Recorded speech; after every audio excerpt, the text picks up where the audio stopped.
The prophecy says that a child with the hair color of the first saint will become a princess and bring peace and stability to the empire. The past saint healed tens of thousands of people, and with one word stopped the bloody war.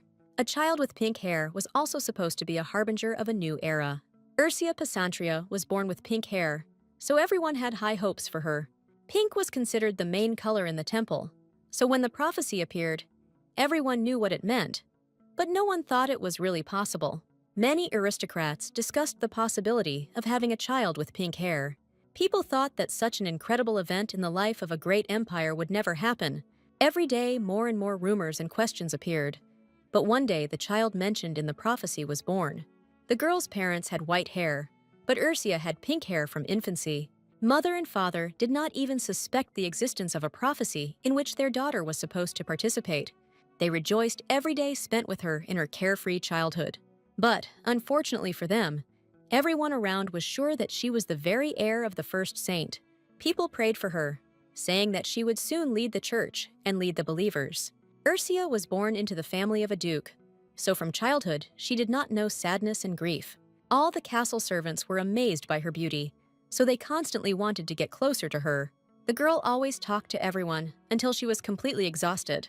One day she was taken from her parents and then taken to the imperial citadel, where she was to live for the rest of her life. She was very small, but she was still able to pull herself together and behave well in an unfamiliar place.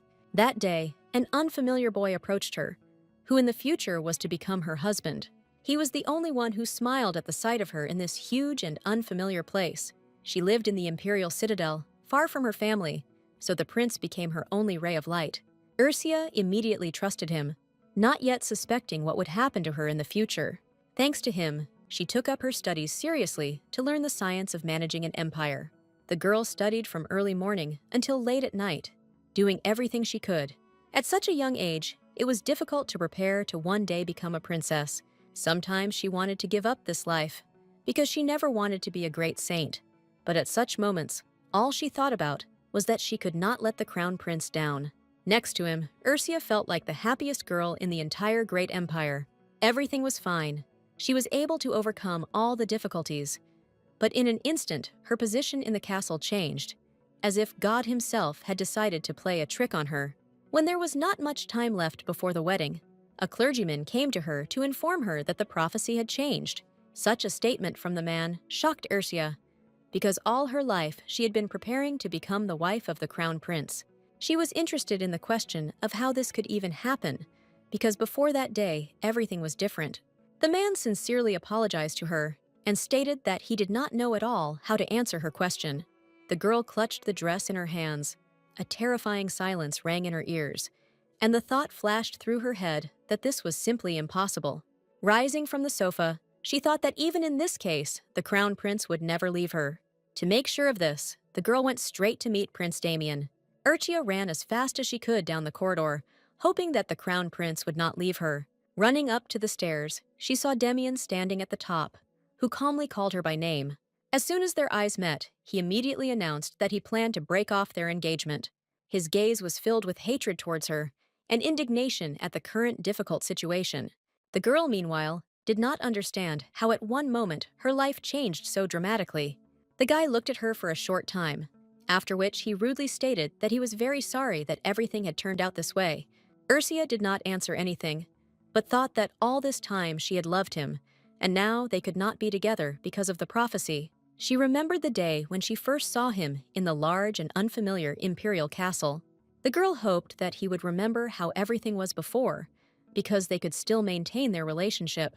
The crown prince looked at her sternly, showing with all his appearance that he was no longer interested in her. The guy said that from this day on, they are no longer bound by the prophecy, so there is no point in getting married. Ursia agreed with his words, but thought that she needed to preserve at least the remnants of honor, because they had been together for 18 years, and now he, without hesitation, leaves her because of the prophecy like some kind of garbage. Having calmed down a little, she stated that she absolutely agreed with his words on this occasion.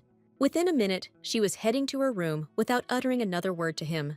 Thus, their 18-year relationship ended a month before the wedding ceremony. The next morning, she did not want to wake up, still hoping that it was a bad dream. The sun's rays passed through the canopy of her bed and then fell on her face, causing the girl to immediately wake up. Sitting on the edge of the bed, she thought that even the faithful servants, who had been with her since childhood, had abandoned her. Approaching the mirror where her future crown lay, Ursula involuntarily cried and decided that this thing would no longer be needed. She sat in front of the mirror for some time, trying to figure out what she should do now. Suddenly, the girl heard sounds coming from behind the door, so she immediately wiped her tears. Ursula stood up and walked to the door, asking about what was happening outside and who the guards were trying to keep out.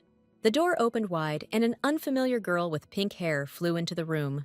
The stranger stopped in the center of the room and joyfully greeted the crown prince's previous fiancée. Looking at her, the owner of the room thought that every girl dreams of one day becoming a princess. The girl who came in told her that it was an honor for her to meet her.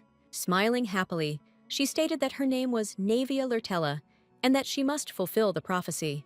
Urtia began to remember a little about who she was, and then she remembered who the Marquise of Lurtel was. Without waiting for any answer, Navia asked if she really had nothing to say. Straightening her hair, the owner of the room said that she was also glad to meet you, but she did not give permission to enter her chambers. The prince's new bride looked around, realizing that she had indeed entered without asking. Watching her calmly walk around her room, Ursula asked what she needed. Navia took the crown and said that she just wanted to look around, because now she will live in this room. The girl unceremoniously put the crown on her head, clearly wanting to drive her competitor into rage. Turning to the owner of the room, she joyfully declared that the royal crown suited her very well. Ursula thought that some stupid little thing would take her place, so she said out loud that she couldn't bear it. A couple of seconds later, a guard entered the room, saying that the girls were not allowed into the princess's chambers, to which she replied that she herself would soon become a princess. Unable to bear it, the owner of the room quickly ran up to her, intending to express absolutely everything that she thought about her. Navia angrily asked if she had done something wrong, because she was soon to become a princess. The owner of the room explained that the prophecy had changed, and soon this room would be hers. But at the moment she had entered someone else's territory, and this was considered a sin, so she also needed to be punished. The new princess informed Ursula that she had simply taken her words the wrong way. She added that the prophecy itself speaks specifically about her, which means she will become a princess. The prince's past bride sighed wearily and menacingly declared that the girl was simply the daughter of the Marquise. She explained that she was still a princess, so she had no right to barge into her room without permission, and then asked if she really didn't understand such simple truths. Ursula explained that she is still the prince's bride, and therefore the mistress of the citadel. The girl crushed her rival with the words that the newly made princess was a nobody here, because His Majesty the Emperor had decided so. Navia immediately reduced her ardor, realizing that there was some truth in the words of the previous princess. The owner of the room asked if the fact that the prophecy was about her made her consider herself superior to the emperor himself. The girl who came in loudly declared that this was absolute nonsense because she had never thought about herself like that. The crown from her head fell to the floor, and Ursula ordered the guards to tie her hand and foot and then return her to the Marquise. The maids watched everything that was happening from behind the doors of the room, not understanding what was happening. The past princess said that she considered this a fair punishment for breaking into the princess's bedroom. The guards quickly ran up to the girl who entered and grabbed her, to which she began to shout that this was now her room. The men dragged her out of the princess's chambers, and Navia continued to scream that they should let her go immediately. Ursula watched everything that was happening until the guards closed the door behind them. After that, she tiredly sank onto the soft sofa, thinking about everything that had happened earlier. The girl decided that it was a very stupid move on the part of His Majesty to try to replace her with Navia. Urcha believed that the new princess was simply a foolish girl who did not know her place. She covered her face with her hands, trying to push self-pity into the background.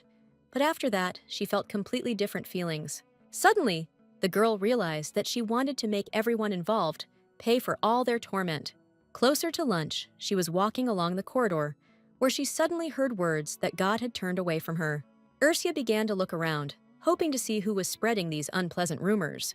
Girls passed by her, saying that otherwise the prophecy would not have changed so suddenly. They assumed that God had abandoned the precious daughter of the Pesantria family, but since she was still a princess, she would be married off to the king of another country. Ursia thought that, even though she was no longer the crown princess, some ladies had no right to talk about her like that. She caught up with them and asked them to repeat louder those words that directly concerned her. The girls were seriously scared and quickly closed their mouths, not daring to answer anything. They quickly bowed and said that they were very sorry and also that Her Majesty should forgive them. One of them said that she would never hear anything like that from her again. Urcha revealed that she is indeed no longer the crown princess, just like she said. The girls became even more frightened and began to say that they were begging her to forgive them. This whole farce was interrupted by the main maid of honor approaching, asking everyone what was happening. Hearing a familiar voice, the girl turned around and saw a woman approaching them. Noticing her disdainful look, Ursia immediately realized that she was thinking the same thing as these girls. The girl remembered that the maid of honor had been with her since childhood, but at an opportune moment, she immediately turned away from her. Realizing that she was alone in the entire castle, the former princess declared that they could all leave. She couldn't believe that they had known the maid of honor for so long, but it was all over so quickly. Ursia walked in the opposite direction from them, trying to suppress her anger. She was heading to the reception hall because the crown prince had invited her to meet him. Going inside, she found Damien sitting at the table, drinking aromatic tea. The girl still couldn't believe that they could now meet only in the reception hall. She couldn't help but think that they were no longer a family, which meant that the gay man would soon have to leave this place. Walking closer to the table, she asked if she had kept him waiting for a long time. The guy calmly and good-naturedly told her to wait for her just a little bit, and then ordered her to sit opposite her. Damien watched her slowly sink into her seat without saying anything. The girl thought that she was very used to seeing him every day, because she took it for granted. The thought occurred to her that from that day, her life would change dramatically. Previously, she was next to the crown prince of the empire almost every day. After many years, they became good friends who could always find something to talk about. Now, Ursia was holding a cup of hot tea in her hands and thinking that from now on it was all over. She decided to tell that the position of chief chamberlain in the imperial castle was inherited by the son of the former chamberlain.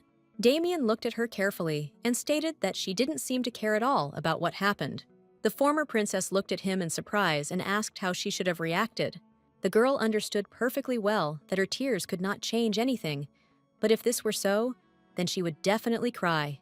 And now she needed to preserve the remnants of her pride. The crown prince hit the table and rudely asked if she really wanted to tell him anything, to which she replied that she would like to speak. Ursia calmly asked when she should leave the castle, which greatly angered Damien. Trying to hide his anger, the guy laughed quietly, to which she added that the emperor never said anything, so this issue should be resolved by him. He looked at her angrily and asked if she really wanted to leave the castle so quickly. The girl was not going to answer him, drinking aromatic tea and believing that she had asked a completely logical question. The crown prince stood up from the table and walked towards the exit, saying that she should do as she wishes. Ursia did not expect such an answer at all, so she did not answer him when he left. That same evening, she sorted through the notes that she was going to give to Damien when he became emperor. She got a headache wondering why she tried so hard. It was pointless. From early childhood, she studied various arts, including fencing. The girl trained with all her might, without sparing herself, in the hope that one day she would become an empress who could stand up for herself. During one of the training sessions, she was approached by the crown prince, who was a couple of years older than her. The boy told her not to force herself to train if she didn't want to which she replied that members of the imperial family should be able to stand up for themselves. Damien said that he was a good knight, so he coped with battles better than with state affairs. Taking the sword from her hands, he asked if she could allow him to protect her. Urtia looked at him with tenderness and thanked him from the bottom of her heart for trying so hard for her. She thought that he was good at everything, but every time he tried to cheer her up, the boy took her hand and said that they would go through life together, so he could always protect her. Now the girl believed that all his words were complete nonsense and nonsense. Deciding that she would no longer need the notes, she brought the paper to the candle, after which the writing burst into flames. Opening the window, the girl scattered the remaining ashes into the wind, watching them slowly fly away into the darkness. Suddenly, she saw a bird approaching, to whose paw a package was tied. The dove sat on her hand, allowing her to remove from her paw the treasured message that he was entrusted with delivering. Ursia knew very well that only her father could send such a letter, and when she opened it, she was completely convinced of it. The girl quickly read what was written, after which she closed the window and returned to the fireplace. A guy entered the room, asking her if she really called him. Seeing the guest enter, she joyfully announced that they had not seen him for a very long time. The guy's name was Ash. He was a loyal servant of the Duke's family, whom you sent to the Imperial Citadel without his father's knowledge. He was the only one Ursia could completely trust, because he was her blade.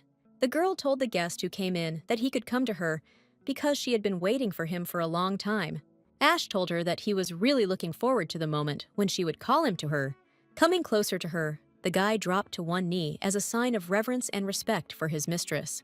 Faithful Blade extended both hands towards her, intending to take her hand for a kiss. She extended her hand to him, after which she felt his soft lips touch her wrist. Having finished with the greeting actions, Ash asked if he could help her with anything. The girl looked at him carefully and said that she had one single request. Urtia asked him if he could spread some rumors about an unkind person. In response to his silent question, she explained that she meant the daughter of the Marquise of Lurtella, Nevia. The Marquise of Lurtella, apart from his title, had neither money nor any influence over the aristocracy. There are very few servants left under his command who have served his family for many generations. It all happened because 3 generations ago, the Marquise's wife used weak people to remain beautiful. Ursia handed over the notes to her blade, saying that they should play on such an important fact. She explained that first, he must spread rumors that the Marquise's daughter is kidnapping beggar children. The girl said that Miss Lurtella started first, saying that she was too wasteful and that she manipulated the servants. The guy rose from his knees and declared that he would not allow anyone to insult his mistress. Ursia did not immediately notice that bitter tears began to appear in the guy's eyes. She asked if he really wanted everyone to think that she had scolded him. Her trusty blade said that otherwise the servants might suspect something was wrong. The girl let him go and thought that it was very convenient when you could cry at any moment, and Anna did not expect anything less from Ash. She began to burn the letter. I thought that she would make Nevia pay for daring to stand in the way of the only princess of Pysantria. At the same time, in another part of the empire, His Eminence was peacefully looking at his church. His peace was interrupted by a clergyman who ran up and told him that Princess Pysantria was at the center of a scandal. The head of the temple said that this could not be allowed, because Ursia Pysantria should become only his. The man who told the news looked down and reminded that Miss Lurtella became the new owner of the prophecy, so she was also involved in the scandal. Having listened to him attentively, His Eminence laughed loudly and loudly, which greatly frightened the clergyman. Having calmed down, he wondered if all these rumors were the princess's tricks. He turned around and said that he was very interested in Lady Pysantria's next move. When asked by the clergyman whether he was really going to meet with Ursia, as he had planned, His Eminence answered in the affirmative. The head of the temple thought only that he could not wait for that very meeting with the Princess of Pysantria. The next day, the girl began to pack her suitcases with things, but, to her surprise, there weren't many things. Ursia sighed calmly and thought that she could finally return to her father. She was determined that she needed to keep everything she had gained as crown princess. Taking the box with the wedding ring from the table, the girl thought for a long time about what she should do with it, after which she called the maid. She had never seen the girl who came out before, so she assumed that all the servants had been replaced after their breakup. They stood in silence for some time, after which the maid asked why she was called. Returning from her thoughts, Urtia handed her the box with the ring and told her to give it to the crown prince. The girl took the box and immediately left the room, intending to complete her mistress's order as quickly as possible. Having finished all the work with the ring, Princess Pysantria went to the closet where all her dresses were stored. Opening it, she happily decided that she needed to choose which dresses to get rid of. Having chosen some, the girl caught herself thinking that she wanted to throw away everything that she and the prince had bought. Suddenly, she heard a knock on the door, after which she invited the maid to come inside. The girl hesitated in the aisle for some time, clearly trying to delay the moment of conversation. Gathering her courage, she handed the box with the ring back and said that His Highness had asked the lady to return it herself. Urtia thought about why he wanted her to bring him the engagement ring in person. When they were teenagers, Demian gave her that same engagement ring. Then they both assumed that their fates were intertwined until the end of their times, so she gratefully accepted the gift. Now Princess Pysantria took the box from the hands of the maid and said to fulfill his conditions. As soon as the girl gave the box with the ring, she did not leave, but asked if everything was okay with the lady. The maid stood for a while, waiting for an answer, but Ursia sincerely did not understand what she was talking about. The girl worriedly said that she understood perfectly well that she should not be asked such questions, but she was very worried about her mistress. Princess Pasantria assured her that she should not be afraid of her, because she did not intend to scold her maid. Her servants said that there were terrible rumors about the daughter of the Marquise of Lurtella, so everyone did not want her to become crown princess. After listening to her carefully, Ursia asked what the name of her new ward was. The girl was seriously frightened by such persistence and the sudden change in the mistress's face. She bowed her head and excitedly revealed that her name was Azel Portuba. Looking at how the maid was shaking with fear, Princess Pasantria thought that she was most likely the daughter of Viscount Portuba. Ursia immediately decided that she would definitely need a new maid one day. Immediately after talking with Azel, the girl headed to the crown prince's office. The guard loudly announced that Princess Pasantria had come to his master. Ursia involuntarily thought that she came to him again, as he wanted, but he clearly called her to mock her. Her gaze fell on a vase standing on the table, containing a bouquet of flowers that she personally composed. The girl carefully touched the vase, turning the most beautiful side of the bouquet towards herself. She realized that her bouquet had withered long ago, but the guy had clearly replaced the old flowers with new ones. The crown prince stood up from his seat, carefully approached her, and asked if she had really come to return the ring to him. Ursia Pasantria quickly took out the box and said that this is exactly what she came for. Handing him the wedding ring, she explained that the maid had told her that the crown prince had asked her to return it in person. The girl looked at him carefully and asked if things were really different. The crown prince took the box from her hands, after which Ursia began to get up from the sofa and said that the ring was safe and sound, so if he had nothing more to say, then she would go to her place. When she got up from the sofa, she accidentally hit a table with a vase, after which it fell to the floor and broke. There were broken pieces everywhere, as if to show that their love was just as fragile. Damien immediately ran up to her, telling her that she shouldn't move, because otherwise she would get hurt. Seeing that he was about to move closer to her, the girl reminded him that she was no longer engaged to him, so such behavior was unacceptable. The guy quickly pulled himself together, turned away from her, and quietly answered in the affirmative. Urtia also headed towards the exit, saying that it was time for her to go to her room too. The crown prince suddenly asked if she really had so much to do, because in his opinion, she shouldn't have any work. Princess Pasantria said that she has a lot to do because she no longer lives here, and packing her things takes a lot of time. He immediately turned in her direction and nervously asked if she had begun to pack her things. The guy began to slowly approach her and rudely ask what she wanted to say to everyone. Approaching her even closer, he took her hand and loudly asked what she was talking about. The girl broke away from his grip and declared that she was leaving because she did not want to stay in this castle any longer. The crown prince stopped her from leaving the room, grabbing her wrist with all his strength.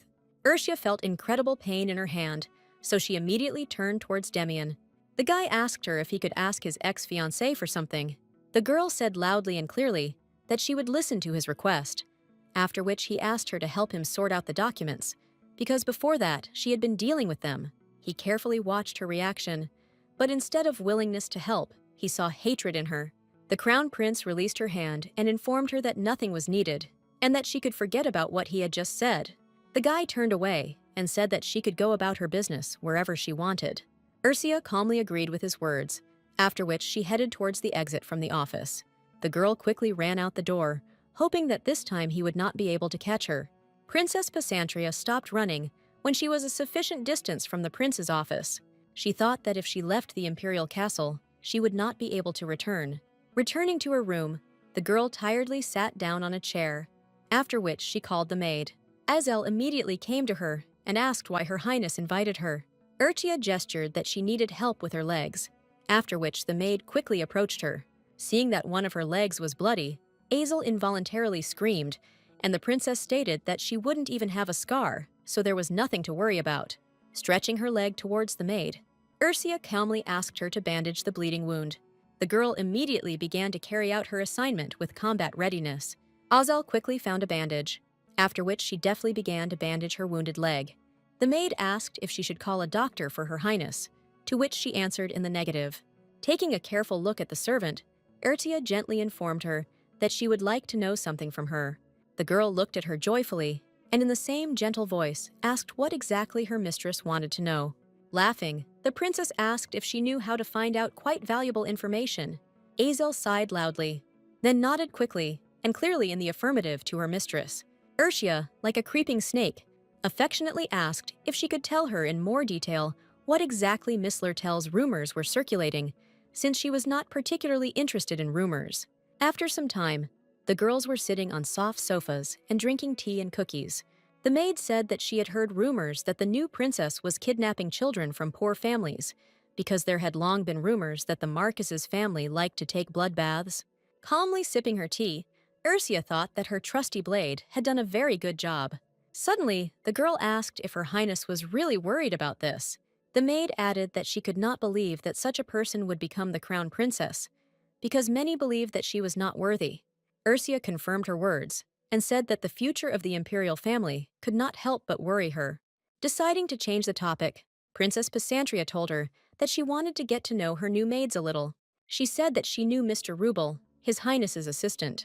The maid joyfully exclaimed that this was her brother, and they had gotten along well with him since childhood. Ursia at this time was thinking about what it would be like for the new crown princess to have Erzia Pysantria as her enemy. When she released the maid, she saw a dove sitting in the window, with paper again tied to its leg. The girl opened the window to let the bird inside, after which she found a completely empty sheet. She immediately realized that there was an important and secret message written inside that no one should see.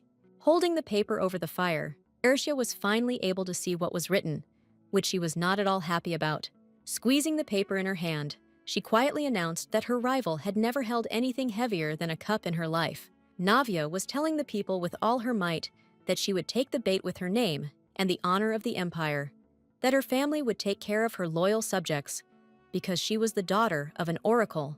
That same evening, Ash came to Ursia with a report about Navia's new step against the rumors. He tensely said that with such meetings, she decided to tell the people that the rumors were false. After reading the report, the girl stated that her rival behaves as if she had already become a princess. She said that she wanted to ask her faithful blade something else, to which he replied that he would fulfill any order. Shortly before this, she had reread her father's letter again and again, which said that she must decide for herself. The girl understood that her father would never have said anything different, because she is the daughter of the Pysantria family, which means she cannot take back her words. She couldn't help but think about asking her father to block the road to the duchy so she could stay longer in the castle, because she wanted to find out more information about the Marquise's family. On the day of her departure, it was pouring rain, and the butler came to tell her that the trip would have to be postponed because there had been a landslide in the mountains. Ursia asked in surprise what kind of collapse we were talking about, and why she was learning about it only now. She thought about how her father was able to organize a blockage on the road so quickly, because she asked him about it only yesterday. Meanwhile, the butler told her that the only road was blocked, so they would have to wait. A couple of hours earlier, when she had just woken up, Princess Pysantria headed towards the front door. With her small blade, she broke the door handle so that she could always see exactly who was standing behind the door. Therefore, now, when the butler told her about what had happened, she clearly heard the conversations of the maids. Ursia told the man that she could wait, and then asked how they should deal with Miss Lurtella. The girl reminded him that the new bride of the crown prince decided to live in her room, which means that other residents of the castle could suffer the same fate. She added that Navia came to her and told her to immediately get out of the capital, which means the new princess can do this to anyone. Ursia loudly asked how someone who couldn't even write could lead an empire, since she couldn't even defend her own lands. When the butler asked what she meant, the girl explained that the new bride does not have a penny behind her because she is completely supported by the temple, but she spends all this money on dresses and jewelry. The man was very angry when he heard such words about the new future empress. Princess Pysantria tried to calm him down, telling him that someone like her should have known how to properly manage the temple's funds. In response to his words that this was not the case at all, she said that she understood perfectly well that the crown princess should behave differently. When Azel was with her, the girl told her that if Nevaya wanted to be crown princess, then she should behave accordingly. She didn't expect such a small rumor to spread around the castle so quickly, So now the butler promised her to always stay on her side. The man said that he was ready to risk his life at one word from her to stop the new princess, and he was also sure that his son would do the same. He told her that he still remembered the day when she was first brought to the castle. The girl held the butler's hand just like the first day, so he told her that she was such a small, fragile girl, but now she had grown up a lot. The butler ended the conversation by informing her that in this desperate situation, he would have to postpone her departure. Left alone, Ursia thought how good it would be if the rumors continued to spread further. She was very interested in how a spoiled girl would react to such information, who would most likely step on the same rake again. Princess Pysantria understood that even the emperor did not dare to touch the sword, shield, and treasure of the empire. The only princess of Pysantria, she imagined herself playing chess with an inept player who didn't even know how the pieces moved. As she made her move, Ursia wondered what kind of response she would receive to the rumor that she was spending the temple's money on unnecessary things. She wanted to know how the girl would try to get out of this situation, because last time she skillfully refuted the rumors in front of her subjects. The next day, the girl received a letter, after reading which, she realized that rumors were spreading with great speed. Princess Pysantria understood that in order to get rid of some rumors, it was necessary to simply spread new ones. After sitting at the table for a while, she suggested that this situation with the temple was very disadvantageous for her. Navi, as the daughter of an oracle, received many temple privileges, including funds from her subjects.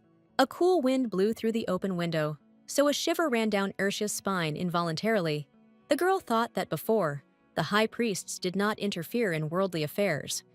But the current head of the temple was a little different, so she wanted him to come over to her side.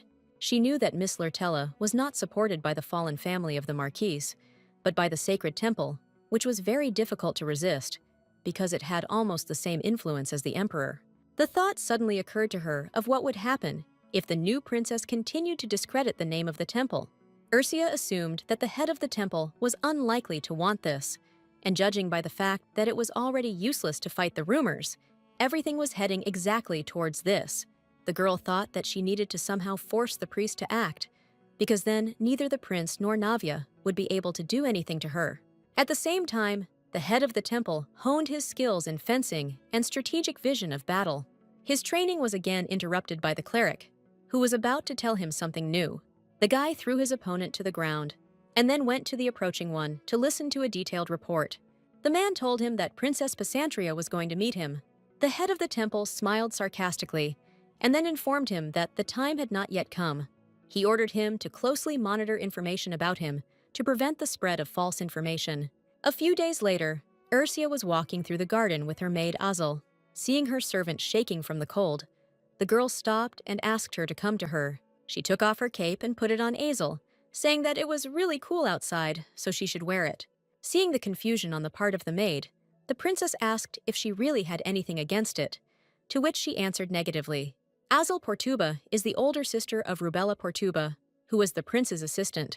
The girl understood that the maid could still be useful, but in order to catch a fish, she needed to throw bait and wait. The maid addressed her again, calling her Highness, to which Ursia reminded her that she was no longer in the imperial family. She added that there was nothing wrong with this mistake, but from now on, she can just call her princess.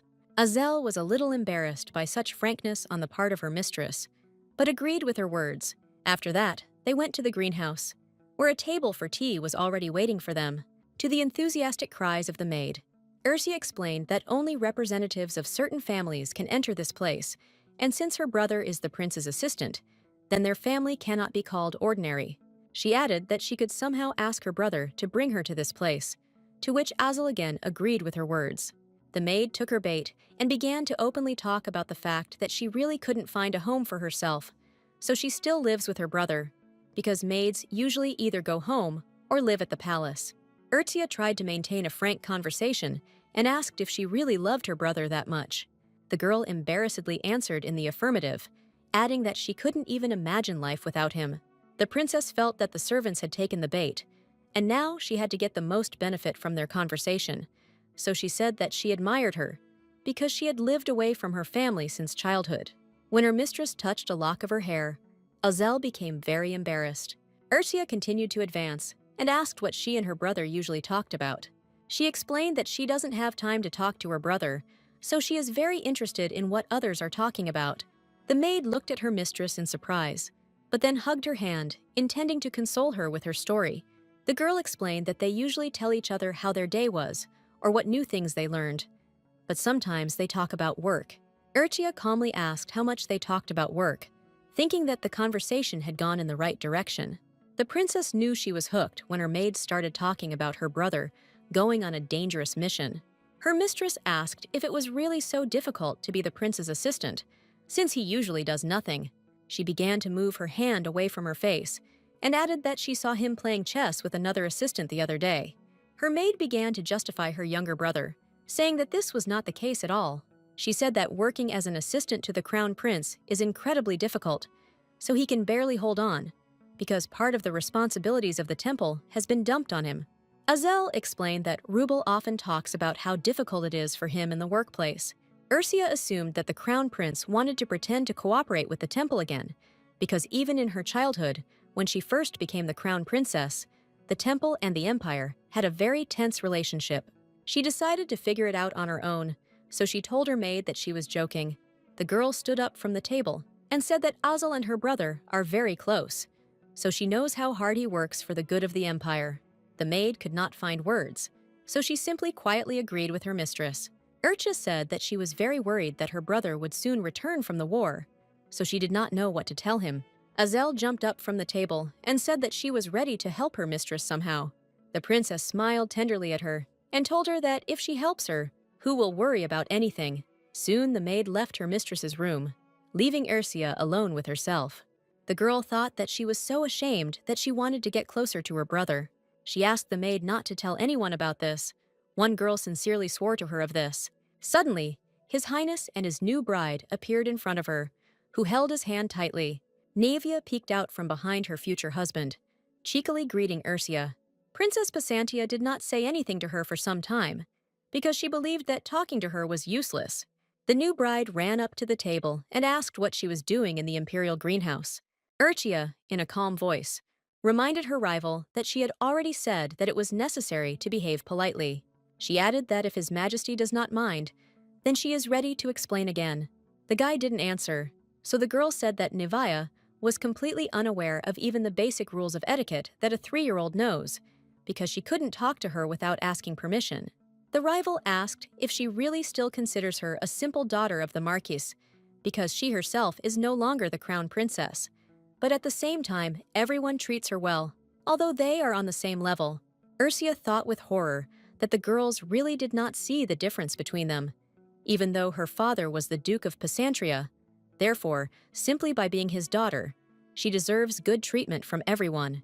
The princess sadly explained that if she said one more word, she would again order her to be tied up and taken away. Ms. Lurtella said that she should be nicer to her, otherwise she will regret it. The entire dispute was observed by the crown prince, who never deigned to utter a word. Ursia decided that he was trying to test her patience, so she did not interfere in their showdown. Navia also noticed the present-future husband nearby, so she immediately ran towards him. Catching his hand, the girl affectionately suggested going to a slightly different place. Damien, instead of obeying her, looked menacingly at his future wife.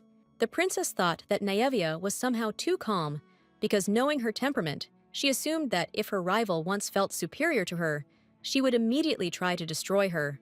Her thoughts were interrupted by the unexpected voice of the crown prince, who snatched his hand from the bride's embrace and explained to her that she must go alone. Seeing the silent question in her eyes, he explained that she should go without him. Navia bowed to him with concern and said goodbye to His Highness, saying that they would meet soon. The girl turned to exit the greenhouse, after which she quickly went about her business. At the very exit, she once again looked angrily at her rival, hinting that this was not the end. As soon as the girl left, Damien and Ursia smoothly sat down at the table for tea. She was the first to break the awkward silence, asking if he really wanted to talk about something. The guy leaned his elbows on the table and got as close as possible to the face of his past bride. He was only interested in the fact that many believed that the princess had been doing very interesting things lately. The crown prince glared at her and declared that she should stop doing this immediately. To her question about what he was talking about, He added that she herself understood perfectly well what he was talking about. Urchia assumed he meant spreading rumors about his new bride. He sipped tea from her and said that this was not a request at all, but a direct order from the crown prince of the empire. The guy approached her face, pulled her chin towards him, and asked if she understood everything.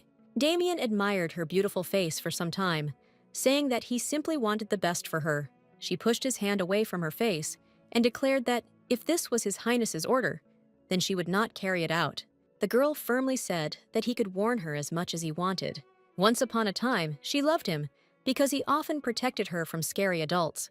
When they offended her, Damien always came to the rescue and extended his hand to her.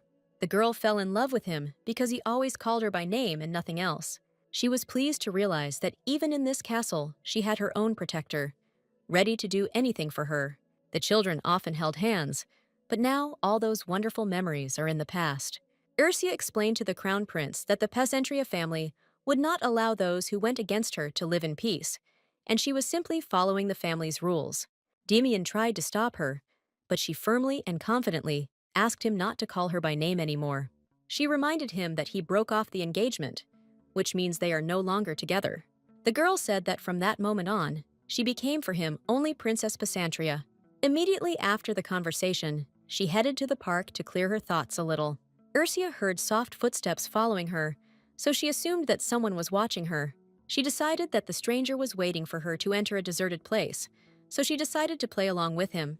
The princess was heading to her faithful Blade Ash, who was working in the imperial stables. As soon as he saw her, he immediately realized that she had come to him for a reason. The girl was a little out of breath, because as soon as she noticed the surveillance, she immediately quickened her pace.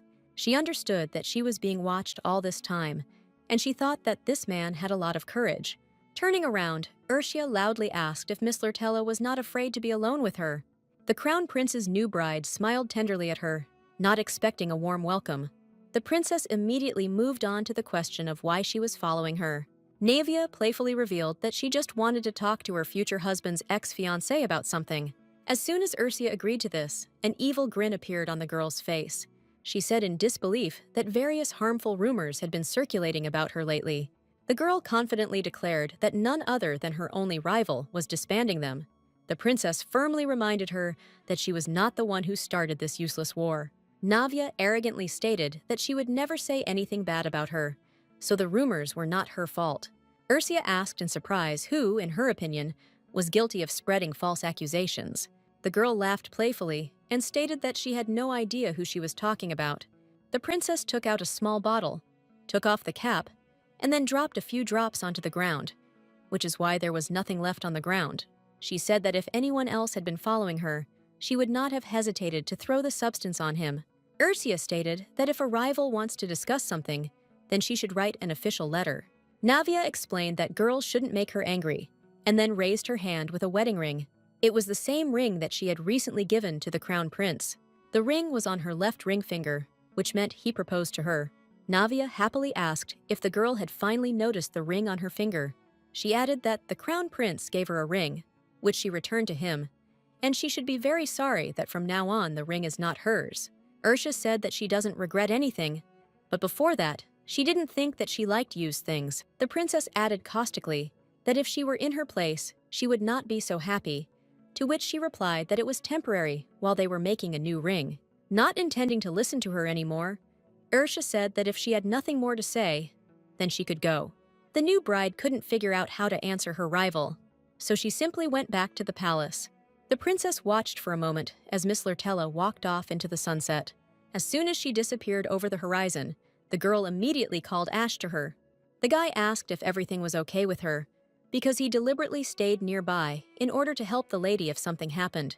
Urtia stated that she was a little afraid that she would not be able to cope with her anger, and that she would be killed ahead of time. Her faithful Blade told her that he wanted to hand over a letter to her personally. The girl immediately opened it and read that the war was over, and the soldiers would return this week.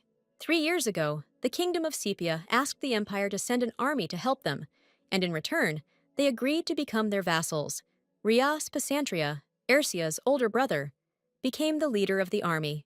Therefore, she thought that most likely the Empire managed to win with almost no losses. She assumed that the same boy would return along with the main army. The princess decided that all these events could play into her hands, because people loyal to her would gather around. One day she woke up at night and found many beautiful flowers around her. At first, she thought that the soldiers would arrive soon, so she needed to get a good night's sleep. As soon as she smelled the flowers, she immediately sat up on the bed, trying to figure out where they came from around her. She took one bud, after which she realized that they were not poisonous, because in the Pacantria family, a lot of attention is paid to medicine, including poison, so it was not easy to poison her. But there was still one single question about how they ended up in her bedroom. Suddenly, the door opened, after which a man she knew well entered the room, who was supposed to return along with the entire army. Alfredo Venezia, who was the second prince of the great empire, stood at the door. Seeing that she woke up, the guy immediately asked if she liked his gift. The girl sleepily asked if it was he who personally brought them to her room in the middle of the night. Alfredo approached her bed and handed her a bouquet of beautiful roses, hinting that this guess was correct. Ursia wearily asked why he even came to her, since the rest of the army was supposed to return the next day. The guy was a little embarrassed, not understanding why she was even asking such a rhetorical question. Sitting down next to her, Alfredo softly explained that he really wanted to check on her. He added that he ran as fast as he could to the imperial palace because he was worried about her when he learned that the prophecy had changed. The princess assured him that everything was fine and he had nothing else to worry about. Alfredo was the only brother of the prince, the illegitimate son of the emperor. In 3 years, he had grown a lot. He was 16 years old and no longer considered himself a little boy, but still considered her his sister. The guy rushed into her arms, as he once did in childhood, because before they were very close. Seeing the fear on her face, he asked if she had forgotten how they used to spend time. When he was little, he often hid in the garden from his brother and his family. One day, Ursia ran past him, but did not pay attention to him at all. The boy caught her by the hem of her dress, causing her to stop and turn around. To his question about whether she was very busy, the girl replied that she was ready to spend time with him. Alfredo always followed her tail, so they became very close friends. Now she was proud that he was able to return from the war unharmed, to which the queen sent him. The girl hugged him and said that he was a great fellow, to which the guy replied that he was very lonely without her for 3 years. He reminded her that when he turned 13, she allowed him to enter her room without permission. Alfredo took the bud in his hands and then placed it above her ear, saying that he decided that their agreement was still valid. So he immediately came to her. Enjoying her beauty, he sincerely wondered if she was now against this. When she asked if anyone had seen him, he replied that no one had seen him, because otherwise they would have problems. The princess believed that, although she and the crown prince had separated, she had no use for such rumors. She got up and went to the window. And meanwhile, the prince asked if they had really broken up, carefully pulling the beautiful flower out of her hair. Ursia answered firmly and affirmatively. Even in the midnight darkness, she could see his joyful smile on his face. The guy approached her, saying that the rumors he had heard turned out to be true. He took her hand and kissed her wrist tenderly, as required by an aristocratic greeting. Alfredo sheepishly asked if she would like to have breakfast with him. Urtia immediately said that they did not have the right to do this, because he still had not greeted him and Her Majesty. She reminded him that they could spend time with him later, but now he should go see them. Seeing how upset he was, the girl realized that he had not changed at all over these 3 years. Walking out the door of her room, the second prince paused briefly in the dark corridor and thought. In his heart of hearts, he was very glad that his elder brother refused his engagement to her, because now the road to her heart was open for him. The princess could not sleep, so she watched as the bustle began in the courtyard. The servants were carrying boxes, and she thought that most likely they were preparing for a feast for the knights. She suggested that it would be very interesting to see how the prince and his new companion would react if the former crown princess, who had broken off her engagement, appeared at such an event. Later in the day, Azel came to her and told her mistress that a letter had been sent to her. Urtia sincerely thanked her for her help and then began to read what she had written. The letter was from his brother, saying that he was returning to their parents' mansion. She understood that he was the heir, which meant that during this time he had accumulated a lot of work, but she would still come to the banquet. Putting the letter aside, the princess informed the maid that they should prepare for the banquet. She asked if Azel would go to a banquet in honor of the arrival of the army, to which she replied that her brother had invited her. The princess, embarrassed, asked if the girl could help her get ready for such an important event. The maid said that she would do everything possible to make her mistress comfortable. The girl continued to play on the feelings of her ward, so she looked sad. As soon as Azel ran up to her, Ursha said that she remembered what happened a couple of days ago. When questioned by the maid, the girl calmly stated that nothing bad had happened. The servant furiously said that she could tell her absolutely everything because she would try to help her. The princess hooked her again, after which she asked her not to tell anyone what she would tell her, because it could harm Miss Lurtella's reputation. Hiding her malicious smile, the girl told her that the new companion of the crown prince was pursuing her. Shortly before this, she was thinking about how she could destroy her rival, because even if her temple debt became even greater, nothing would change anyway, because she was so mired in debt that there was no point in it. Ash came to her again, whom she asked if he found out what she asked him about. The guy explained to her that he provided her with all the information he found about the Marquise's family personally. The princess asked if he had found information about where the Marquise got the money, to which he replied that the money was lent to the Marquise by a merchant guild, in which there is a man in love with Miss Lurtella. Urtia asked how things really were. Not for the record, but according to his personal feelings, her trusty blade said that most likely the Marquise found a weakness in the trade guild. He explained that the son, in love with Navia, killed his mother, but his father still does not know the truth, but the Marquise found out about it. The girl suggested that in this case, it would be better, of course, to pay than to go to the execution. The guy interrupted her thoughts, saying that there was much more important information about the Marquis' income. He said that the temple also lent money to the Marquise, and it wasn't even that his daughter was a child of prophecy. Ash explained that the Marquis began receiving money long before the prophecy changed.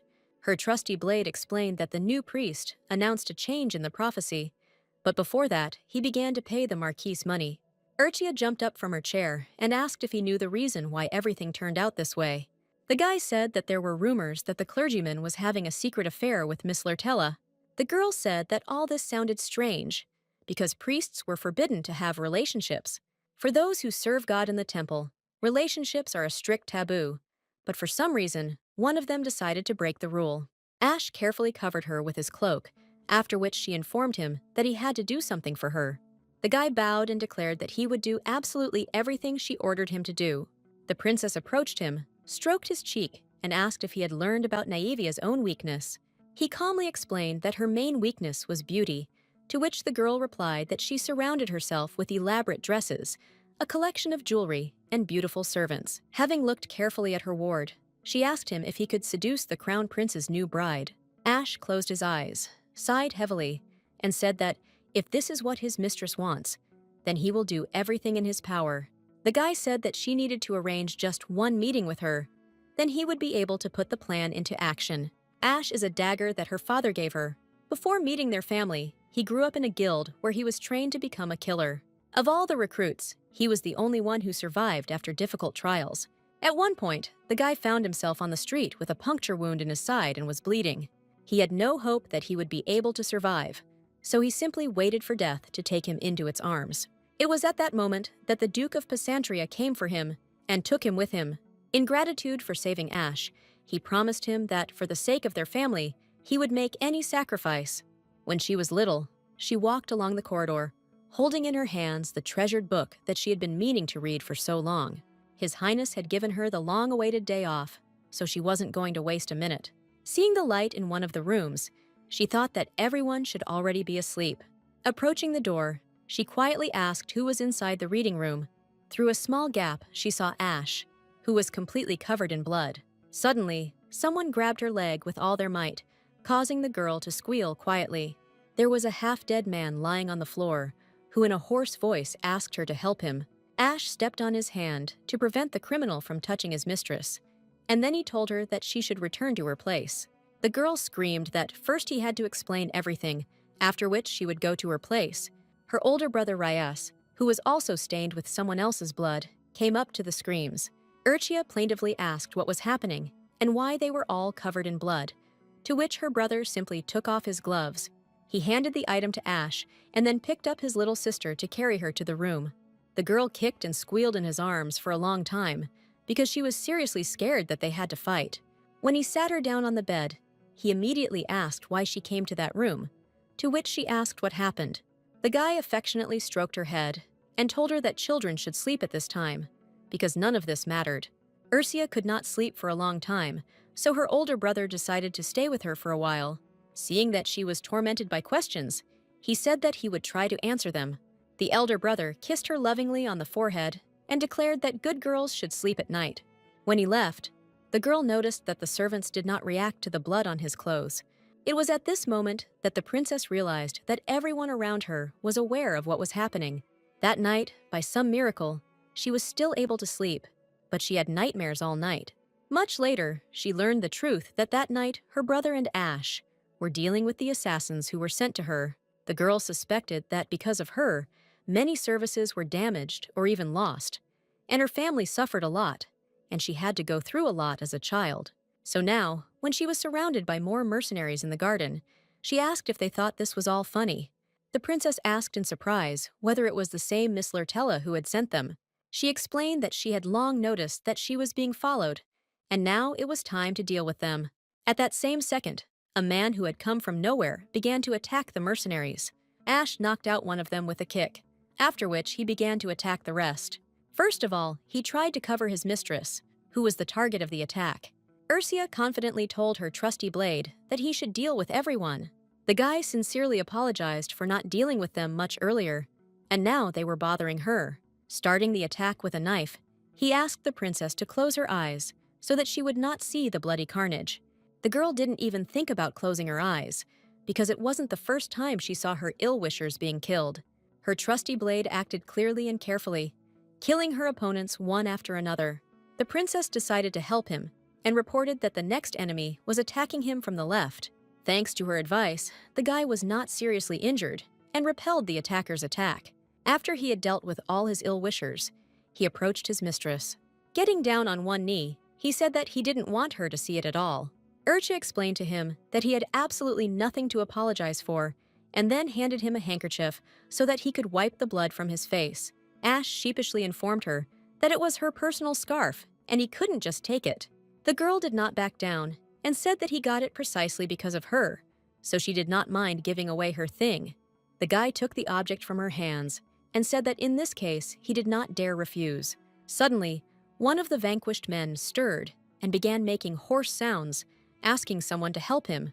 Faithful Blade informed his mistress that he had left one alive, and then asked whether to deliver him to the Duke's estate.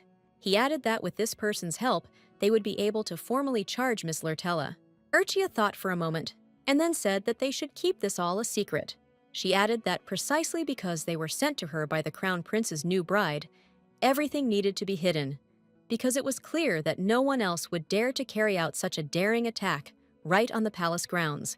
The girl knew that until she understood how Naevia was connected to the temple, it was dangerous to contact her directly. The princess ordered the survivor to be brought to her father, believing that she would need him someday. That same evening, the bird flew to her again with a letter, about which she thought that the animal was probably tired, because every day it flies from the estate to the capital and back. Taking the letter, she read that it was quite difficult to find the person behind the Assassin's Guild.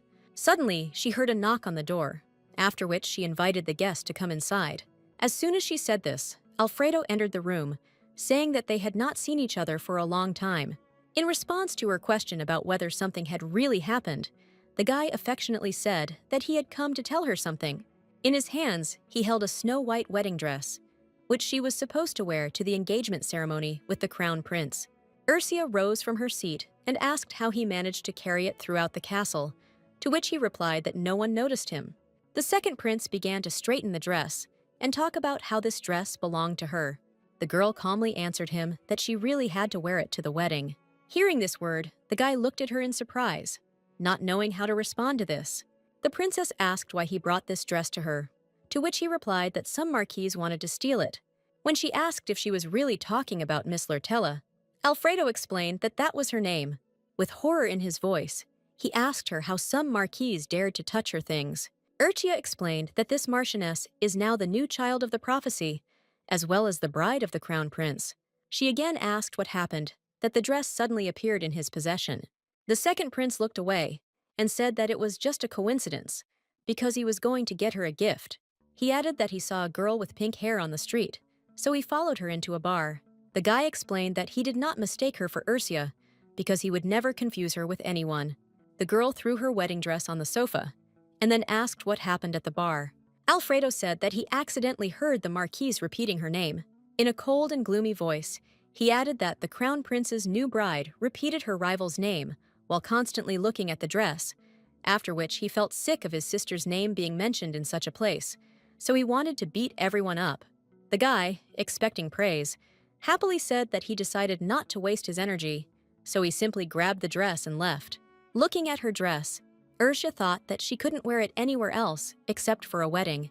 The girl asked with interest if he knew an interesting fact about the dress, to which he answered in the negative. The princess couldn't help but think about how the crown prince once told her that the most exceptional color is white. The children looked at the same dress, but they were only 10 years old, and then Demian explained that no color stands out like white. He added that white can add sophistication to anything, which is why it is the most exceptional. The boy said that he had seen many dresses, but this, in his opinion, was the best, because it would look great on his bride, even without useless accessories. Patting Ursula on the head, he said that the accessories did not suit her at all. Now the girl was sitting on the sofa and thinking about what she should do with the hated dress. After a while, she got up from the sofa and firmly said that she did not need this dress. She sheepishly explained that, for her, this item was a reward. But now it means nothing. The girl, since she was now only the princess of Pysantria and not the crown princess, she no longer needed the wedding dress. Ursula calmly asked Alfredo to return the dress to Miss Lurtella before she missed it. Hearing her words that she no longer needed the dress, the guy immediately ran up to her and asked what happened. He gently brushed a strand of hair from her face to try to read in her eyes all that she was trying to carefully hide. At her questioning glance, he explained that she always has this expression on her face when she is sad. The girl, she gently stroked his hair, asking him if he really noticed such little things. Alfredo embarrassedly reported that this was indeed the case, because he had noticed it a long time ago. Just as she was about to remove her hand, he gently grabbed her palm and placed it against his cheek. Enjoying the warmth of her hand, he gently and tenderly kissed her palm, watching her reaction. The girl immediately broke away from his arms, reminding him that this was crossing boundaries. She said that she was a little busy at the moment, so they would talk later, to which he replied that he really came unannounced, so he should leave. As soon as he walked out the door, the princess threw the dress on the floor, not knowing what to do with it in the end. Having gathered her hair into a bun, she sat down to read the letters, since in 2 days a banquet was to take place in honor of the knights who had returned from the war. The girl understood that everyone was only talking about how God had abandoned her, so now she had to think about who she would go to the ball with. Ursula believed that many people were too interested in knowing whether she would appear at the banquet, since she was still in the palace due to the collapse.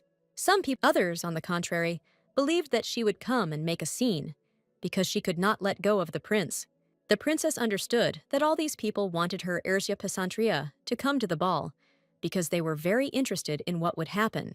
All aristocrats loved gossip and rumors, especially those concerning the imperial family. They discussed that she would cry when she saw her ex-fiancé with his new bride. Someone said that she would start a scandal. There was another knock on the door of her room, after which she allowed her maid to enter. The maid Azel smoothly entered the room and then went straight to her mistress. Standing near the table, the girl heard the princess's words that she needed to come closer. Ursula confidently told her about her plan, which she was going to implement at the banquet. After listening attentively, the girl joyfully declared that she would definitely help, and Miss Lurtella would not dare to lay a finger on her. The princess looked at her tenderly and then said words of gratitude to her. Left alone with herself, she thought that she still needed to find a date for the banquet. There was another knock on the door, after which she invited the butler to come inside the room. The man obediently entered the room and said that he had brought a stack of letters for the lady. The girl said that he could throw away absolutely all the letters that came to her, but he must send one letter to the address. She added that if there were more offers to be her date at the banquet, then he might not even bring these letters, but simply throw them away. Ursula explained that she had long ago decided with whom she would go to this event.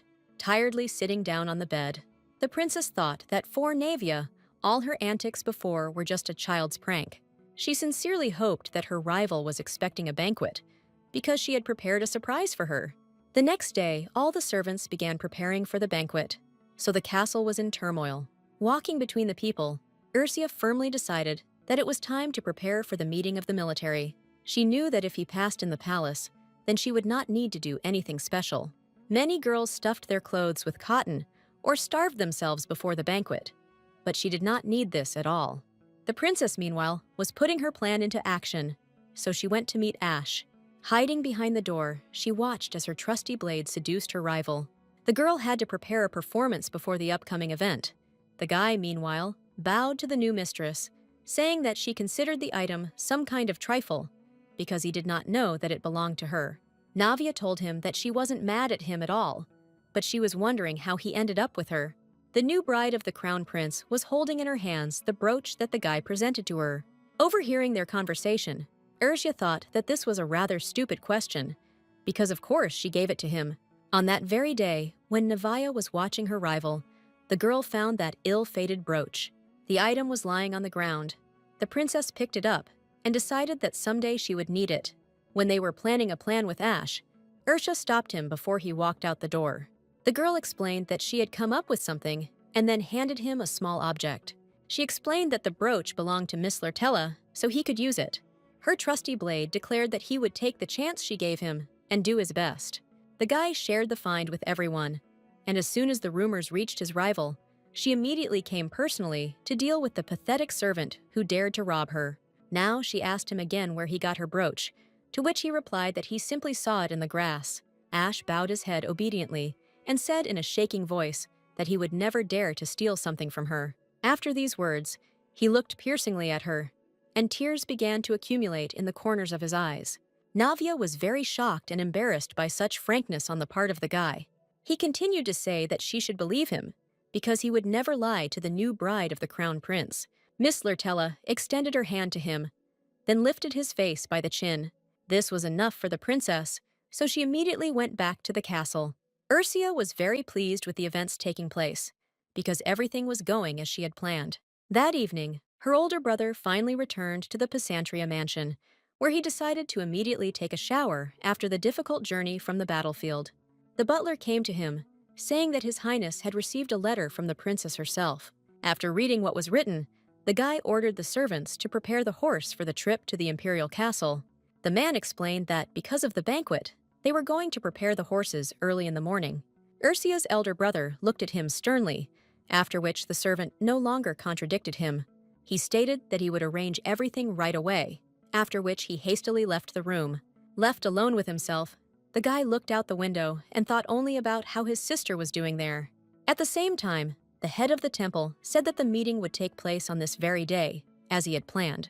The guy said that he had been waiting for the opportunity to meet Princess Ursula Pysantria for a very long time. Ursula, being in the imperial castle, was preparing for the upcoming banquet in honor of the arrival of the troops. The maid asked her what kind of shoes to bring her, to which she replied that it didn't matter to her what kind, because the main thing was that they were clean and tidy. The woman immediately brought her low-heeled shoes, and then with trembling hands, she put them on the mistress. As soon as she finished, she immediately asked if she could go about her business, to which the princess answered in the affirmative. The maid quickly walked towards the exit, and at this time, the butler approached the girl. The princess understood that after the prophecy changed, almost everyone turned away from her, which means it was important to them. The man decided to defuse the situation and said that the weather had finally arrived. Leaning closer to his mistress, he told her that His Highness and Miss Lurtella were currently heading into the hall. The butler then politely inquired when the prince would arrive, to which she replied that her brother would arrive when the sun had set and the moon had risen. When the man asked whether he would really arrive so late, the girl replied that the most important thing was that he be there in time before the dance. Another maid asked if her mistress was going to wear any jewelry, to which Ursula explained that accessories add weight to the look. Adjusting her shoes, the girl asked the princess who she was expecting for the night. Ursula smiled contentedly and explained that she was waiting for a dear guest who was about to arrive. After some time, the maids whispered about whether a partner would definitely arrive for their mistress. They were afraid that he would not make it on time or would decide not to come to the banquet at all. The princess decided to calm them down and said that he would definitely come, But since they were so worried, they could take a walk together. As soon as the girls approached the door, they immediately saw that a broad-shouldered guy was standing behind it. The stranger walked inside, after which all three maids looked at him in confusion at once, not daring to look away. The princess's older brother walked into the room, greeting his younger sister, Ursia. The princess looked at him in surprise, because she did not expect at all that she would not change at all in 3 years. The guy bowed to her and asked if she had been waiting for his arrival for so long that she had become bored. He kissed her tenderly on the cheek and said that she had grown a lot, because the last time they met, she was only 15. Extending his large palm towards her, Rias invited her to go to the banquet together. The girl accepted his invitation, after which they walked down the corridor together. Their arrival was noticed by one of the butlers, announcing those present, after which he decided that it was worth introducing the new arrivals. The man shouted at the top of his lungs that Prince Rias Pasantria and Princess Ursia Pasantria were entering the hall. She firmly decided that the time had finally come to put her plans into action to make this banquet unforgettable. The ladies at the event discussed that the imperial palace had very tasty desserts, but their corsets were too tight, so they could not try them. Navia happily wondered if they were really having fun at such a wonderful banquet. They all said that everything was fine, and then they conveyed the words that the son of the Duke of Pasantria would come with his sister. At the same moment, the arrival of the Pasantria family was announced, to which Navia turned towards the door. Ursia noticed that a couple of minutes ago, everyone was enthusiastically chatting about their business. Now, absolutely all the guests were silent and looked at the newly arrived people walking into the depths of the hall. She understood that they were easy to understand, because after all, she was the crown princess and almost never appeared at banquets. The girl knew that everyone was also interested in her brother, who had spent the last 3 years in the war. Rias immediately attracted special attention from the girls, who were smitten by his beauty. Absolutely every person in the empire knew the name of Rias Pasantria, the son of Duke Pasantria. Since childhood, he has attracted attention not only because he is the heir of the duke, but also because he inherited the beauty of his mother. The guy began learning fencing at a very young age, gradually honing his skills. The elder brother reached great heights, because when he turned 16, His Majesty the Emperor gave him a sword. Ursia knew very well that people would not admire him if he could only swing a sword. The guy was also talented in studies, so he often helped his father with paperwork and also took part in managing the duchy. When he turned 20, he volunteered for the war, because he was not going to just sit back and profit from other people's fame, as others did. The elder brother defeated so many enemies on the front line that he was even given a title in the kingdom of Sepia. Many girls began to write letters of complaint to him as soon as they heard that he was going to go to war. Now she laughed, remembering such a distant past that happened several years ago. To his question about what made her laugh so much, the girl replied that she simply remembered the old days. She added that she found it very funny to watch the ladies whisper to each other, but be afraid to approach them. Some time later, Ursia looked at the entire banquet hall, after which it was time to act. She looked at Rias carefully, saying with her gaze that the time had come. The girl thought that she had done the right thing by not telling him her plan, so now she wondered how much he knew. Having said that she was going for wine, the princess quickly left in the direction of her rival. Finding a waiter with drinks along the way, she took 1 glass of wine and then headed back to the participant in her show. Ursia once again carefully looked around, after which she immediately noticed Navia standing nearby. The crown prince's new bride was surrounded by several ladies who couldn't stop laughing. The butler with the drinks bowed to Ursi, after which he walked with the glasses towards his future mistress. The servant worked for the princess, so he was holding a small package of truth serum in his hands. Approaching the ladies, he said that a caring gentleman, struck by her beauty, asked to give Navia a glass of wine. The girl embarrassedly stated that the first dance would be announced very soon, but 1 glass wouldn't do anything. Watching this, the princess thought that her rival should like it, because the wine was magnificent, sweet and light, although strong, so she should not have noticed that something had been added to the glass. Urchia made sure that the girl was drinking wine, and then went back to her brother. They stood not far from Navia, so the princess could see that her rival was calmly absorbing the drink, which means everything was going according to plan. When asked by her brother whether it was really just wine, the girl replied that she had added a little medicine to it. Rias curiously asked if she was talking about small quantities, to which she replied that this was not entirely true. Straightening her older brother's tie, the princess said that she had ordered this substance from her father, but at first she was going to mix the truth potion herself, but it didn't work out because the recipe was too complex. Looking sideways at her rival, Ursia immediately realized that the girl had drunk enough.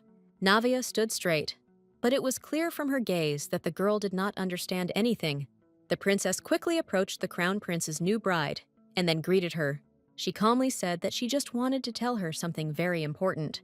Approaching even closer, Ursia took her by the shoulders and said that it was she who started all the rumors about her. The crown prince's new bride smoothly replied that she knew that, to which the princess thought that the potion had not worked because she should have lost her temper. Instead of the expected reaction, the girl loudly declared that she absolutely did not care about it. Laughing, she added that her rival can do whatever she wants, because once she takes the throne, who will bring her to her knees? Watching Navia's eloquence, the girl realized that she had managed to achieve the desired effect. The performance began, and all eyes were on the crown prince's new bride. Ursia believed that now everyone would understand who really is the main character, whom they so inhumanely decided to replace with a pathetic girl. When the princess first appeared at the imperial castle, she entered the banquet hall on the arm of the prince. The emperors and empresses always danced first, and then the children joined in the dance. They always danced before the others because there was such a rule. She didn't care about these memories, but it took her too long to reach this position in society. In each of them, the dance was beautiful and wonderful in its own way, but now it was all a thing of the past. Ursia couldn't let some scoundrel ruin everything and go unpunished. The princess understood that from now on, everything would be just the way she wanted it, and that is why the new bride would never dance first at the banquet. The girl made an embarrassed and surprised face, asking Miss Lurtella to calm down. Wiping her face with a handkerchief, she added that she was very worried that the new princess would fall. Navia sarcastically said that her rival would pay her for everything because she warned her that no one was allowed to treat her like that. People around them began to whisper, and Ursia told the intoxicated girl that she was doing this all for her own good. They both felt that the atmosphere around them had become completely different, because now they were under the gaze of all the guests. When she asked what all this meant, Ursia explained that the girl had had a little too much, so she should calm down.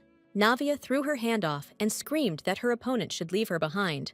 Angry, she looked indignantly at the ex-bride of her future husband standing in front of her. The princess decided that her rival looked too calm for someone who had been drugged. She couldn't believe that this was really her true face, and meanwhile, the girl asked if she knew him.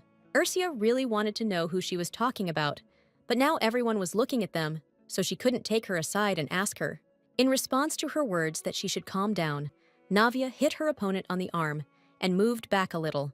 The girl mockingly stated that she had touched her lightly, which meant her rival was being a fool. People around began to say that such behavior was unworthy of a lady, and she did not dare to do so. Miss Lurtella headed deeper into the hall, but everyone around continued to watch her and whisper. Ursia was just about to call the Marquise's daughter back when Azel intervened in their dialogue. The girl grabbed Naevia by the shoulder and asked how she dared treat the princess like that. She added that she asked to bring her water, and she began to behave disrespectfully in dialogue with Princess Pysantria. Azel continued to say that their princess is the kindest, and the girl intends to upset her. The crown prince's new bride grabbed the girl by the dress and screamed that she was a pathetic bug. Azel tried to escape from her hands, screaming for her to let her go immediately. She talked about how God couldn't choose someone like her, so she would never become crown princess, because only their lady was worthy of it. Navia let go of her, and then swung her hand and hit the girl on the cheek with all her might. Azel screamed and fell to the floor, and the new bride told her that she was a dirty commoner. Rubbing the bruised area with her hand, the girl could not believe that she had been humiliated so publicly. The Marquis's daughter approached her and declared that she dared not approach her anymore. Ursia, watching everything that was happening, thought that Miss Lurtella had finally fulfilled her role. The girl immediately shouted at her that she should immediately stop beating the innocent girl. Azel, meanwhile, jumped up from the floor and asked the people if she really was the child of the prophecy, because she had so unceremoniously struck an innocent person. Indignation bubbled up inside the crown prince's new bride, and her hand began to rise again. Noticing this, Ursia immediately ran to shield Azel from another blow. This time, Nyevia put all her strength into the blow, causing the princess to feel a ringing in her ears for a while. People around began to shout that the princess had blood on her lip and a bruise on her cheek. The guests whispered that she was clearly not a child of prophecy, because everything with her was very clear. The marquise's daughter looked in horror at her trembling hand, little by little, realizing what she had just done. Ursia realized that her rival was beginning to come to her senses, so she decided that it was worth reporting to her father that the drugs only worked for a short time. Wiping the blood from her face, the girl thought that the veil had finally fallen. Navia fell to the floor in shame and fear, not understanding how she could do this to her rival. One of the women in the crowd began to ask another if this girl really was the child of the prophecy. Everyone began to discuss that perhaps it was a big mistake, and at this time Ursia approached her opponent. Someone said that from the very beginning they doubted the new prophecy, because someone like her could not be the savior of the empire.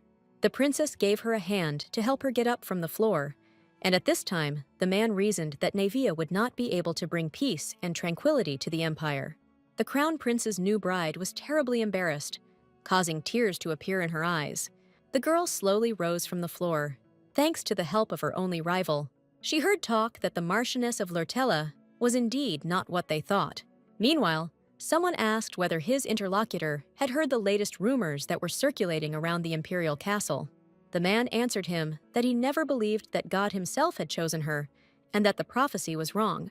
Seeing that Nyevia was about to remove her hand, Ursia was the first to let her go, thinking that since she wanted it herself, then let her have it. The crown prince's new bride did not expect this, so she immediately began to fall back. Behind her was a table on which stood a tower of glasses filled with champagne. The entire structure flew straight at her, and also obviously fell towards Ursia Pesantria. The princess understood that this was necessary in order to completely destroy the authority of the marquise, but she knew that it would be quite painful. Suddenly, someone grabbed the girl by the shoulder, thanks to which not a single glass fell on her. The savior turned out to be Crown Prince Demian, who chose to help his former bride rather than his real one. The princess looked at him in surprise, trying to understand why he helped her. Miss Lurtella sat among broken glasses and a puddle of champagne, and Ursia remained completely unharmed. She thought that, thanks to the prince, she had not suffered a bit, but she still could not figure out his plan. Navia sat on the floor and cried, quietly saying that she did not believe that this happened to her. People around looked at her with condemnation and gloating, and she clearly felt their gaze. Her rival approached her again, offering a helping hand to the unfortunate fallen woman. Miss Lurtella became furious and screamed to the entire ballroom that everything happened because of her. The princess, meanwhile, calmly asked if the new child of the prophecy had hurt herself. Navia rose from the floor on her own, quietly wailing that she absolutely did not believe what had happened.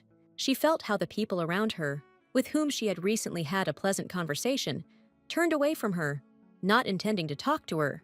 Ursia also felt a wave of indignation from all the guests of the imperial castle. Suddenly, she heard a name from Nyevia that she had not heard before. She ran up to her again, saying that the girl needed to rest and go home, to which her rival again screamed for her to move away from her.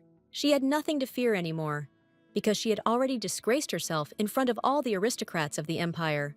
Miss Lurtella walked past the princess and menacingly declared that he would not just leave this. Ursia said that she does not care about the fact that the girl is a child of prophecy, because such behavior is simply unacceptable in high society. People again began to whisper that the princess was right, because some marquise dared to raise her hand against the princess of Pesantria, which means that the girl would not be able to fulfill the prophecy and would not cope with the role of the crown princess. Navia began to sob and started screaming that everyone should shut up immediately, after which she looked at Ursia and asked if she was really facing punishment. The girl laughed and asked why she was being punished, since she was not guilty of anything. Coming closer to her rival, she asked if she really thought that God himself had chosen her. Noticing the downcast expression on her face, Ursia immediately realized that there was clearly something fishy in this matter. The crown prince's new bride fell to the floor, and the princess decided that this could end her humiliation and then wait for a response. The servants picked up their future mistress to take her back to the room, and Ursia, meanwhile, thought that the prince should help her at least for the moment. Instead of the expected reaction, Demian stood still and calmly watched as his future bride was taken away from the hall. The princess finally heard the sonorous voice of her older brother, who was already making his way through the people straight to her. He came closer, wiped the blood from her cheek, and said that he saw blood on her face, so he decided that she had suffered badly. She explained that he shouldn't worry, because it didn't hurt at all, to which he asked if she would listen to him if he asked her to treat his wound. Hearing her negative answer, the guy said that she should still do this after the banquet. The brother and sister noticed young people approaching them, to which Ursula thought that she had been looking for her all evening, and she herself showed up. Azel and her younger brother approached them, worried about the situation. The princess thought that she had not seen Rubel for a very long time, because he was one of the prince's assistants. The guy bowed politely and greeted her, calling her Highness, and meanwhile she realized that he still considered her the crown princess. Rubel Portaba, the prince's assistant, was the only one whose attitude towards her did not change a bit. He stated that they had not seen her for a long time, to which the girl answered in the affirmative. She understood that he had not changed a bit, because he was still the kindest among all the crown prince's assistants. Rubel was good, but overly emotional, which led him to certain difficulties in his work. Ursula believed that for this reason he would not become one of her closest assistants. She knew very little about him, because they had never worked together, but brother and sister were very similar to each other, both in appearance and in character. The princess approached her maid and asked why she intervened in their quarrel, to which she replied that she was afraid for the health of her mistress. Urcha said that she was very grateful to her for trying to keep her safe, but she did not want the girl to get hurt, to which Azel asked her forgiveness. She added that she didn't have to worry about this, because she was really worried about her. Turning to her younger brother, she said that the two of them should go home early to get a good rest from what had happened. As soon as the princess gave him the order that he take medicine for his sister from the imperial doctor on her behalf, the guy immediately went to carry out the order. Ursula, meanwhile, approached Navia's recent girlfriends, who said that it was unlikely that God had chosen the Marquise's daughter, since she dared to behave like that. To their questions about how she was feeling, the girl gratefully answered that she was fine. Listening to them talk about how, no matter who she was, His Highness should deal with her, she thought that it was he who should do this, and not the emperor. One of them said that lately His Highness has looked very sad because the prophecy separated them. When she asked what they were talking about, the girls assured her that she had not left the imperial palace just because of the crown prince. All three believed that they loved each other very much, so no prophecy could separate them, to which Ursula thought that the rumors started due to the fact that they are often seen together. The girl had known for a long time that they were talking about them, but did not know what exactly they were talking about. She really loved the crown prince, and now she wasn't even sure if he had ever liked her. She had never really known the answer to this question, but for some reason it now bothered her. Ursula understood that it didn't matter now, because she no longer felt anything for him. Raising her head, she met the gaze of the crown prince, who had been heading towards her all this time. The princess constantly thought about the reason why he always ends up next to her. Her elder brother came up to them in time and greeted the crown prince. Damien looked wearily in his direction, after which he also politely greeted him. Rias immediately stepped between them, covering his sister with himself, and began to talk about how they had not seen Damien for 3 years. She decided that her brother arrived just in time, because she and the prince got along well, and thanks to him, they were not left alone with him.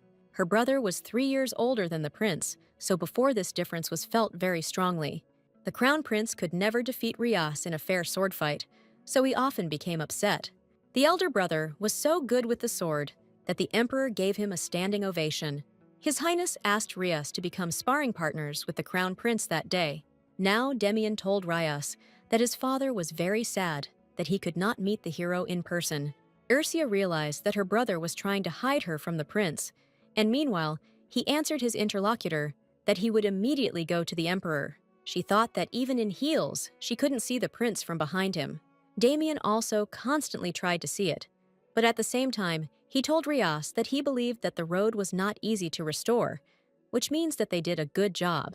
The princess understood that she could not avoid a conversation with the crown prince, so she called Rias. She let him know with her look that everything would be fine with her, and that he could go about his business. Urchia walked past him, thinking that she simply had to talk to her ex-fiancé. Having carefully examined Damien, she realized that she had not seen him with such a hairstyle for a long time, which he wore only to banquets, and his suit was the same one that she had once given him. The prince never appeared in public in the same outfit twice, so this behavior was not like him. Urchia suddenly realized that this banquet was his first appearance with Miss Lurtella. He extended his hand to her, saying that he would like to discuss something with her alone. She looked at her brother and thought that she was very glad that this was still a request and not an order, although she did not dare refuse even that. The guy knew how to use the situation to his advantage, so she had no choice but to agree. Moving a little away from all the guests, she was the first to begin to wonder why he invited her.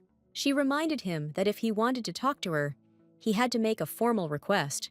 Previously, she always ran to him at his first call, transmitted through the maids. Urchia and Demian practically stopped seeing each other, so when such an opportunity arose, she rushed to him as fast as she could. This happened every time he wanted to meet her, because she could never refuse him. The crown prince pinned her against a pillar and asked if he really needed an official request to see her. He looked at her angrily and said that he had already given her a warning to stop behaving badly. The girl did not succumb to his trick, after which she reminded that she did not care about warnings. The crown prince sighed heavily and with annoyance in his voice asked why she was like this.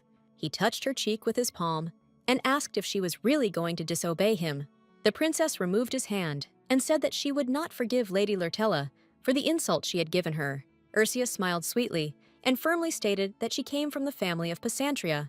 She added that she was not going to sit idly by while she was treated so disdainfully, and she herself thought that he should remember once and for all that she was no longer the crown princess, but the princess of Pysantria. Intending to leave the guy, she said that Navia behaved like a child, and if he did not want to watch this, then he should deal with her on his own. Damien did not let her finish and leave him. Roughly grabbing her right wrist, he grabbed her hand so that her fingers were in his palm, and then pulled her towards him. Unexpectedly for Ursia, the crown prince gently and carefully kissed her fingers. Looking straight into his eyes, she saw in them only the emptiness that was devouring her and cold calculation. Urtia immediately pulled her hand back in fear, exclaiming that this was an inappropriate attitude towards her. She stated that she sincerely hopes that this will never happen again. The princess began to quickly go deeper into the banquet hall, leaving him behind completely alone. The girl walked and thought that it would be better if the crown prince did not do this at all.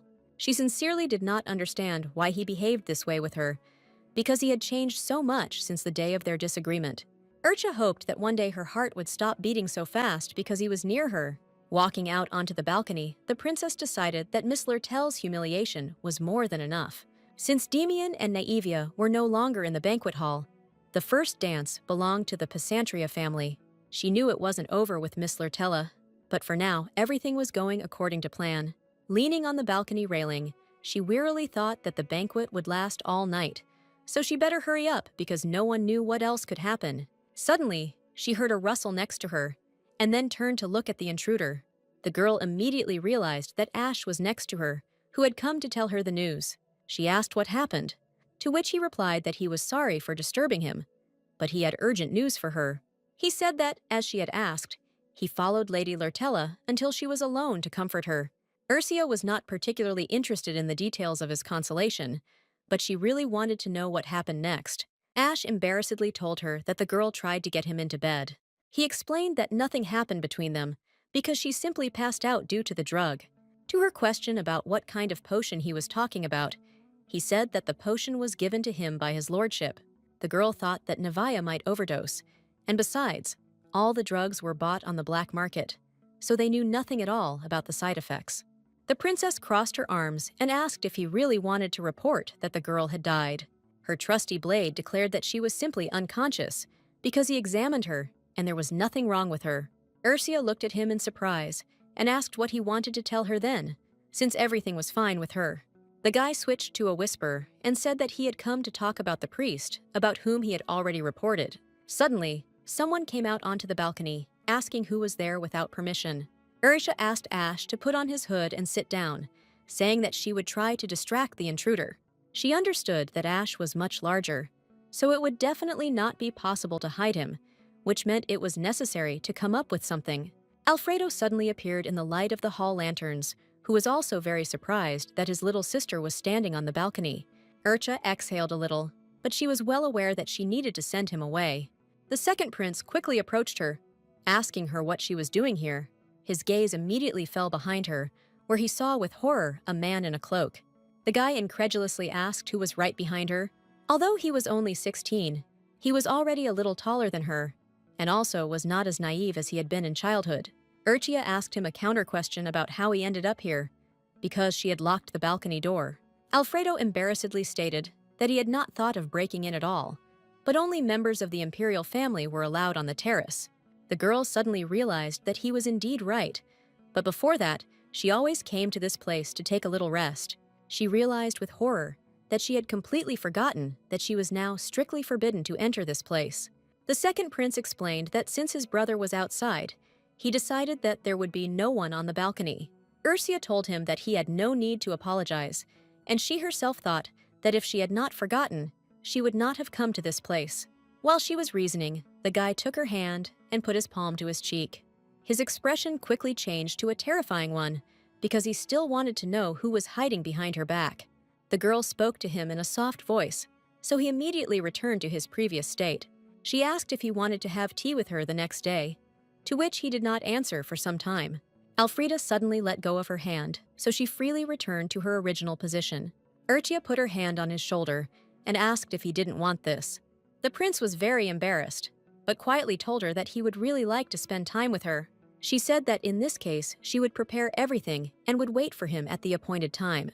Leaving the balcony, he told her that his older brother most likely would not come here, for which she sincerely thanked him. Ash immediately straightened up and asked if they could just let him go, to which she answered in the affirmative. Leaning on the railing, the girl explained that Alfredo would never go against her. Turning to him, she reminded him that he should continue where he left off, because she was worried about the details of Miss Lurtella's relationship with the priest.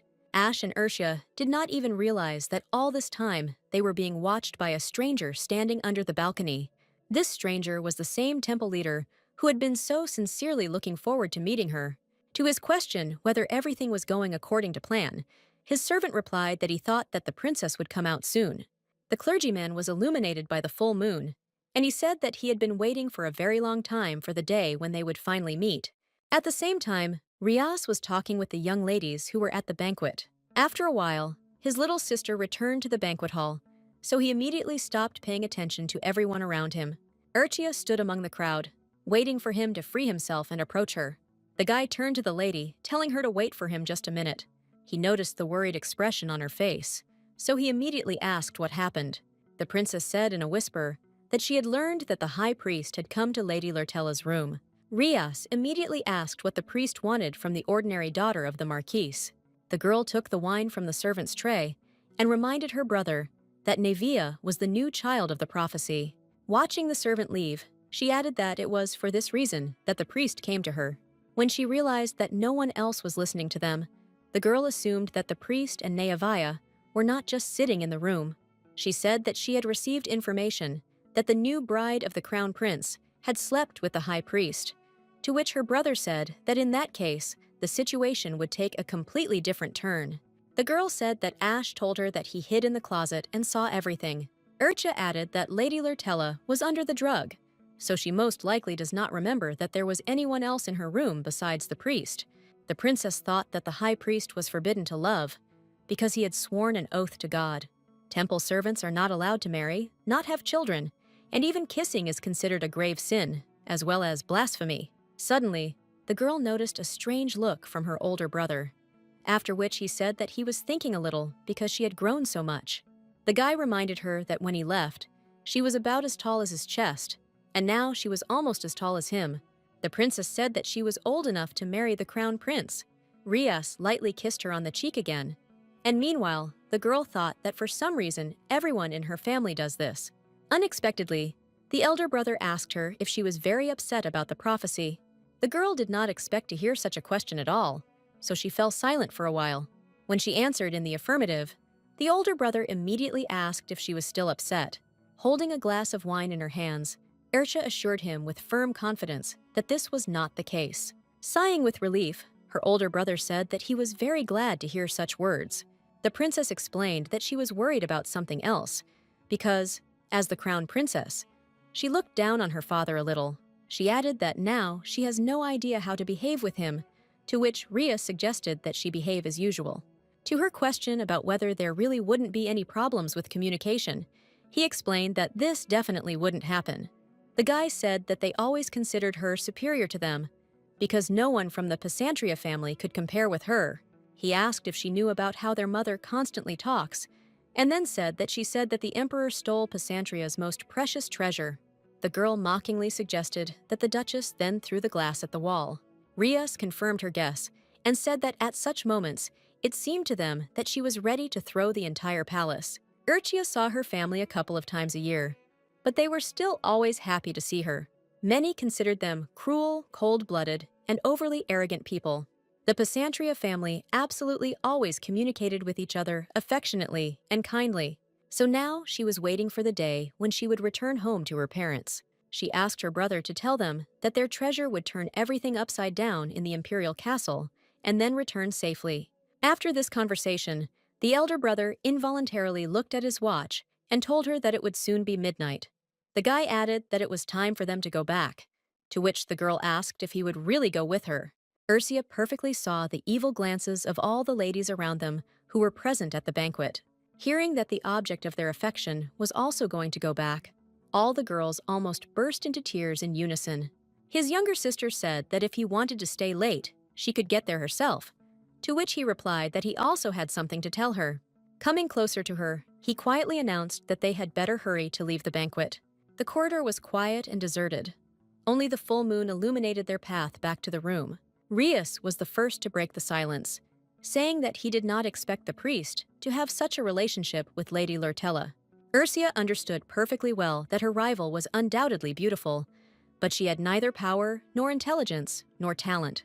The only thing the girl didn't understand was why the priest was ready to break his oath because of some daughter of the Marquise.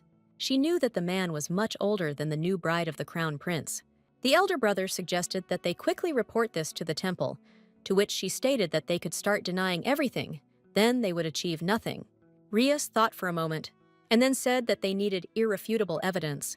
His younger sister confirmed these words, and added that the lovers probably hide themselves carefully and leave no traces, after which she stated that they needed to fabricate evidence of their forbidden love. He immediately picked up her idea and explained that in this case, he needed a sample of the clergyman's handwriting.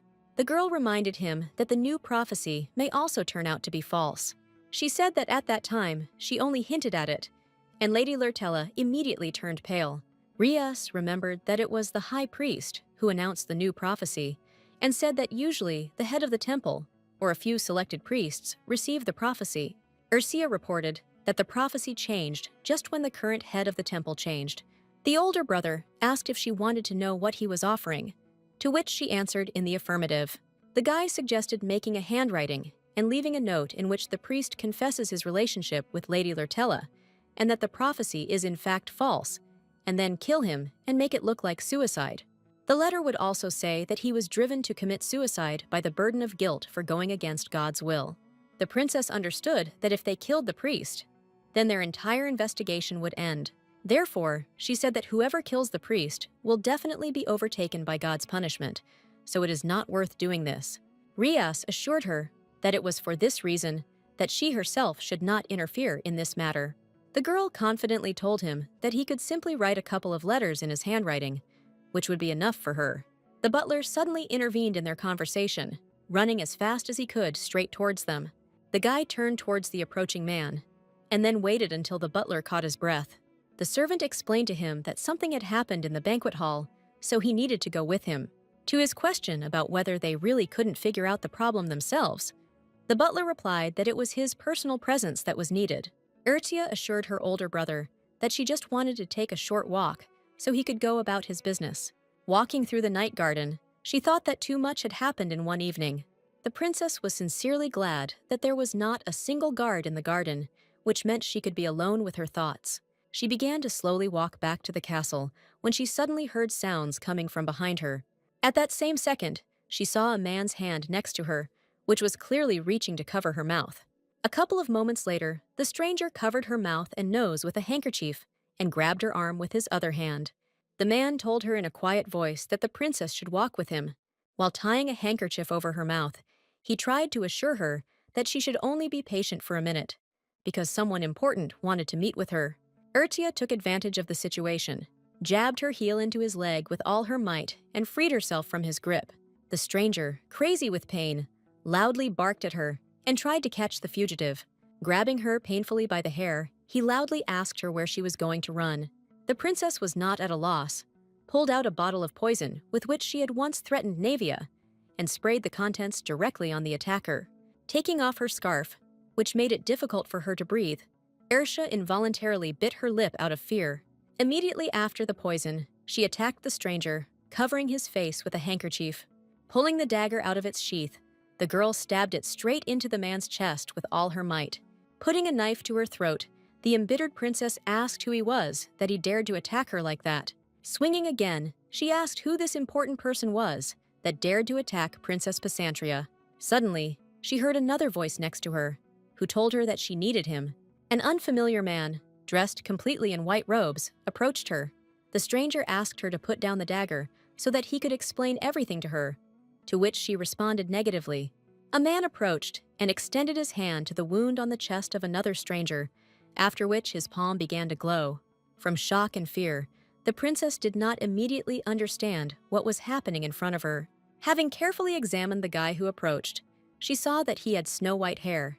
The stranger removed the hood of his cape, after which he said that his name was Azriel, and that he was the head of the temple.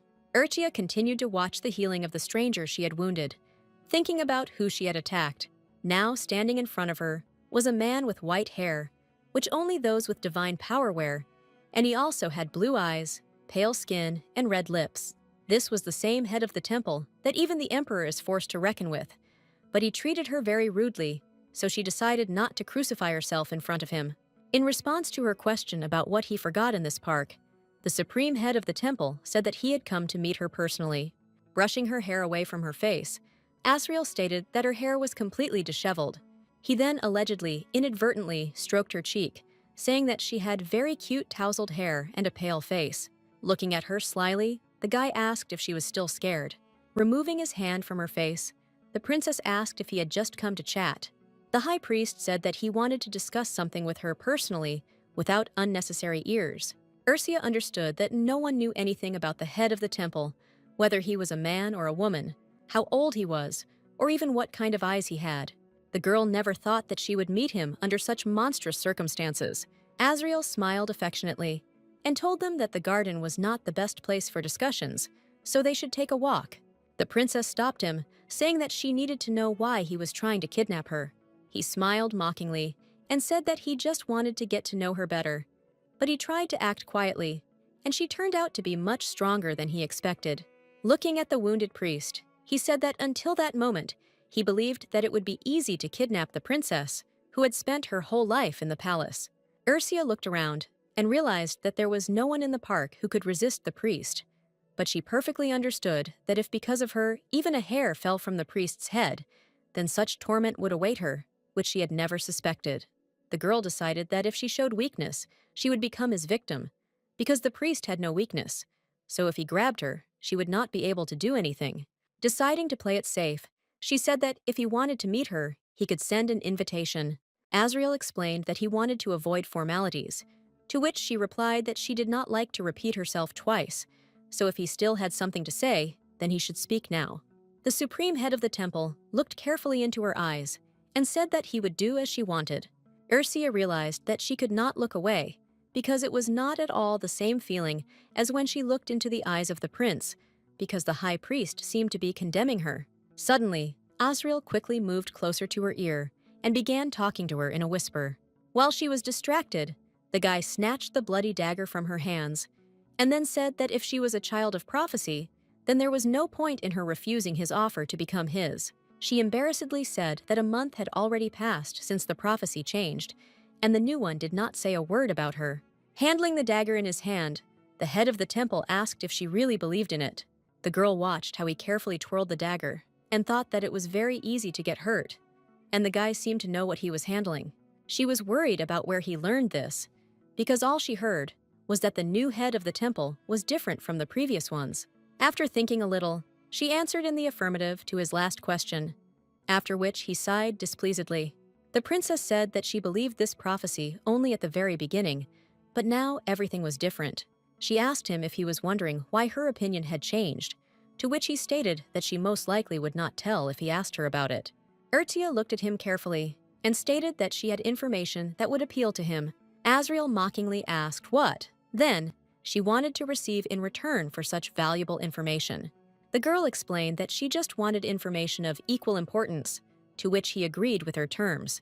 Touching her hair again, the guy said that it was already quite late, to which she suggested that their next meeting would not begin with an attack.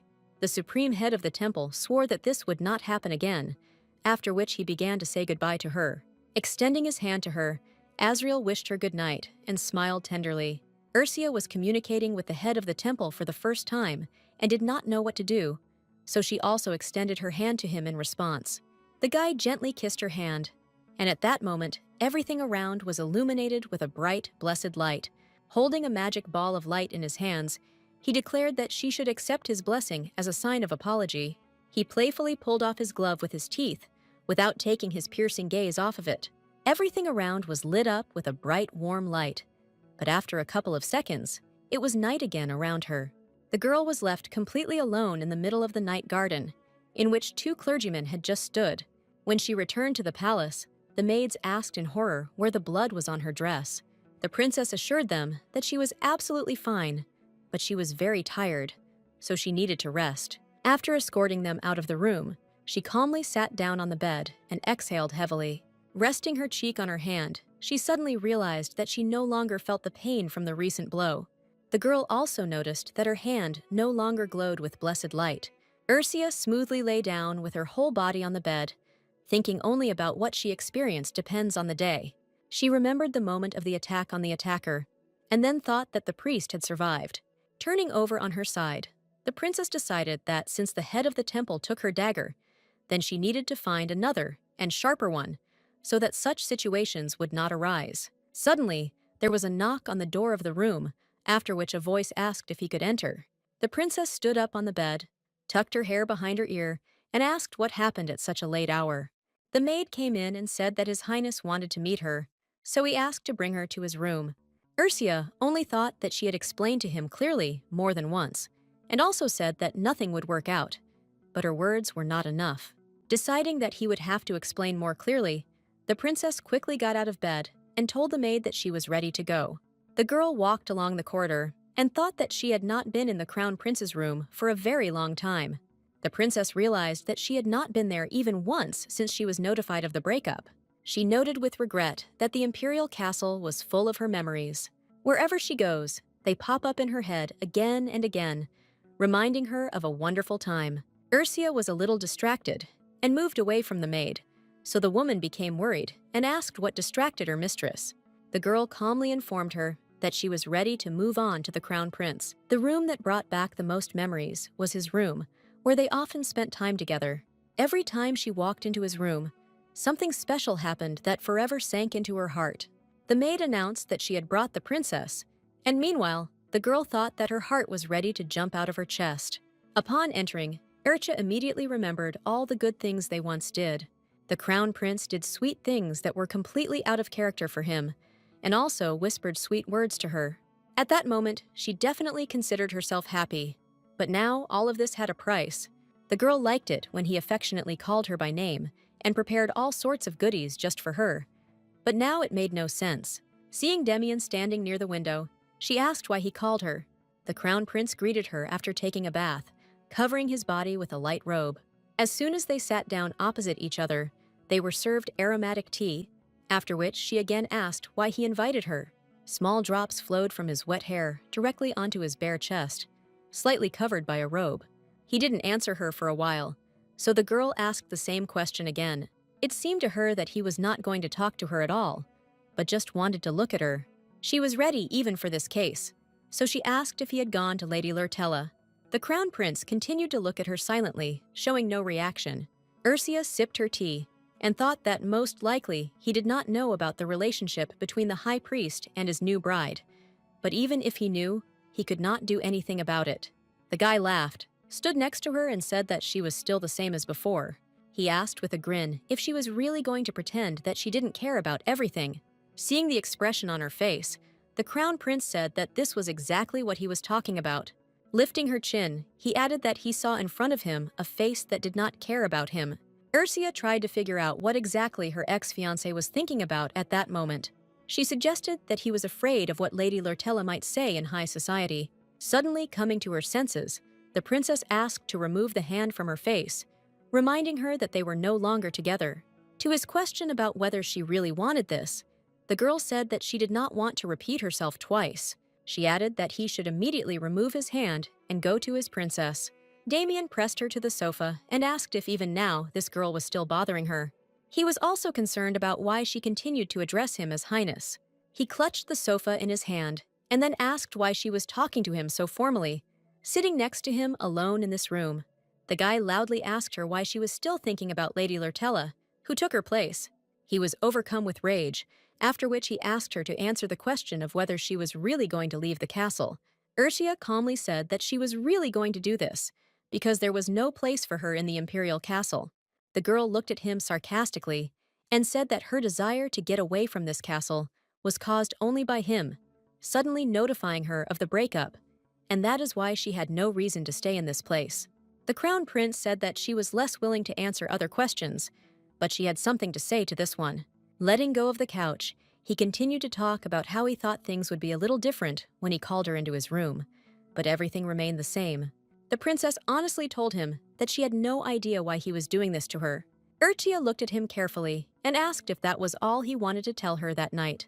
Desperation appeared on his face, but he still decided to find out if she was really okay, despite the fact that they had separated from her. He explained that he believed that under such circumstances, he could ask about it. The girl said that he spoke as if he belonged to her, and then added that he was truly incorrigible. Fury again boiled in the soul of the crown prince, but he managed to suppress it in time. Turning around, he began to go deeper into the room, telling her that she was free to do as she knew. She couldn't stand it anymore because she was very angry, because she lived her whole life for him, who abandoned her in an instant. All his accusations, the way he denied everything, all his anger at her, drove the princess crazy. Ursia watched for a while as Demian slowly walked towards the table. At some point, she boiled over and said that she didn't know at all what he was inventing, but she didn't need him anymore. She assumed he still longed for her to tell him she needed him. The princess got up from the sofa and asked if it was he who decided to break off their relationship. The girl mockingly asked why he was trying to involve her in all his unresolved issues. As soon as he turned around, Ursia explained that she would try to pretend that this conversation never happened. She added that she does not think that a person who is not ready to take responsibility for his words should be trusted to run the country. A new wave of rage overcame the crown prince, so he loudly and sternly called her by name. The princess came as close to him as possible and said that that was her name. Ursia recalled that she was the one who almost gave him her name, and she was also his ex-fiancée. Damien looked at her silently, not knowing what to say to her in such a situation. The girl lamented to him, saying that she almost became the owner of one of the noble surnames of the empire. Suddenly, she stopped and thought that she was acting like an idiot because she was showing him her emotions. And in this situation, it was no longer possible to change anything, but she could no longer restrain herself. The princess explained that she kept her promise and did everything to become empress. Passing by him, the girl reminded him that she had followed his words, and he suddenly broke off the engagement. Feeling a surge of rage and indignation again, she turned around and started yelling at him. Before she had time to say a word, he suddenly caught her hand and pulled her towards him. The guy squeezed her wrist tightly, saying that if she had just asked him to reconsider his decision, then everything would have been different. He asked her if she really thought that if she had done as he said, then everything would have been exactly the same. The princess asked with horror if he really blamed her, to which he answered negatively. She said that he dare not say something like that when he himself did the same to her. The crown prince let go of her hand, saying that she was too cruel to him. Damien explained that she could just tell everyone that she was out of tears about it and then leave. Rubbing her choked hand, she fought back tears, but still told him that he was still just as selfish. Having said everything she wanted to say, the princess rushed to the exit door to quickly leave this room. The prince was left completely alone, still not understanding why she was trying to blame him for everything that was happening. Ursia, meanwhile, pressed herself against the cold door of his room and continued to cry bitterly. Sobbing, she headed to her room, trying to analyze their conversation. She believed that His Highness would live a happy life with his new lady. The girl knew that as a citizen of the Empire, she would have to praise their couple. The princess headed to her bed and thought that she couldn't just leave it like that. Suddenly, she felt a light breeze coming from the slightly open window.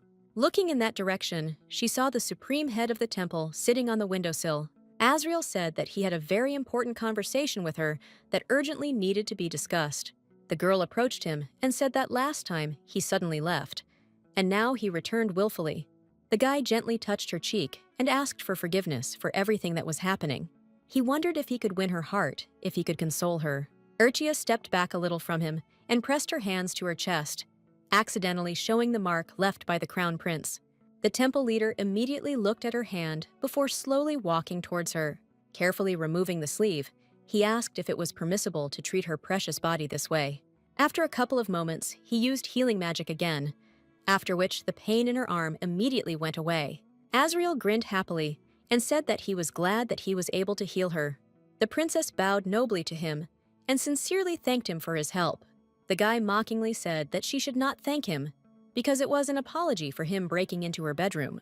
Ursia suddenly realized that they were really in her room, so she asked how he managed to get to her. The head of the temple confidently said that he climbed straight into her through the open window. The girl thought that she couldn't even imagine what he was capable of because an ordinary person could not climb so high. Anticipating further questions, he explained that there was a tree next to the window, so it was quite easy. Realizing that she would not argue with him, the princess declared that she would no longer ask him questions on this topic.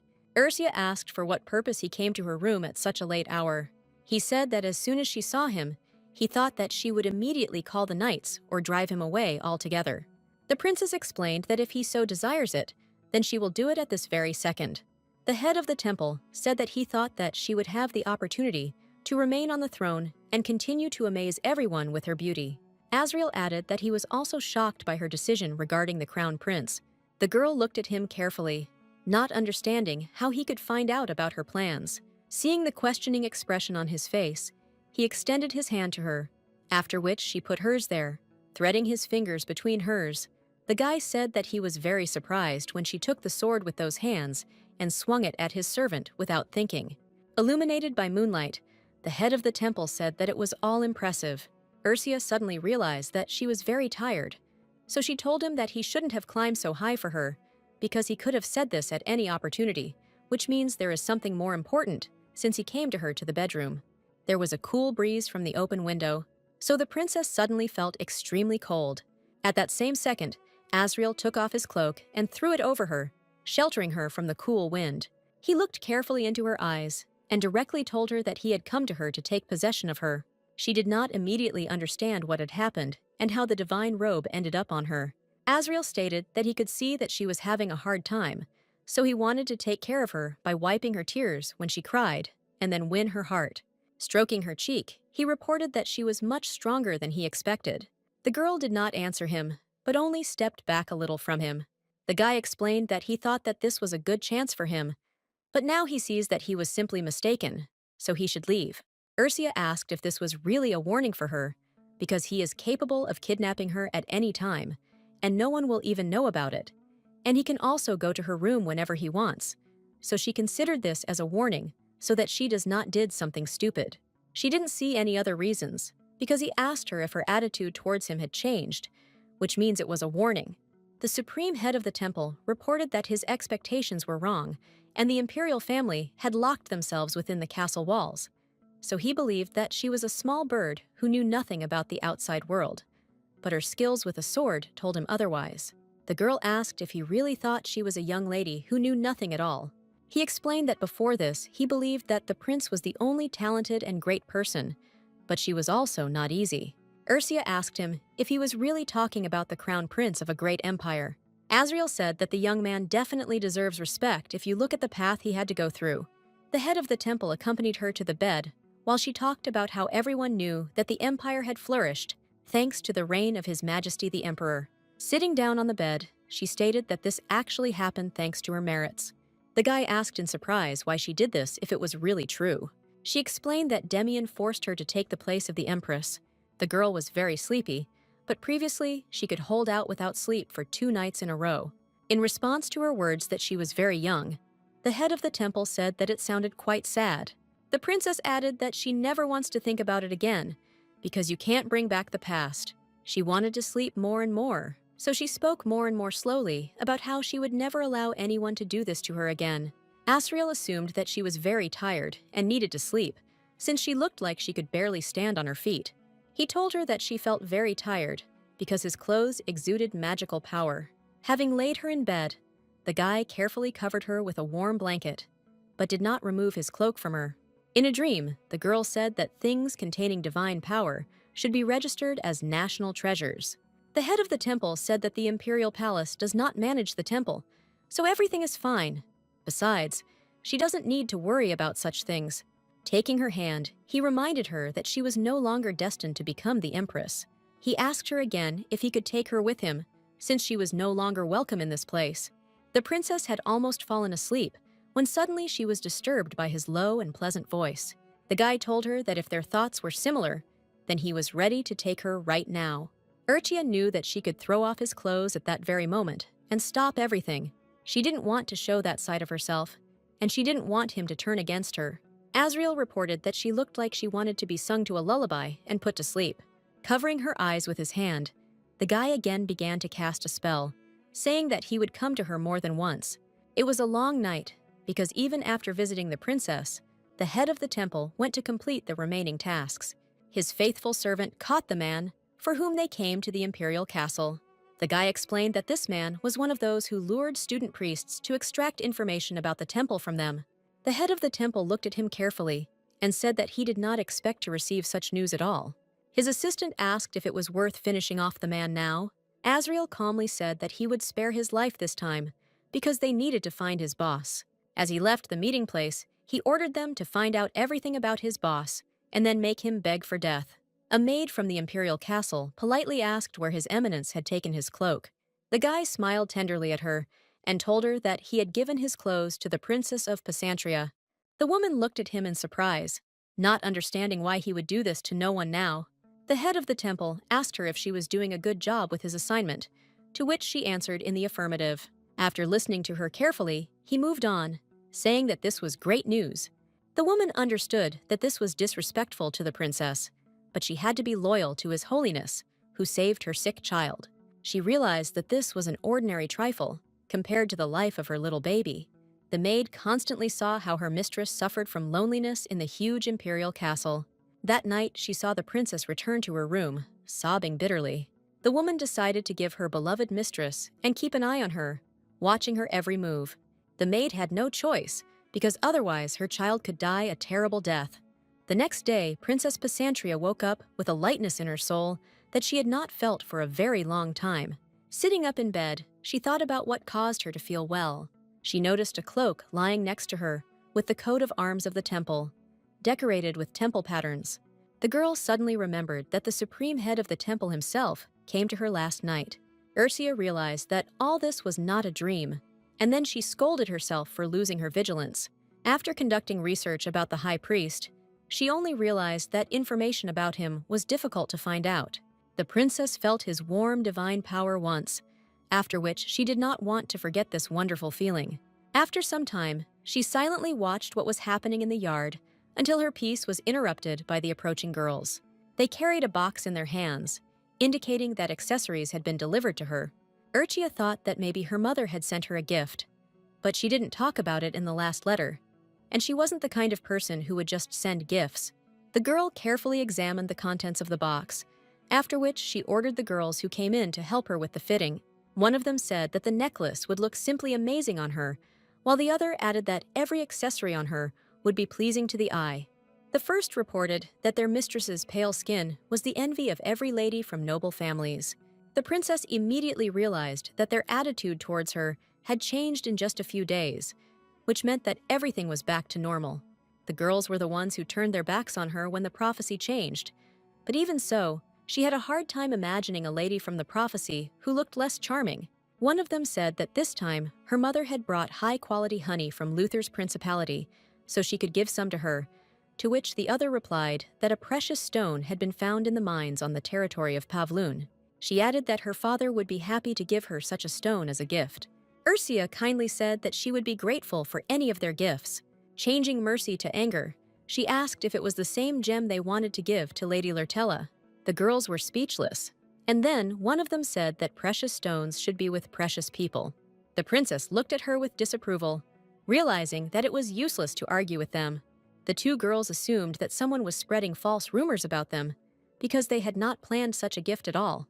Ursia knew that a rare and beautiful red gem that had never been seen before was found in Pavlin's estate. In fact, the count hid the fact that the stone was found a year earlier in order to make money from it. One of the girls said that they made 2 tiaras from a precious stone, and her father wants to give one of them to Her Majesty the Empress, and the second to her. Since ancient times, tiaras with red gems have been an exclusive feature of the royal family.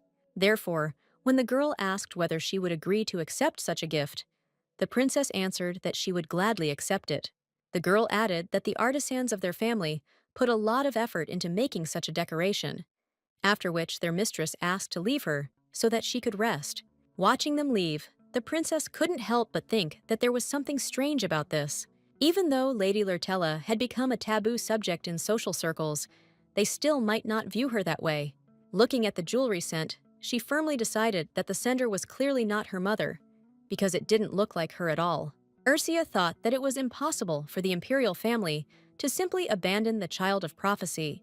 A couple of hours later, she headed to her trusty blade, which was still working in the stable.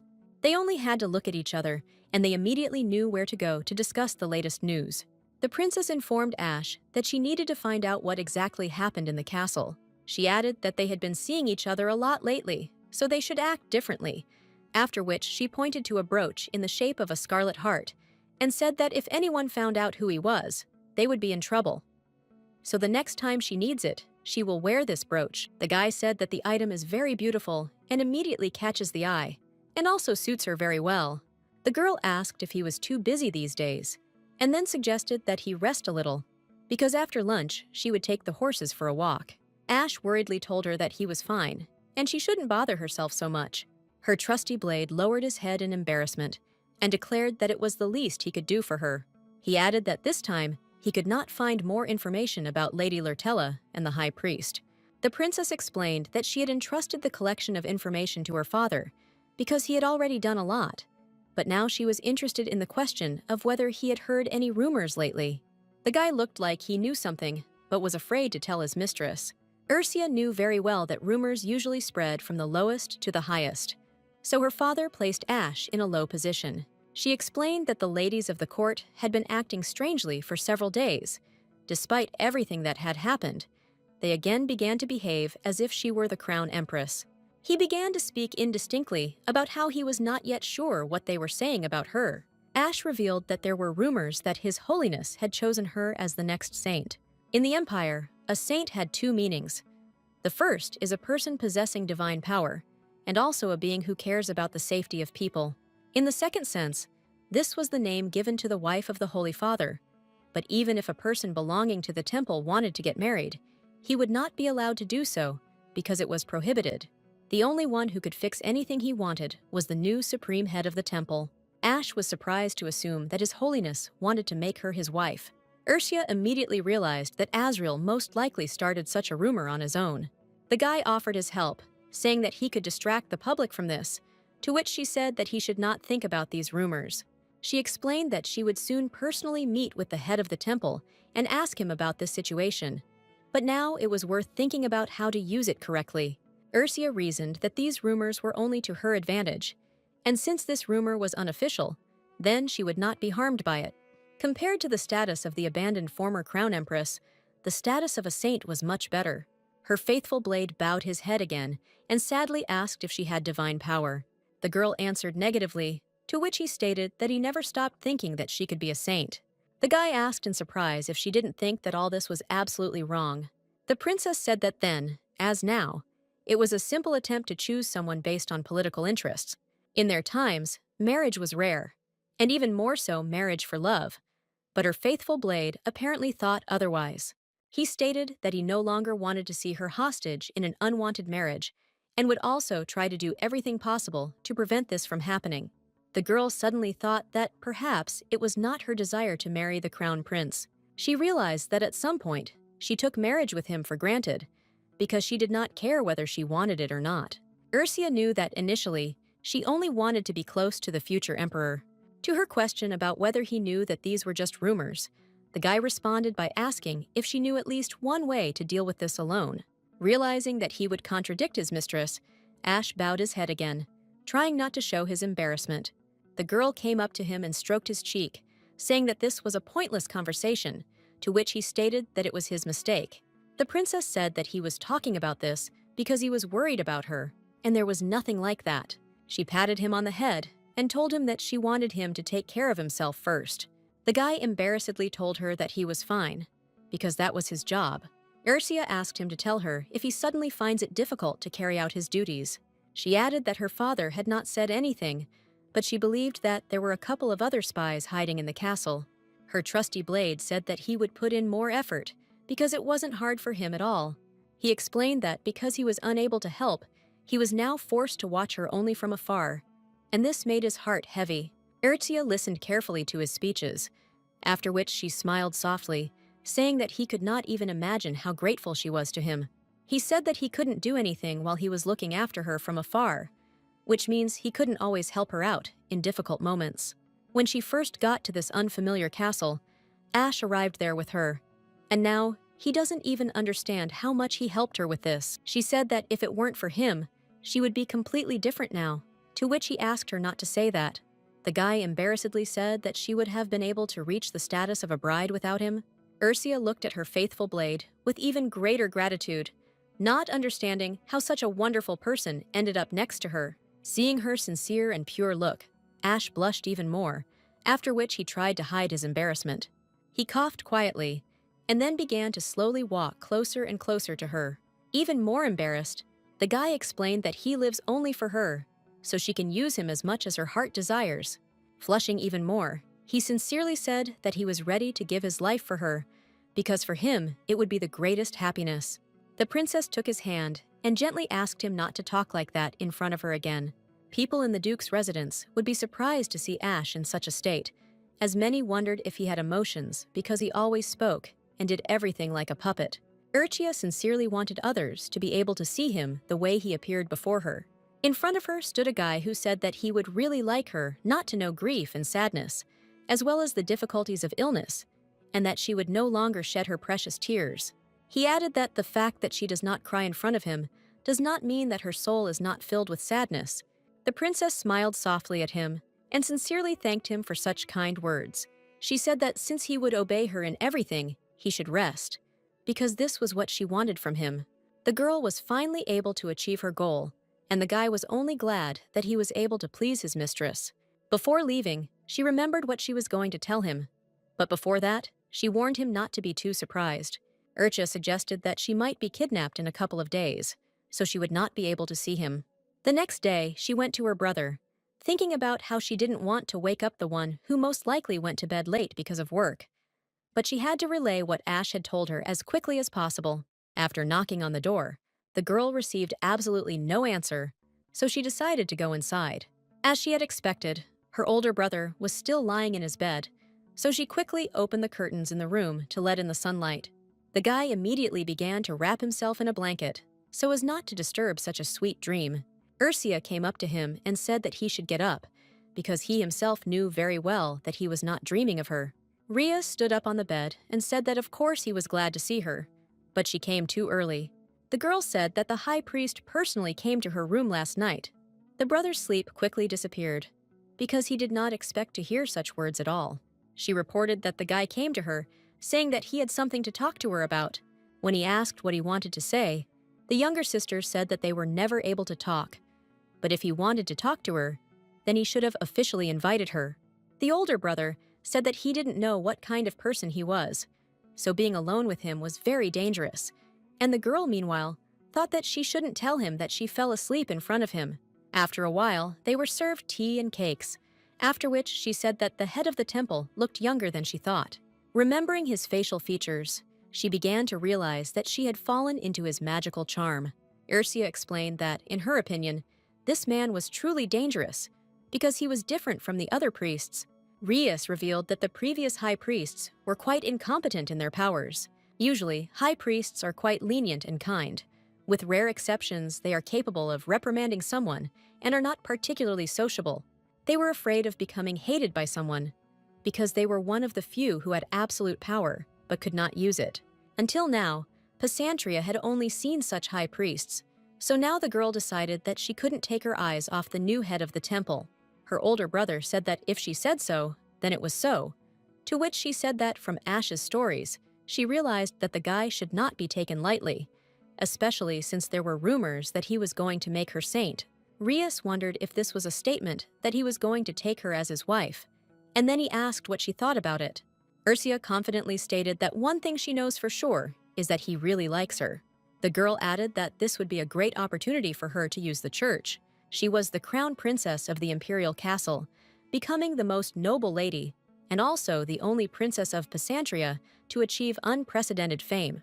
The girl had an outstanding pedigree, but now she had one drawback. She was abandoned right at the altar. There were rumors that the high priest wanted to make her his saint, so in this way, she could remove the stigma of being abandoned. Talking with her elder brother, she stated that at the moment, the head of the temple could not find a better candidate. She added that she would really need her older brother's help in one matter. In response to his questions about what she was talking about, she said that it was about her abduction. In surprise, Rias spat the tea back out and then asked who was going to do this. Urcha explained that the culprit would be the crown prince, and then said that there was something he could help her with, because if he did kidnap her and imprison her in a dungeon, then most likely the fourth squad of knights would be keeping an eye on her. Meanwhile, the guy got rid of the remaining tea from his face, and she said that among them, there were a couple of interesting guys. The older brother was tired of listening to all this nonsense, so he stood up abruptly, to which she asked where he was going.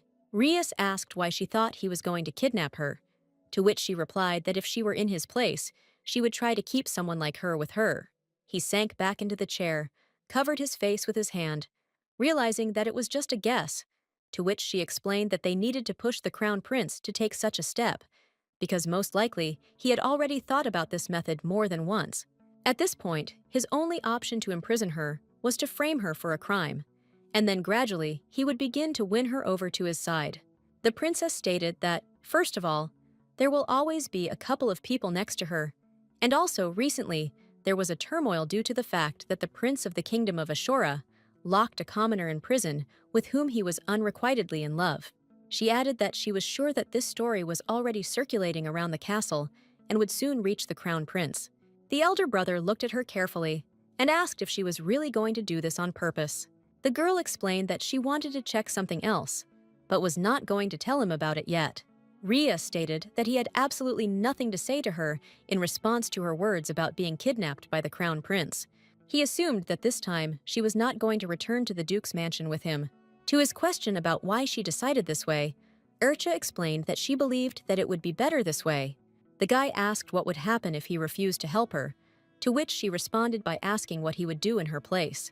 The elder brother said that if her soul wanted to stay in the castle, then he would not be able to stop her. The princess said that she simply did not want to leave her affairs to other people. Initially, she was supposed to bring stability and security to the empire. This was her main task. However, now, she wanted to improve absolutely everything in the imperial castle, where she lived for so many years. In response to his indignation that if she wanted to return, she would have returned long ago, the girl replied that she initially planned this because she accepted their separation as the will of God. She explained that this was still someone's cunning plan, and the one who dared to touch Pysantria, the one who displaced her from her place and disgraced her in the eyes of the people, must be punished. Rias said that if she returned to the duke's mansion now, she could take a break from this, and he would take care of everything because her mother and father were always behind her. He added that if she decides to take a break from this, then no one will say a word to her. But if she has made her decision, then he cannot persuade her. The princess sighed lightly and said that she didn't want to tell him twice. Urtia told him that now she does not plan to return in the name of the duke, and this was her final answer. At lunchtime, she sat at her desk and thought that her brother was right, because all her life she had been running headlong. She shouldn't have been in this position, because she was supposed to take the most prestigious position in the empire, but she simply accepted the burden and never complained. It was the same when she began to handle the affairs of the imperial family on behalf of the emperor and the ailing empress, because she simply considered it a long time. Then she had to help the crown prince strengthen his position. At the same time, Alfredo tried to do everything for the sake of his status, because despite the fact that the crown prince won, the boy still went through a lot. The second prince was able to avoid death only by renouncing the imperial family name and then going to war, while she tried to help the exhausted crown prince. Leaning back in her chair, the princess reasoned that she had never thought about rest.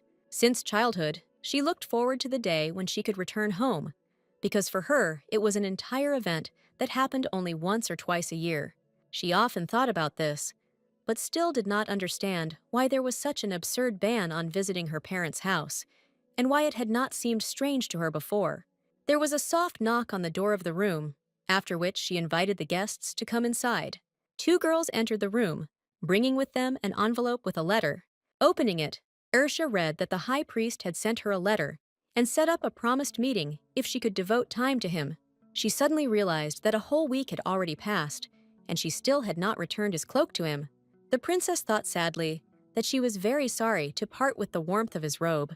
The girl thought about whether she could buy it, and then decided that such a valuable thing could not be bought for any money. She quickly wrote a letter, sealed it, and handed it to the girls, telling them to give this thing personally to the high priest. As they left the room, the girls began to whisper that the rumors were true. Ursula decided that rumors were already spreading around the palace, but they didn't even know who the high priest was yet. Suddenly, she thought that the founding festival of the empire was soon to take place, one of the few great days in which the temple played an important role. At the moment, the identity of the high priest is shrouded in a veil, and at the festival, Asriel will have to reveal his identity. The princess believed that she, too, would learn the truth only at this festival in honor of the empire. She reflected that she would never have assumed that he was really the high priest, because he was too young and good-natured. Urcha decided that at the moment, there were people she should worry about more than him. Ever since she and the crown prince separated on the day of the celebration, she had constantly thought that he would soon want to return everything. Damien was completely inactive, so it seemed to her that this was even better. Urcha was worried that he was actually making up an excuse for his rude behavior that night. There was a loud silence in the room, which she was finally able to enjoy. The girl understood that she should not send a letter to her parents, because she could be caught at any moment. Deciding that they themselves could establish a connection with her, the princess continued to enjoy the silence. Her elder brother went to an audience with His Majesty the Emperor, so she decided to read the book, because the last time she took time for herself was only in childhood. There was another knock on her room, after which Alfredo's voice was heard asking her to let him in. Urcha kindly informed him that he, of course, could enter her room. The second prince very carefully opened the front door, and then headed into the depths of the dark room. As he got closer to her, he started talking about how he just wanted to see her, so he came. To his question about whether he could stay with her, the girl replied that she could not refuse him, but she was going to rest. He asked if the princess really wanted to read, to which she informed him that she was going to find something suitable. Alfredo enthusiastically asked if he could recommend a book to her, to which she said that the last time she read a book was about the history of the empire, so now she doesn't even know what she wants to read. The guy suggested that she would be interested in reading novels, and Ursula sarcastically said that all she does is dream about books about girls who get into love stories. He was a little embarrassed, but still enthusiastically decided to find her a suitable book, because there were many books in the library of the imperial castle. As soon as they entered the library, the second prince immediately went in search of a suitable book, in his opinion. Taking one from the bottom shelf, he stated that he had not read it, but judging by the title, it should have suited her. The girl laughed quietly because he looked very funny, holding a book for adults. Overcoming her laughter, she asked if Secrets with a Teacher really suited her in content. The guy yelled that he accidentally pulled it out, when in fact he was going to take a completely different one, to which she said that if he recommended it, then she would definitely read it. Ursha began to tease him without giving him the book, but she completely forgot that the guy was much taller than her. Moving away from him, The princess slipped, and the book fell out of her hands, but Alfredo managed to catch her by the waist in time. The guy gently pressed her to him and asked if everything was okay with her, to which the girl answered in the affirmative. He again told her that he wanted to get a completely different book, and the girl thought that such strange and ambiguous situations had already become a hobby for him. When he released her, Urcha walked away a little and reported that he looked extremely happy, to which he asked if she was hurt. The girl again mocked him, saying that she would definitely read this book, and the guy, meanwhile, grabbed the book, saying that she would not like this book at all. She quite accidentally heard a knock on the window, so she decided to return to her room for a while. Urcia warned Alfredo that she needed to move away, after which she headed back. The princess saw a dove sitting in her window, to which a note was again tied. From the letter, she realized that rumors had already spread to the Duke's domain, and her family most likely began checking them, because her father had eyes and ears everywhere, so the news reached them quickly. She did not believe that the Duke's investigation was successful, since the matter concerned the high priest himself. At the bottom of the letter, she noticed the handwriting of her mother, who asked her to get a book that contained records of the corruption of aristocrats. The book, which detailed all the bribes, corruption, and sins of the imperial family, was in the imperial library, which could only be accessed by members of the imperial family. The girl tried to understand why her mother needed this book, because if she wanted to get rid of some family, then the book would not be needed, because she could use the Duke's influence to stage an accident or create a dangerous situation. Alfredo suddenly entered the room, asking if something had happened to her, to which she replied that she had not noticed that she had been gone for a long time. Urcha told him that there was a book that she was interested in, after which she asked if he could help her find it. The second prince sheepishly stated that he would be very happy to comply with her request, to which she explained that there was one book that she wanted to read in the imperial library, but now she could not enter it because she was no longer a member of the imperial family. He embarrassedly reminded her that he could not take books out of the imperial library. The princess tenderly stated that she had wanted to read this interesting book for a very long time. She began to let go of his hand, saying that she hoped he would help her just once. The second prince grabbed her hand sharply and shouted that she should not let him go. Alfredo embarrassedly said that he would try to bring the right book especially for her. Having resolved the issue with her mother's request, the girl sincerely thanked her assistant. A few days later, guests invited to the banquet began to leave the imperial castle. Rias, who was watching this, said that everyone would finally return to their homes. Urcia confirmed that a whole week had already passed since the banquet, after which he asked if she would really stay in the castle. The girl calmly said that today she was going to visit the temple to meet with the supreme head. He added that this was not a situation where she could just go back to the Duke's house, because the epidemic had returned to Count Atinio's estate, which was on the way to the Duke's estate. Urcia was seriously scared and asked if something serious had happened. The older brother told her that he was not susceptible to this disease, but it would be dangerous for her to pass through this territory, because according to statistics, every second person died. She asked if the Empire had sent help to quarantine the kingdom. The girl suddenly realized that she was meddling again in the affairs of the Empire, so she immediately stopped and admitted that it had become a habit. Rias said that the Empire did not send people because the imperial family refused to provide support. To her question about why they did this, the guy did not answer anything and only looked at her with regret. She understood that the count of the estate was always at odds with the emperor, and their families always produced worthy priests. Urtia guessed that the imperial family did not want her to enter the county since she could not pass through the contaminated area. Thus, the crown prince tried to leave her in the capital, but even so, she was able to send a warning. The princess thought that Demian wanted to declare that he would become an enemy of the temple itself. The elder brother confirmed her fears and asked if she was really going to go to the temple. She stated that all the aristocrats were very interested in such actions of the crown prince, which is why even the temple prayer hall is crowded. Rias suggested that it would be much better for her to move with him to their mansion in the capital. The girl explained that the situation was quite confusing, but it would be better for her to sit in the imperial castle for a while. The guy said that in this case, he would soon start looking for workers, and then asked what she wanted to talk about at the meeting with the head of the temple. Rumors about her and the head of the temple were among the most discussed in recent times. Everyone really wanted to know whether the head of the temple would make a saint out of the girl abandoned by the oracle. When asked by her brother whether there was any reaction from the crown prince, she explained that there was no, and then said that His Majesty the Emperor called her, but because of her schedule, she could not see each other. The elder brother said that it was very strange that he just left her alone, to which she said that most likely he was monitoring the situation in the palace. She explained that the owner of the prophecy, Miss Lurtella, had made a serious mistake at the banquet. Ursia recalled that the oracle for some reason rejected her, but in the eyes of others, she looked like the one chosen by the head of the temple himself.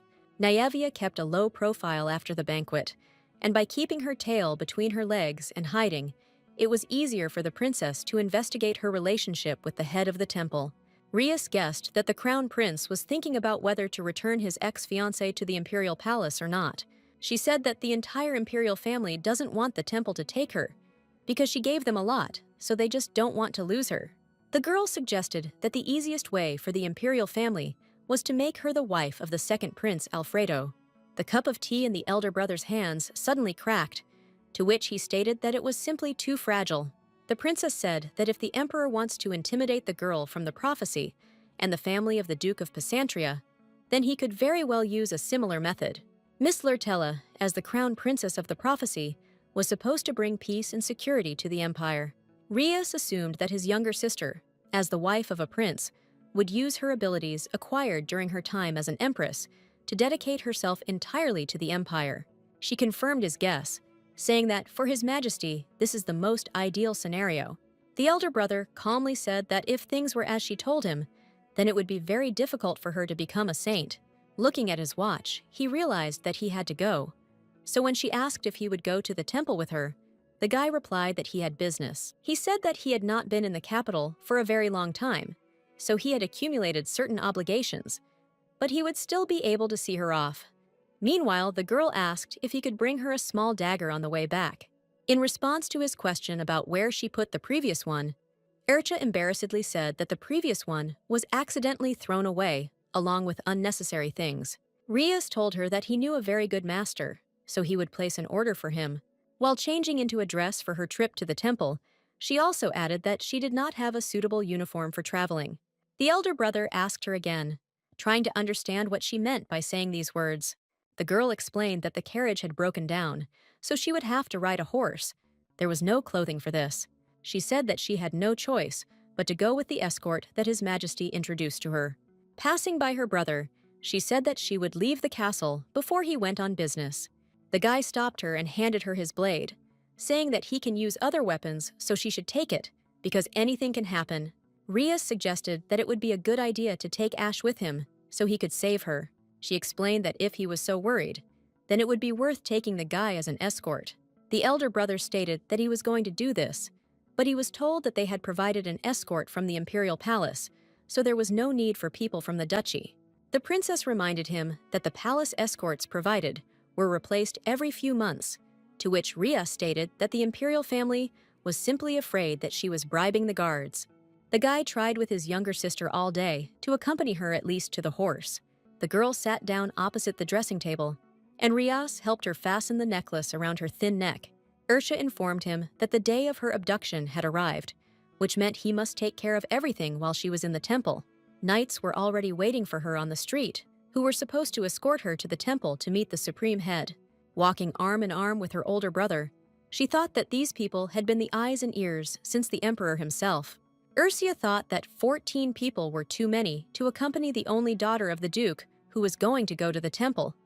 But at first glance, it might seem that the emperor cared about her very much. But no one could know if this was really so. Hiram Matilda, the second son of Count Matilda, was the deputy of the 4th detachment, which was sent to accompany the princess. The girl said goodbye to her brother, saying that it was time for him to go about his business. The guy waved her off and said that he would wait until she left the gate. Feeling angry looks from the guards, she asked him to accompany her to the exit. The ladies inside the imperial castle immediately began to discuss escorting the princess. The girl believed that they would fawn over her again as soon as they saw this picture. Rias was next to her the whole time, trying to distract her with conversations from the people standing around. He warned his sister to stay close to Hiram Matilda. Ursia looked at him carefully and asked in surprise why he decided that way. The guy explained that the deputy of the 4th Division is the only person who will truly protect her. The princess listened to the guy, so she chose to ride the horse to Huren. Half an hour before, Rias and Irtia approached the 4th Division's deputy to discuss this with him. The elder brother asked him to break away from the other knights and stay close to his sister for better protection. The man wanted to be indignant, but the prince's menacing gaze made him instantly change his mind. Having calmed down, Rias calmly asked him again, hoping that he would understand. Hiren listened to his speech about how he can only trust him, which is why he leaves his sister to him. He agreed quickly enough, so now the princess rode behind him on a horse. Ursia thought that she would finally be able to talk to Azriel in a calm atmosphere. She knew that their conversation would be about something important that they could not talk about all this time. When they left the territory of the imperial castle, the girl asked how they knew her brother, to which he replied that they had simply sparred several times. Hiren suddenly began to look around, after which he quickly stopped his horse. People in the square were talking about hearing rumors that Lady Pysantria was soon to become a saint. Everyone around them stared at them and loudly discussed that the knights of the imperial family were following her. The man told her that if she felt uncomfortable, she could put on a cloak, to which she replied that this was not necessary. In the crowd of people stood a little girl with her mother, who tried in every way to attract the attention of the princess. The girl didn't ignore her, so she smiled sweetly at her and then waved. Even such a small gesture was enough for the little girl, so she smiled happily and squealed. Hiren asked if she would mind if they sped up a little when they reached the forest road, to which she answered in the affirmative. Pressed against his back, Urchia thought that it was good to show herself to people, but the fact that she was sitting behind the knight was harming her reputation.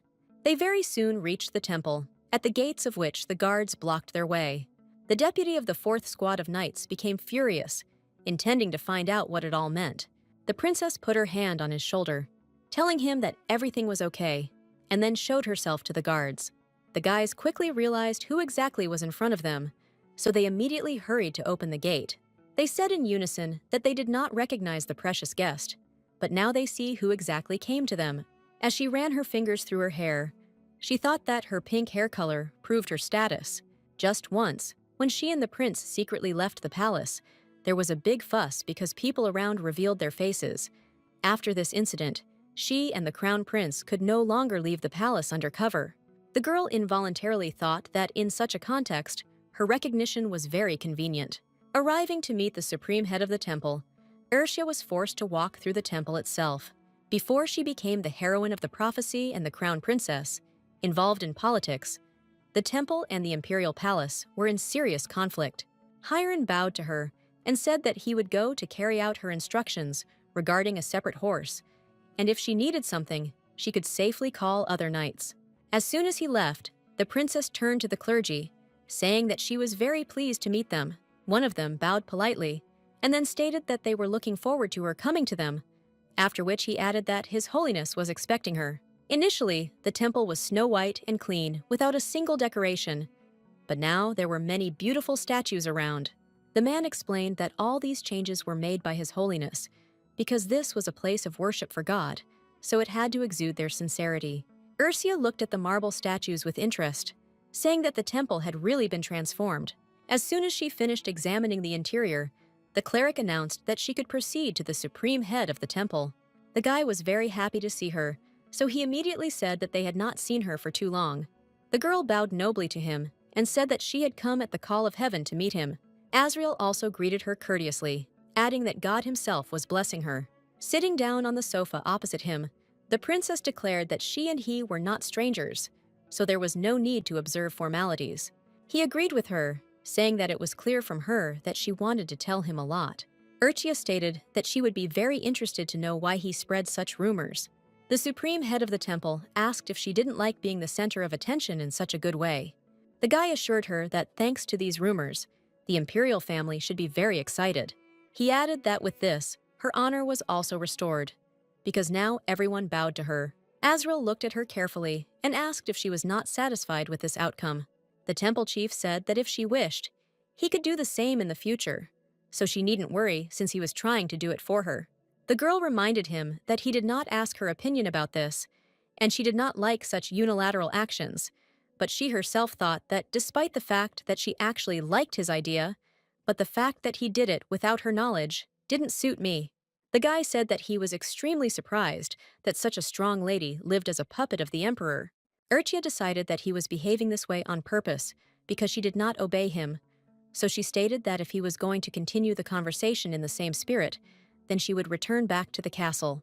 Asriel gently touched her hand and told her that she shouldn't be in such a hurry. The princess realized that just as she needed him, he needed her, which meant she should have been a little more generous. So she said that they should leave the useless talk and get to the point. The supreme head of the temple looked carefully, and meanwhile, she said that he wanted to tell her something urgent. He quickly collected himself and declared that since she wanted to get straight to the main point, he would not rant. Looking at her tenderly, the guy asked if she had thought about becoming his.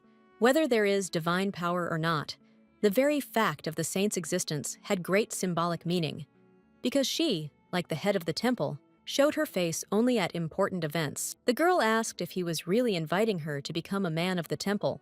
The guy confidently explained that this title has a slightly different meaning. She began to reason that the rumor that she would become a saint was true after all. In any case, for the vast majority of the aristocrats of the empire, marriage was a kind of transaction in which the other side was looked at, calculated, and studied. In response to her question about what he would do if she refused, the guy asked a counter-question about whether she could really answer that way. Ursia actually had other options for marriage, but the head of the temple took the initiative into his own hands. She knew that when the enemy took the initiative, she needed to hide her weaknesses even better. Ursia once again asked him if he understood the meaning of appointing her to the place of a saint. Asriel wondered if it was possible that he, the head of the temple, did not know this. The girl said that she was telling him about this because he was losing sight of the significance of this act. She recalled that the holy place had until now been an unofficial position because it was always vacant unless something really important happened, and His Holiness was going to put the Crown Prince's ex-fiancé in this place. The supreme leader of the church said he understood perfectly well what he was trying to do. Having looked at her carefully, he again asked whether he really could not know this. He said that if things went like this, she would have to bend the knee to her ex-fiancé. The guy added that in this case, Miss Lurtella would go up the road that she had paved on her own. Asriel spoke of how she would have to bow her head to the Crown Prince, who, fearing the change in the oracle, broke the marriage agreement with her. The girl listened to him attentively, and he continued to say that he was offering her a status with which she did not have to bend the knee to the Crown Prince, who was only using her. He wondered if he could give her something like this, it wouldn't be enough. Ursia did not stand on ceremony and asked what he would get from this marriage in return.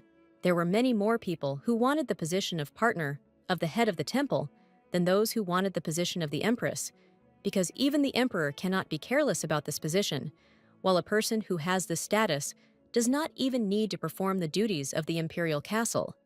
And it is also quite natural for the people follow the temple, so this was the best option for her.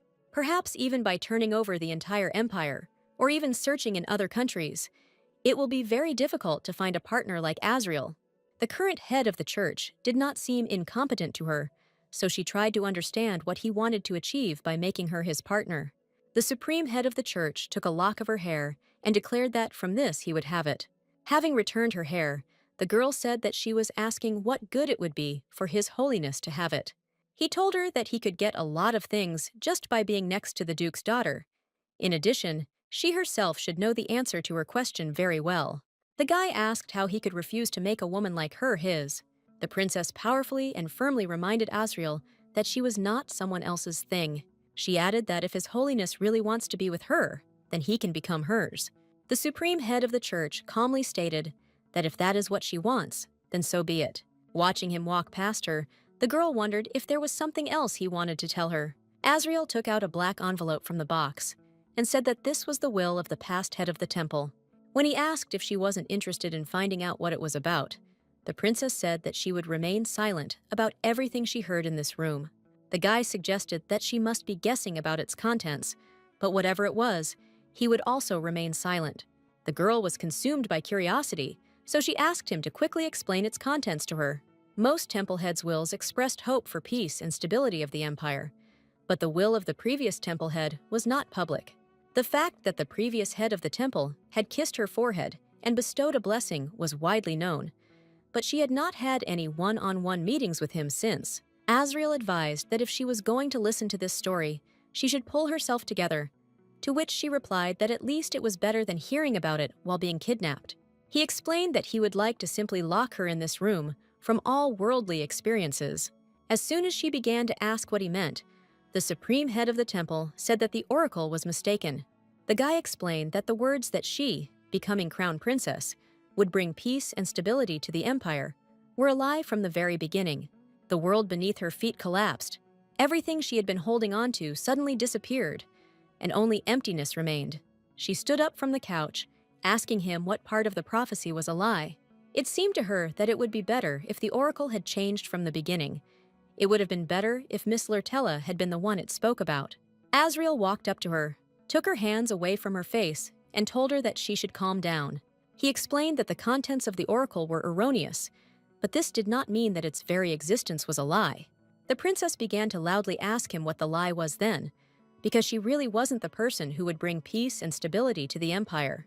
All this time, she suffered sorrows with the thought that she had been deceived, but now it turned out that she was actually deceiving everyone, not related to the prophecy.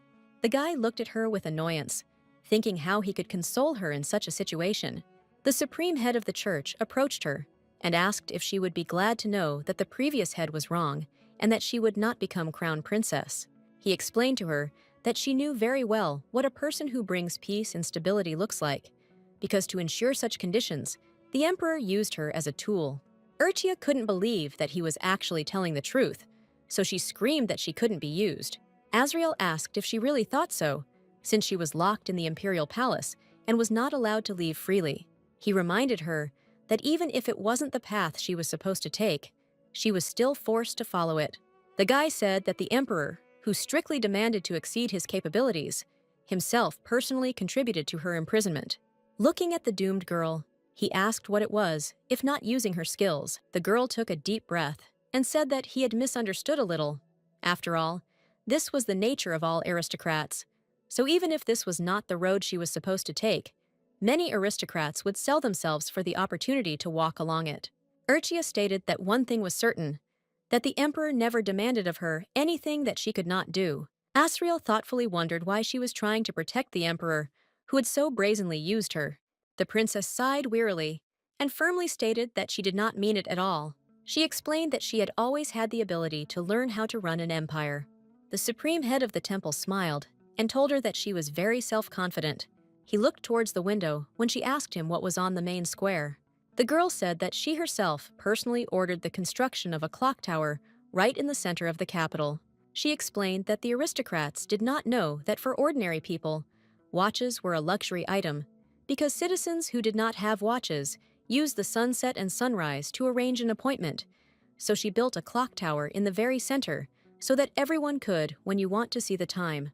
Urcha said that, at the time of construction, she thought that the attraction was being built because it was she who wanted it, because most of the aristocrats were against the idea that luxury would be available to absolutely everyone. The princess said that everything she does has a plan, so she does not consider her actions useless, because in the end, everyone who was against fell silent and agreed. She summed it up by adding that she had personally created a place for herself. The girl said that when she built the tower, she had a plan for it to become a local landmark, after which income from tourism grew. People began to work more efficiently because they learned to tell time. The emperor who turned his back on her and the crown prince who abandoned her missed one thing. Although they gave her a place, she learned and gained a lot in her position as crown princess that they will never understand. Now, the supreme head of the temple said that he had always believed that power was important to her. The princess explained that it is not the power itself that is important to her, but the sweetish taste that it gives. He lifted her chin and told her that for someone who spoke of sympathy for power, she was too unselfish. The girl assured him that for those who did not cross a certain line, she was the benevolent empress of the future. Removing his hand from her face, she added that this only applied to those who didn't actually cross the line. Ertia said that she was very interested to know what would happen if she cooperated with him. The guy explained that in this case, he would have to, keeping the line, try to seduce her. After their conversation, Urcha silently walked back into the corridor, thinking about everything they had talked about. She assumed Azriel was going to escort her out, But that didn't happen. The temple's supreme leader said that she could do it without him, so they should say goodbye in advance. Closing the door behind her, the guy said that she could use it at her discretion. The princess thought that she didn't even know where and how she could use his name. Her loneliness was interrupted by 3 people who suddenly approached and immediately began talking to her. The girl immediately realized that it was for this reason that the supreme head of the temple wanted to accompany her. A clergyman approached them, who firmly stated that at the moment other believers were busy praying, and they were disturbing them with their conversations. Therefore, if they did not calm down immediately, the temple would have to intervene. One of the girls asked if the bishop was really going to kick out the believers for doing this. Urchia immediately realized that this was the same bishop who collaborated with her rival, Miss Lurtella, and he was also the one she had too many worries about. After this very day, when the man broke the law, he locked himself in the temple, so it was difficult to see him. The man stated that he did not expect such frivolous and noisy actions from those who call themselves aristocrats. One of the ladies told him that most likely he fainted due to the fact that he dealt only with commoners. The 3 of them started talking about how no one had seen him use sacred power recently, which meant he must have died soon. Urchia interrupted their pointless arguments and then stood directly in front of the cleric. The girl said that there was nothing wrong in the bishop's words, because everyone knew that the temple is a place where you need to remain calm. She confidently said that they were indeed too loud, so he should forgive them. 3 people began to say that she had nothing to do with it, because they were the ones who disturbed the peace. The princess said that the bishop must have a lot to do, so they should not bother him anymore, but talk elsewhere. The clergyman listened for some time to their words, that drinking tea with the princess was a great rarity. One of them reasoned that the bishop could not maintain his generosity, so he raised his voice at them. The young people believed that in comparison with him, the princess looked wiser. Sitting at the tea table, one of the girls reasoned that she didn't even know which of them was Mercy, because the bishop had clearly gone overboard by raising his voice in the presence of the princess. The princess said that along with the change of the head of the temple, the atmosphere also changed. But nothing can be done about their pride, because the new head of the temple is an outstanding person, which is why the bishop is nervous. The girl continued to say that in front of the temple, she saw imperial knights, among whom stood Hiren Matilda.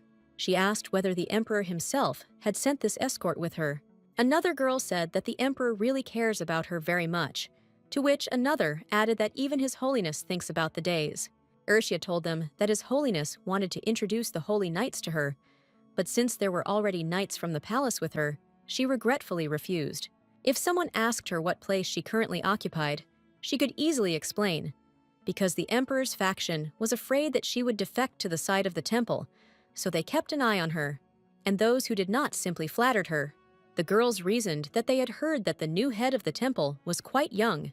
To their question about whether he was really as handsome as they say about him, she replied that they would be pleasantly surprised. Suddenly, an elderly man entered the conversation, asking her about her relationship with His Highness.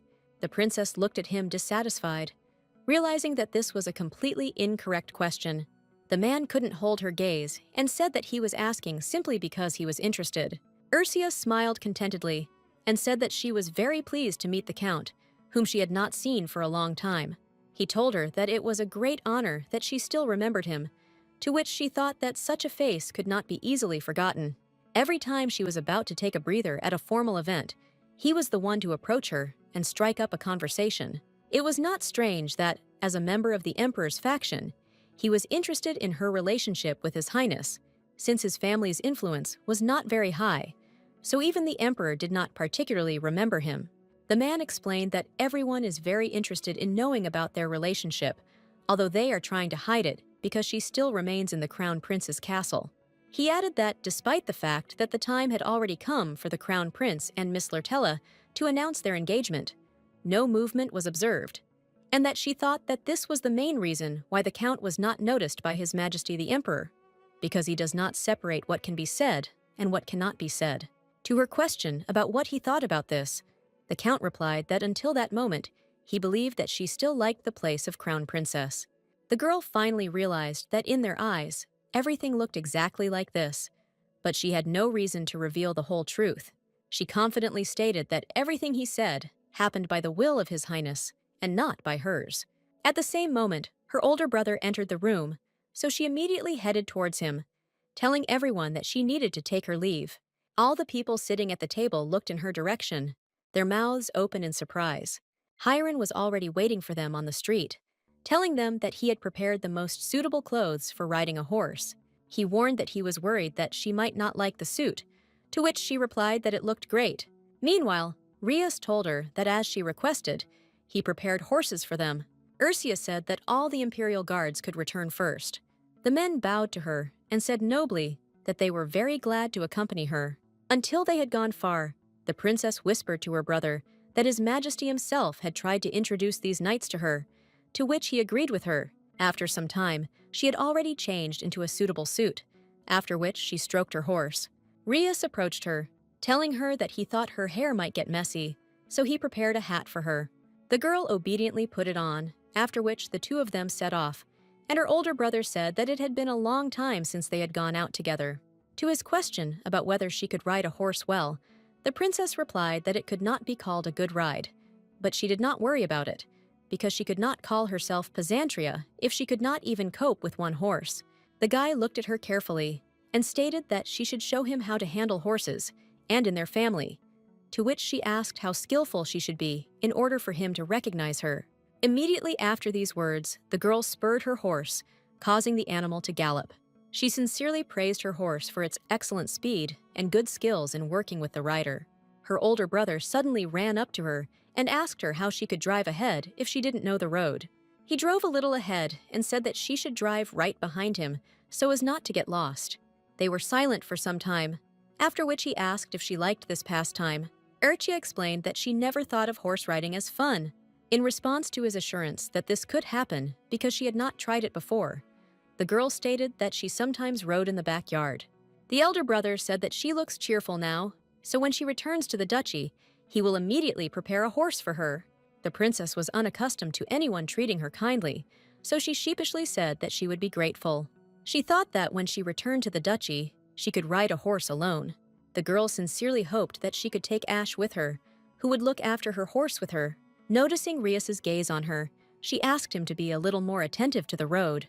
She asked what she would do if he fell off his horse, as it could be life-threatening. The guy told her that he had already fallen from a horse several times, so he didn't worry about it. He helped her get off hers, and meanwhile she asked him how this could happen. The older brother reported that he fell from his horse several times during combat in the war. Ursia said that he never answered her when she asked, so she could never understand why he participated in the war. She said that he got absolutely nothing from going to war, and all that he got was only honors. And meanwhile, she thought that, even without paying attention to the benefits, there was a reason why the Duke's only heir went to war. The guy did not give orders from the rear, and was not involved in directing the army. He fought with a sword on the front line. The princess asked if he had gained anything from this war, since he went there, exposing himself to mortal danger. The elder brother looked at her carefully, understanding why she was asking such a question. Deciding to play a trick on her, he grabbed her hat and sharply tilted her head down. The girl firmly stated that this time she should hear the main reason. The guy explained that there was no serious reason, to which she said that even if it was not serious, she still wanted to know. He informed her that if she had known the reason in advance, she would definitely have dissuaded him, so he did not say. And then he asked what she thought about this. Ursia said that it seemed to her that she did not receive anything grandiose, but simply made herself a good image in the eyes of the subjects of the empire, and also became a hero of the Sepia kingdom, paying off her debts.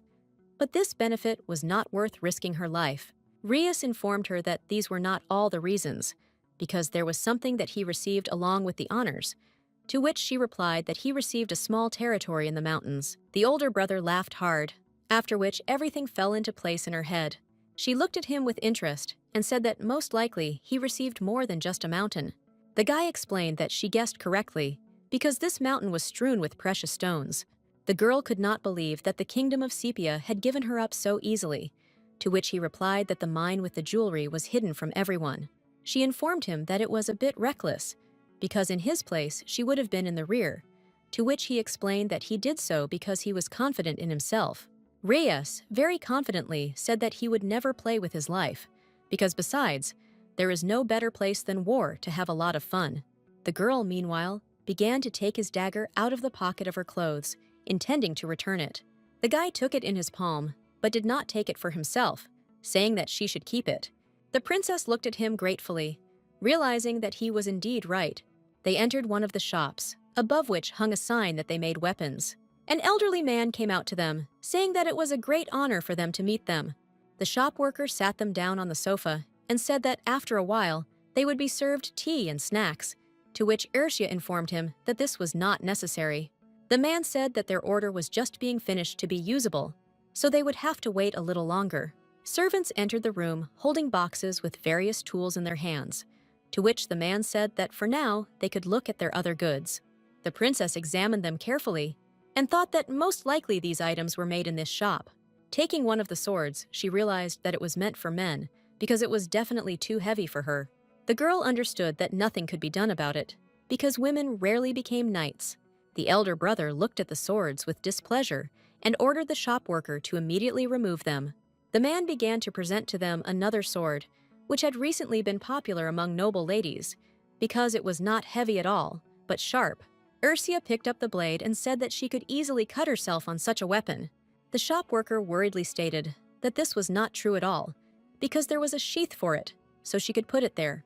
The elder brother looked at them rudely again and ordered them to immediately put away their weapons. Suddenly, another man ran into the room and immediately began to greet them. He said that he was Viscount Montaigne, the owner of this shop selling weapons. She looked carefully at the departed man and thought that she could no longer wait for the dagger to be given to her. Her brother, apparently, was also not eager to just sit in this place. The girl understood that the man had recently inherited this place because he looked very young and also stuttered when talking to them. He asked if they really came to them while walking around the capital, and then asked what family the lady was from. Rias firmly asked if this information should really bother him, since they came for a certain item. The man began to stutter and say that he was not sure, but it seemed to him that they had met at the last banquet. The owner of the shop carelessly approached the sofa and accidentally touched the leg, causing the elder brother to drop the mug of tea from his hands. His whole suit was doused in sweet tea, so he just looked at everything that happened. The man screamed loudly that he did not want this at all, and that he sincerely asked for forgiveness. The girl immediately began asking her brother if everything was okay with him, and the owner of the shop realized that they were relatives. Another person entered the room again, talking about how their order was finally ready. An elderly man with glasses asked if something had happened that made them look so worried. Mon realized that this was his chance to correct the situation, so he ran to the dagger, grabbed it, and then presented it to Ursi. The man got down on one knee and said he wasn't sure it would be a worthy apology, but he would be glad if she accepted it. The princess said that he should stop talking like that immediately because she was going to pay for him. Taking the dagger out of its sheath, she thought that this was the most suitable weight and size for her. Rias also carefully examined their purchase, but he did not like the presence of stones on the handle at all. He stated that the blade was different from what he asked for, and then asked why they did it that way. The guy took the blade from her hands, wondering if she could wait a little longer. The owner of the shop was extremely embarrassed and concerned that he liked the blade I had made. The man tried to explain that recently such daggers have become fashionable among ladies. The elder brother presented the blade to his throat and asked if he really asked to make a fashionable one. He asked how one could use a dagger that was even impossible to hold normally. The owner of the shop said that recently, even noble ladies who want such a thing cannot get it. Ria stabbed the dagger into the floor, saying that this was the reason he made the order. He added that the Viscount had attached so much jewelry to him in order to extract more money from him. The guy walked past the man and said that he hoped that the quality of the weapon would be good, but he was very disappointed because he turned the dagger into an ornament that was not suitable for use. The girl stopped him, saying that she would take him, so they should send him to the duchy, because he was perfect as a decoration. They were about to leave when the owner of the shop suddenly tried to stop them. The man said that the next time they come, he will definitely do his best. Rias firmly and angrily explained that he didn't think he had anything else to do with him. After these words, the brother and sister went outside, where the cool evening was already setting in. He asked why she still needed this dagger, to which she replied that the blade was beautiful as a decoration.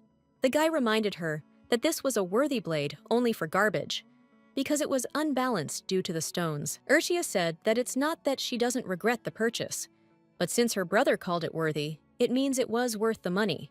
The elder brother reminded that if she wanted to decorate the estate, then she could do it with luxury, using money, not this blade.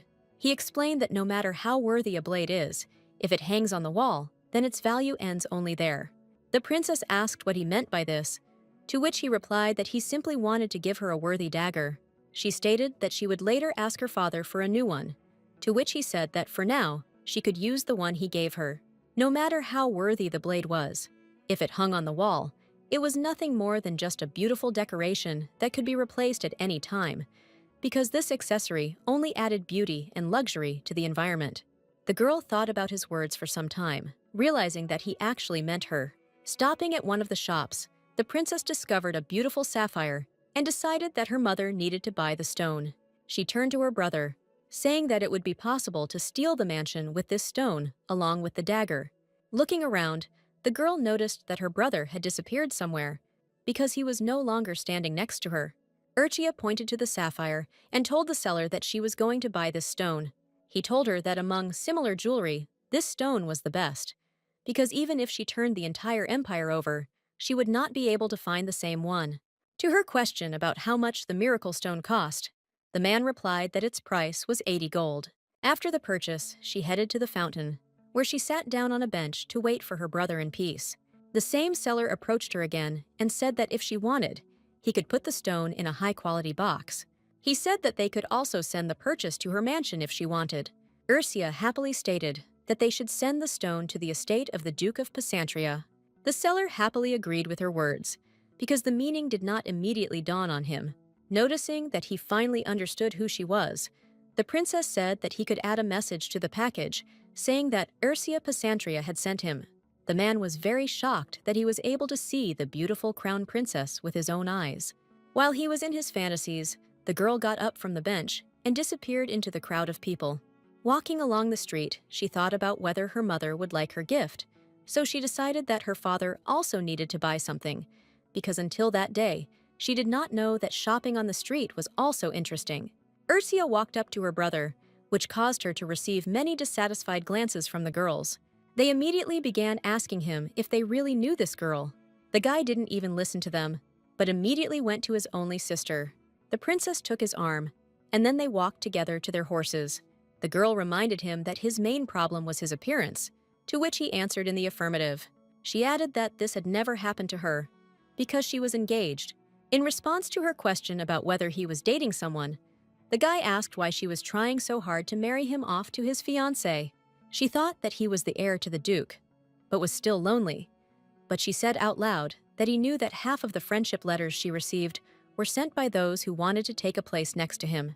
He explained that they all wanted to take a place next to the son of the Duke of Pesantria, and not with him. The girl said that he was precisely the son of Pesantria, to which he asked that he was going to give the place of heir to her. Ursia was a little shocked by this statement, because she had never even thought about it. The princess did not notice how they were surrounded by a large number of people who were heading somewhere.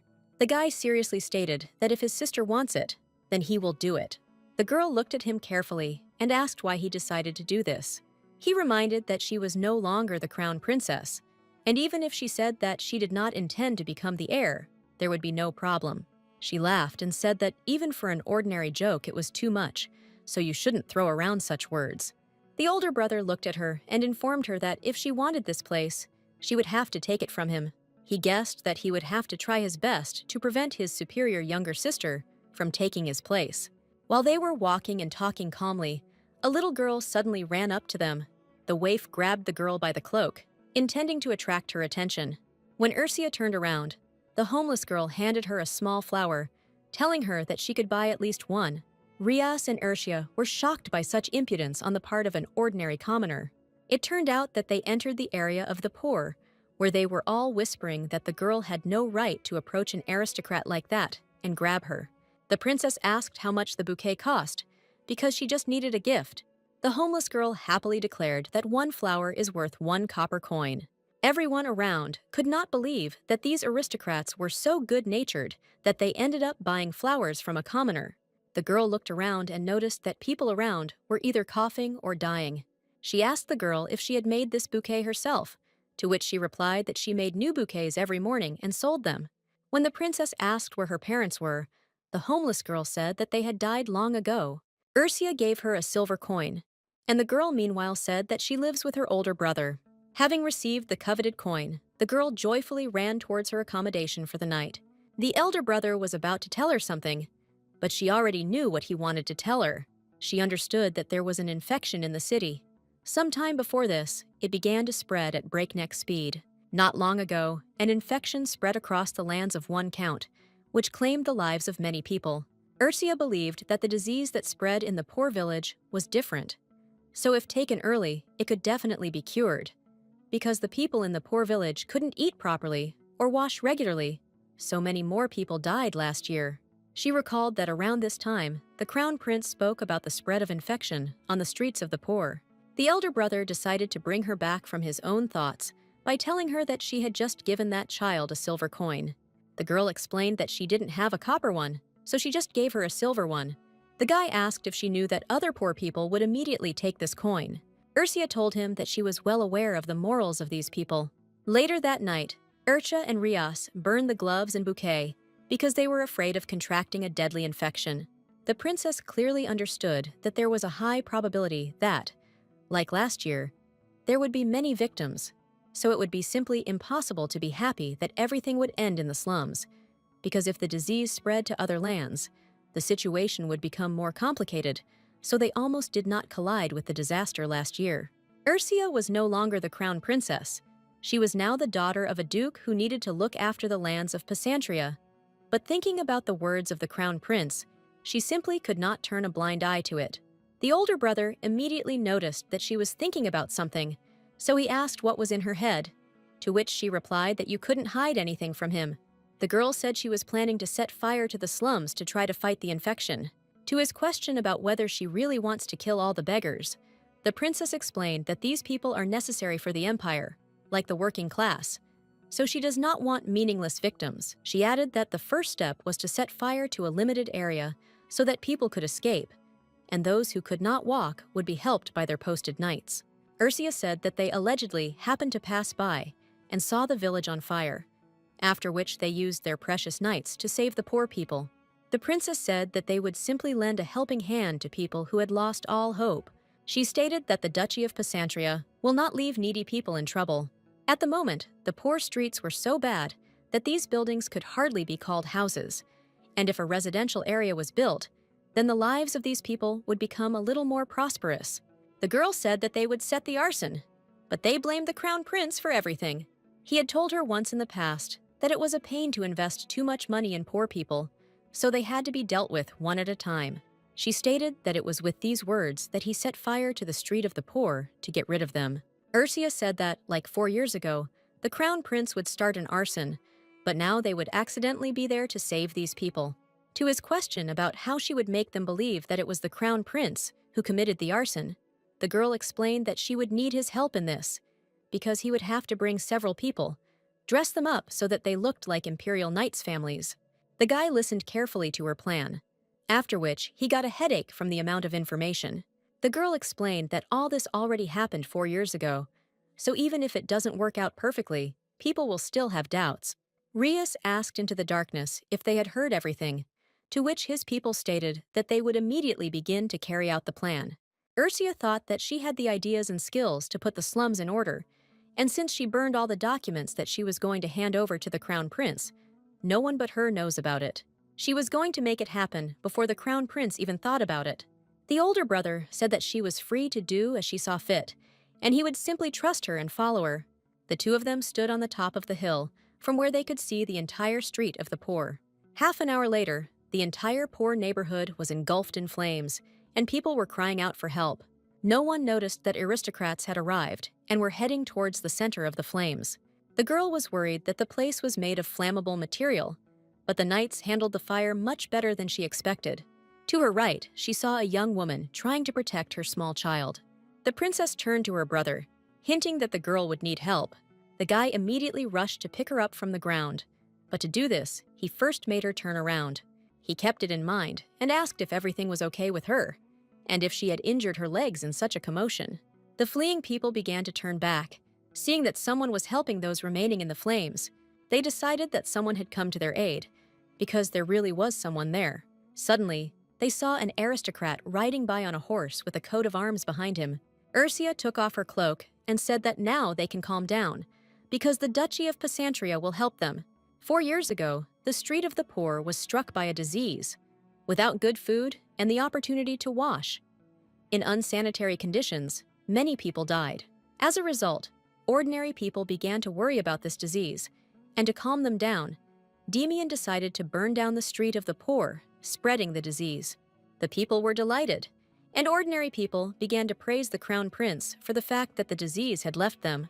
Ursia, at that time, believed that he had acted horribly, because of this, many people had died. Therefore, now the knights approached her and reported that they had done everything as she said, after which she asked if they had time to evacuate everyone to a safe place.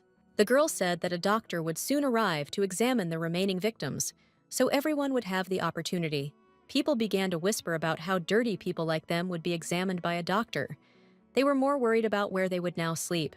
The girl accidentally heard their conversations, so she went to one of them sitting on the floor. She stated that they should not be discriminated against because they are dirty and poor.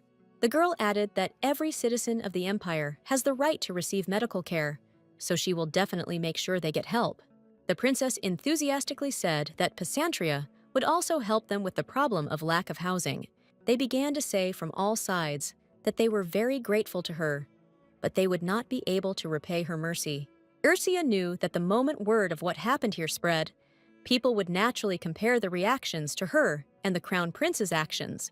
Demian was revered, but considered cruel, oppressing the poor under the guise of fighting an epidemic, and she happened to pass by, after which she helped people and provided them with housing. The older brother stated that there was no point in her staying here for long, so they should leave when the doctor came, to which she stated that they would leave everything to his assistant. The girl asked one of the knights to catch a couple of passers-by in order to correctly assess the situation. 2 small children suddenly approached them, one of whom she recognized as the same girl. They reported that the doctor had finally arrived, to which Ursia knelt down in front of her and said that the girl could call her princess. The homeless girl thanked the aristocrat for calling the doctor for them.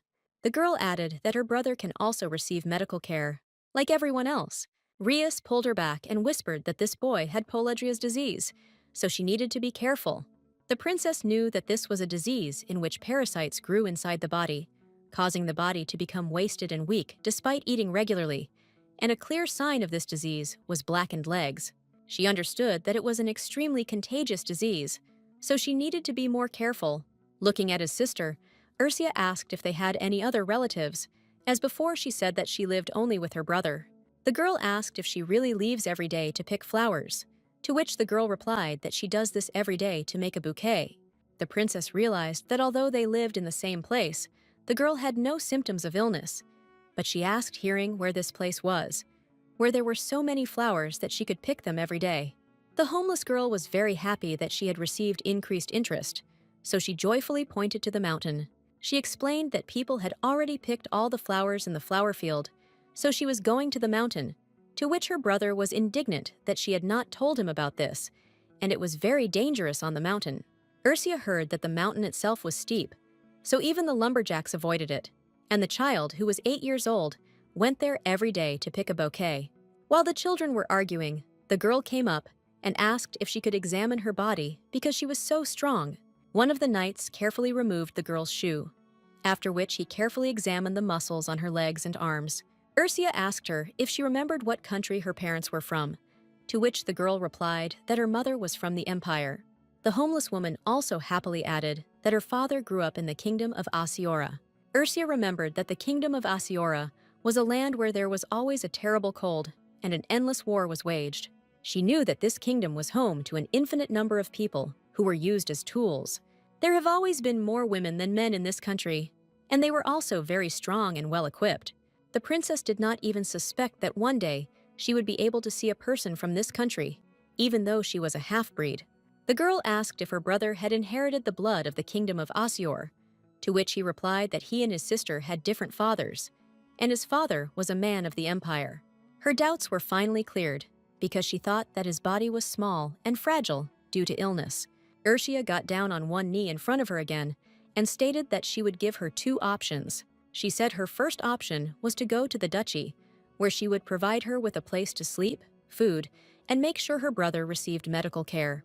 The princess said that many people want all this, but not everyone gets the chance to get this opportunity. She went on to say that the second option was that they could go back to their place, get medical care, as well as a home to live in, and then their lives would be better than before. The girl asked the girl what she would want to choose in this case. The homeless girl asked in surprise if she could really be of any use to her. Without listening to the end, Ursia rose from her knees and looked at the knight, who immediately understood what she wanted. The guy approached the homeless girl, after which he lifted her from the wooden box on which she had just been sitting. He brought the girl to the princess, who told her that she had already helped a lot when I spoke to her. The homeless girl explained that she was very glad that the mistress did not look at her brother as if he were something dirty. She added that if she could be of any use to her, she would like to go to the dukedom. Suddenly, Ursia touched the girl's small and tender cheek with her hand. The girl said that the person who chose her should not say that she is insignificant. A little later, her older brother said that he did not even hope to ever see a person related to the kingdom of Azure. The younger sister told him that the girl walked along a steep mountain path at such a young age and never suffered any injuries, so she immediately guessed that blood from that country flowed in her veins. She added that although they were also people, they still differed in body structure, to which the guy noticed that the girl had such hard muscles that most likely it would be difficult to pierce them even with a sword. He recalled that the people of the kingdom were not allowed to leave Osior, so most of those he met during the war were sold illegally. Ria said that it was all a bit funny, to which she asked what it was about. The guy explained that the only reason people have power is that they are used without regard to their wishes. The girl immediately realized that her older brother was not talking about the slaves of the kingdom of Azure, but about herself. She was chosen by God as a symbol of stability and peace, and regardless of her wishes, she had to go to the imperial palace. Ursia said that it was truly sad if someone who was arbitrarily used ended up dying, but the knights from the kingdom of Asiora, who came to their home in order to survive, slaughtered their masters and fled. She recalled that he himself brought them, so she did not consider them comical, but she felt sorry for those who had already died. The girl assured him that she was always proud of those people who fight with all their might for their survival. Rias told her that she was right about that, and he was stupid enough to bring it up. The princess understood that he might have felt sorry for his younger sister, who would not confess even when it was hard for her, but the only one who could feel sorry for her was herself. Ursia asked him to take his hand off her head, because someone might see and laugh, to which he replied that she always asked him to pet her like that. She asked how old she was then, to which he replied that it was before she left for the imperial palace. He curiously asked her if she remembered how at sunset she came to his room and asked him to read to her. The elder brother said that when she could not sleep, she could ask the servants to read, but she always came to him. She stated that the servants also needed to sleep, and he had not yet gone to bed at that time. The guy agreed that the servants could not read the books that she brought him, because at that age she was keen on books on the development of the lands managed by her father. But besides her, not a single child would ask to read such a thing. The girl suggested that even at such a young age, she thought that if she was going to spend time, it would be useful. Rias reminded her that she could basically read all these books on her own, but her request seemed cute. Ursia stated that he knew a lot more than she did at the time, so she could ask if there was something she didn't understand. One day, their mother saw that the girl had fallen asleep in his arms, so she immediately called the artist to capture them, and this picture still hung in the mother's office. The guy told her that she called the homeless girl baby, as her mother and father once called her that. She said that since she became crown princess, being called baby no longer suited her. Rias mockingly asked if she wanted him to call her that, to which she asked him to stop this conversation. Their dialogue was interrupted by an approaching knight who intended to tell her about everything that had happened. The guy got down on one knee and said that the fire was almost extinguished. Oh, the doctor treats people, so they can't help anymore. She stated that a few people would stay behind to help Rias's assistant, and the rest could return. The older brother told her that they should go already because he was hungry. Having mounted their horses, they began to move towards the imperial castle, because dawn was already approaching. Just as they were about to leave, one of the knights called out to her again to tell her urgent news. When she asked what happened, the guy said that Her Majesty the Empress lost consciousness due to poison. Ursia was very shocked by this statement, so she was speechless for a while. The princess immediately told her brother that it looked like some kind of trick to keep her in the imperial castle.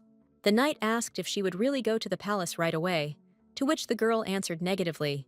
She stated that she did not want to return to this place right away because she had no desire to play their games.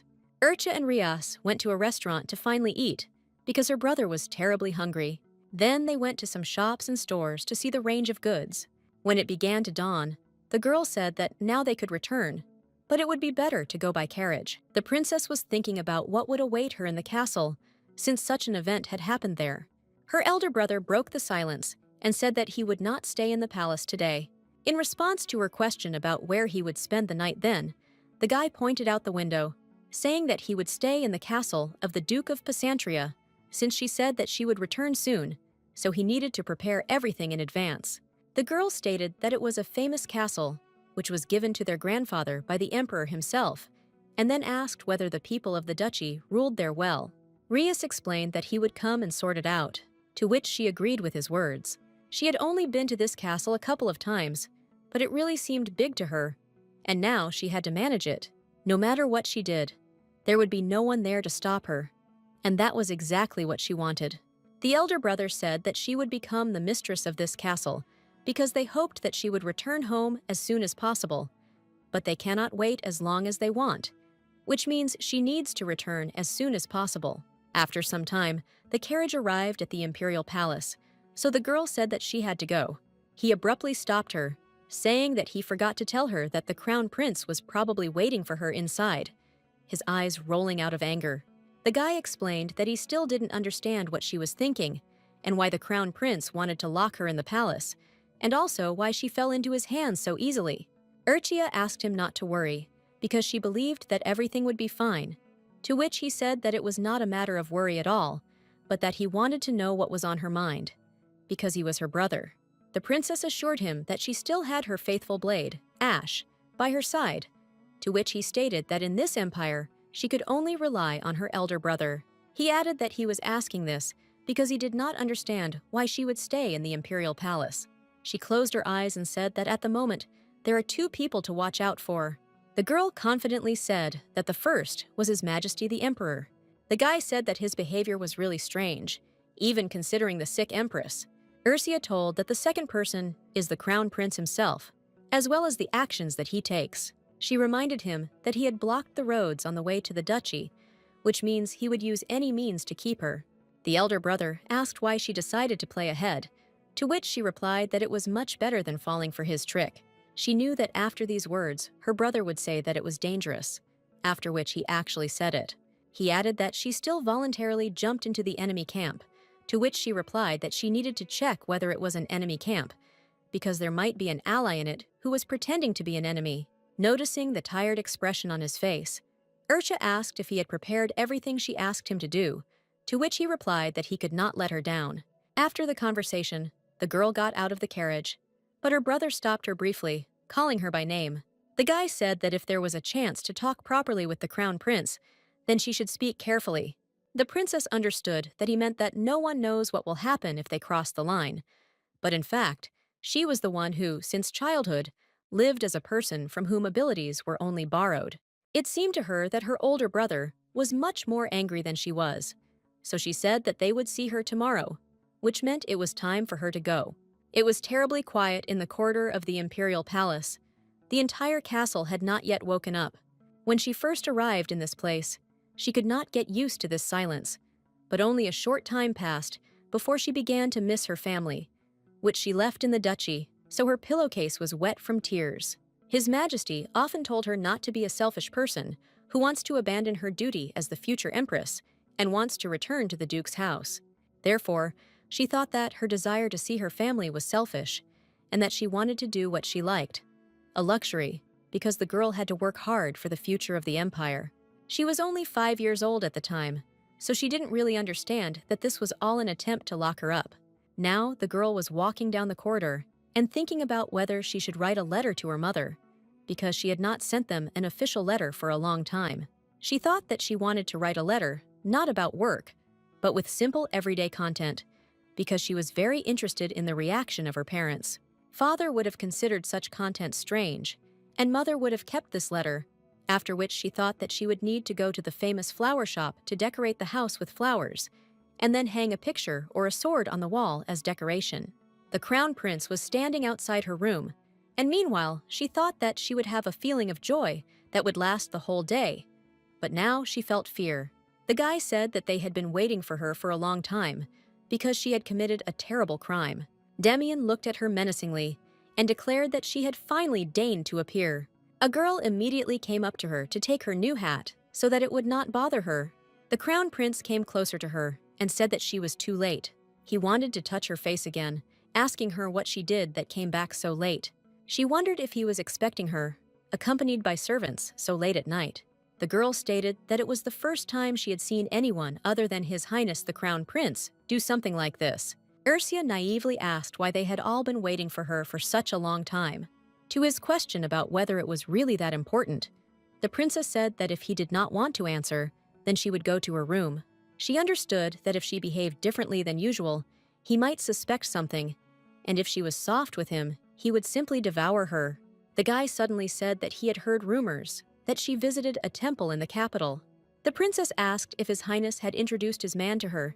Looking at the two girls, she quickly realized that they were the ones who told him, because she only discussed it with them. Ursia realized that absolutely all of her servants were telling the crown prince about her every move. She thought that if a person had been introduced to her during her departure, the elder brother would have noticed it. And besides the knights accompanying her, there was no one else. The princess decided that in any case, it looked like he was watching her through the servants, because his facial expression said so. Her mood was ruined, because everyone around her turned out to be the crown prince's people. Deciding that there were too many eyes and ears in the corridor, she began to end the conversation by talking about how they could talk in the audience chamber. He stated that there was no need for this, because whether she wanted it or not, she would still talk to him. The guy approached her and said that from that moment on, she was accused of an attempt on the life of the empress. The girl entered her room, where absolute chaos reigned, which was organized by the imperial guards. She thought that he decided to play such games after all, so she asked if he really thought it was funny. Urcha said that she had no idea what he was trying to achieve, but if in this way he was trying to tie her to this place, then he lost. To which he replied that he won. Grabbing her hand and shoulder, the crown prince told her that poison had been found in her room, which she had given to his mother. The princess understood that during her absence, he hid the poison in her room in order to carefully prepare. He stated that everyone would think that she was just a criminal who tried to kill the empress. The girl calmly asked to let her go, to which he stated that in this castle, she was considered a criminal. She reminded him that it was he who made her this way, to which he stated that he really liked it when she was helpless in front of him. The crown prince said that she was very angry, but could not do anything, to which she again told him to let her go. Demian told her that he could not let the criminal go, and the girl said that even if he made her a sinner, she would not let him have fun. She said that she would apply to have a formal trial held. The guy interrupted her and said that she now had no power even to do that, so she should just sit quietly. Ursia snatched her hand from his grip and loudly screamed that he was creating chaos. He took her hand again and asked why she was going to such lengths and trying to complicate things, to which she asked what he was talking about. Demian explained that because of her, the plan was spoiled. The discontent of the people grew, and Miss Lurtella, who was supposed to bring peace and stability to the empire, is hiding.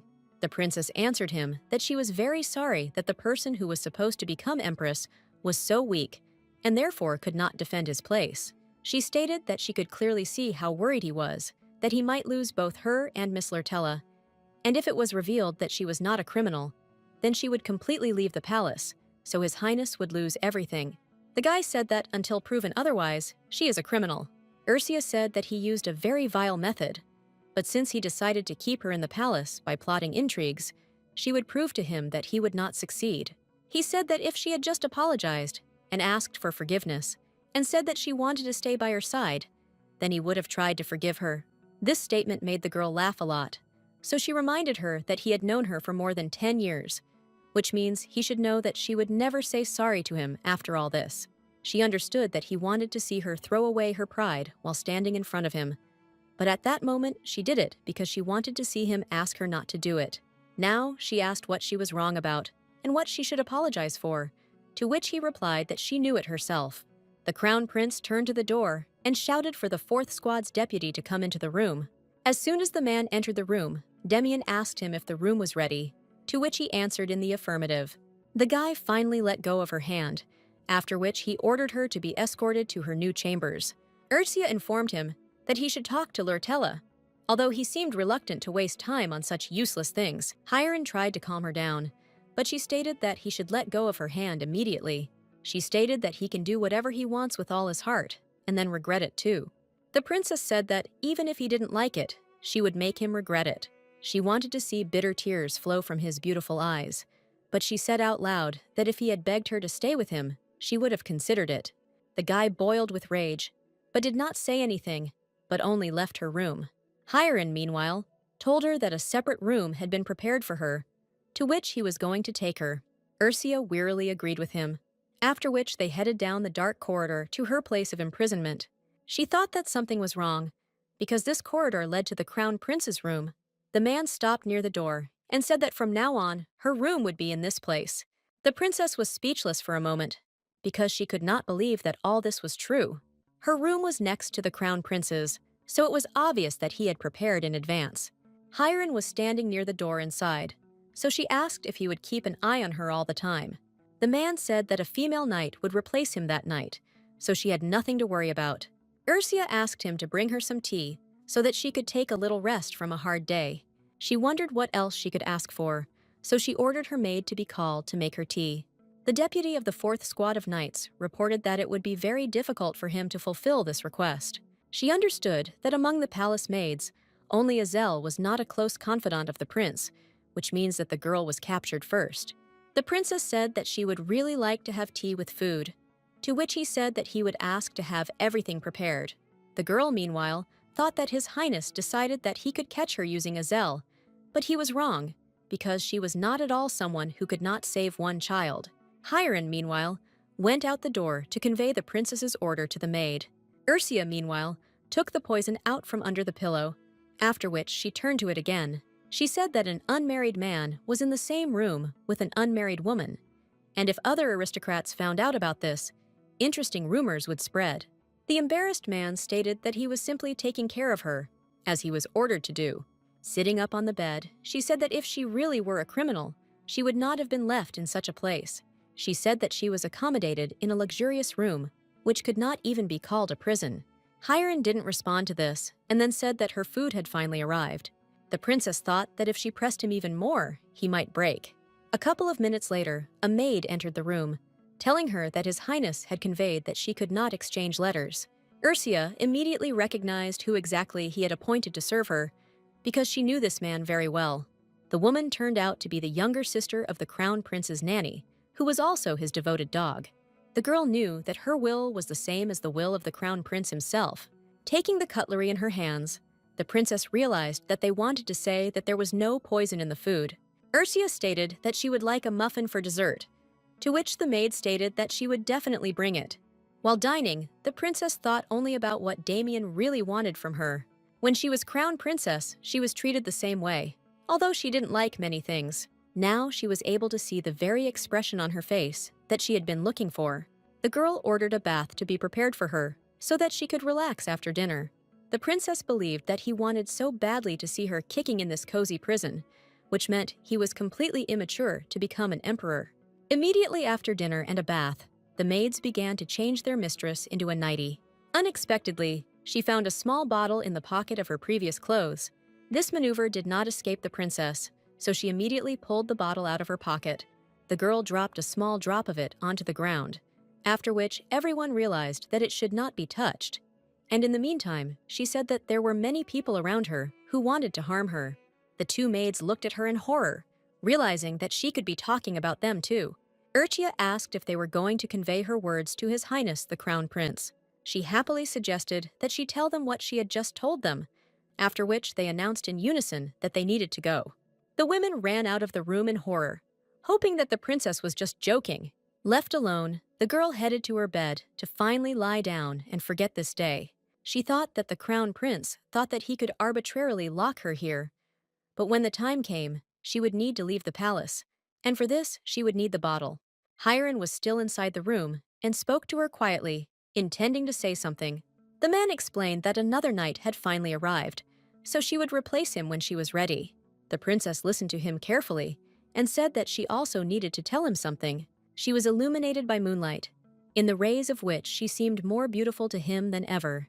The man embarrassedly asked what exactly she wanted to tell him at such a late hour. The girl quickly approached him, saying that she could trust him, like her older brother, which means that he most likely also worries about his family. Hiram never expected her to speak so languidly in tight night clothes. Noticing his frightened expression, Urtia asked if he didn't know. She assumed that the crown prince selected people based only on skill, and the man meanwhile asked what she had just said. The princess understood that Damien was arrogant and thought that he could control anyone, and this was the very trait that she hated most. But now she thanked him for it. Urtia put her hand on his shoulder and said that no one would know that his family stole subsidies from the imperial palace. The man was shaking with fear, and in the meantime, she said that he would only be removed from office, or their family would be destroyed. Hiram gathered his courage and asked what she wanted him to do, to which she replied that it was a simple request. Handing him the envelope with the letter, she stated that he should simply give the letter to Brother Rias. Once upon a time, her mother gave her a dagger, after which the girl asked why she needed it.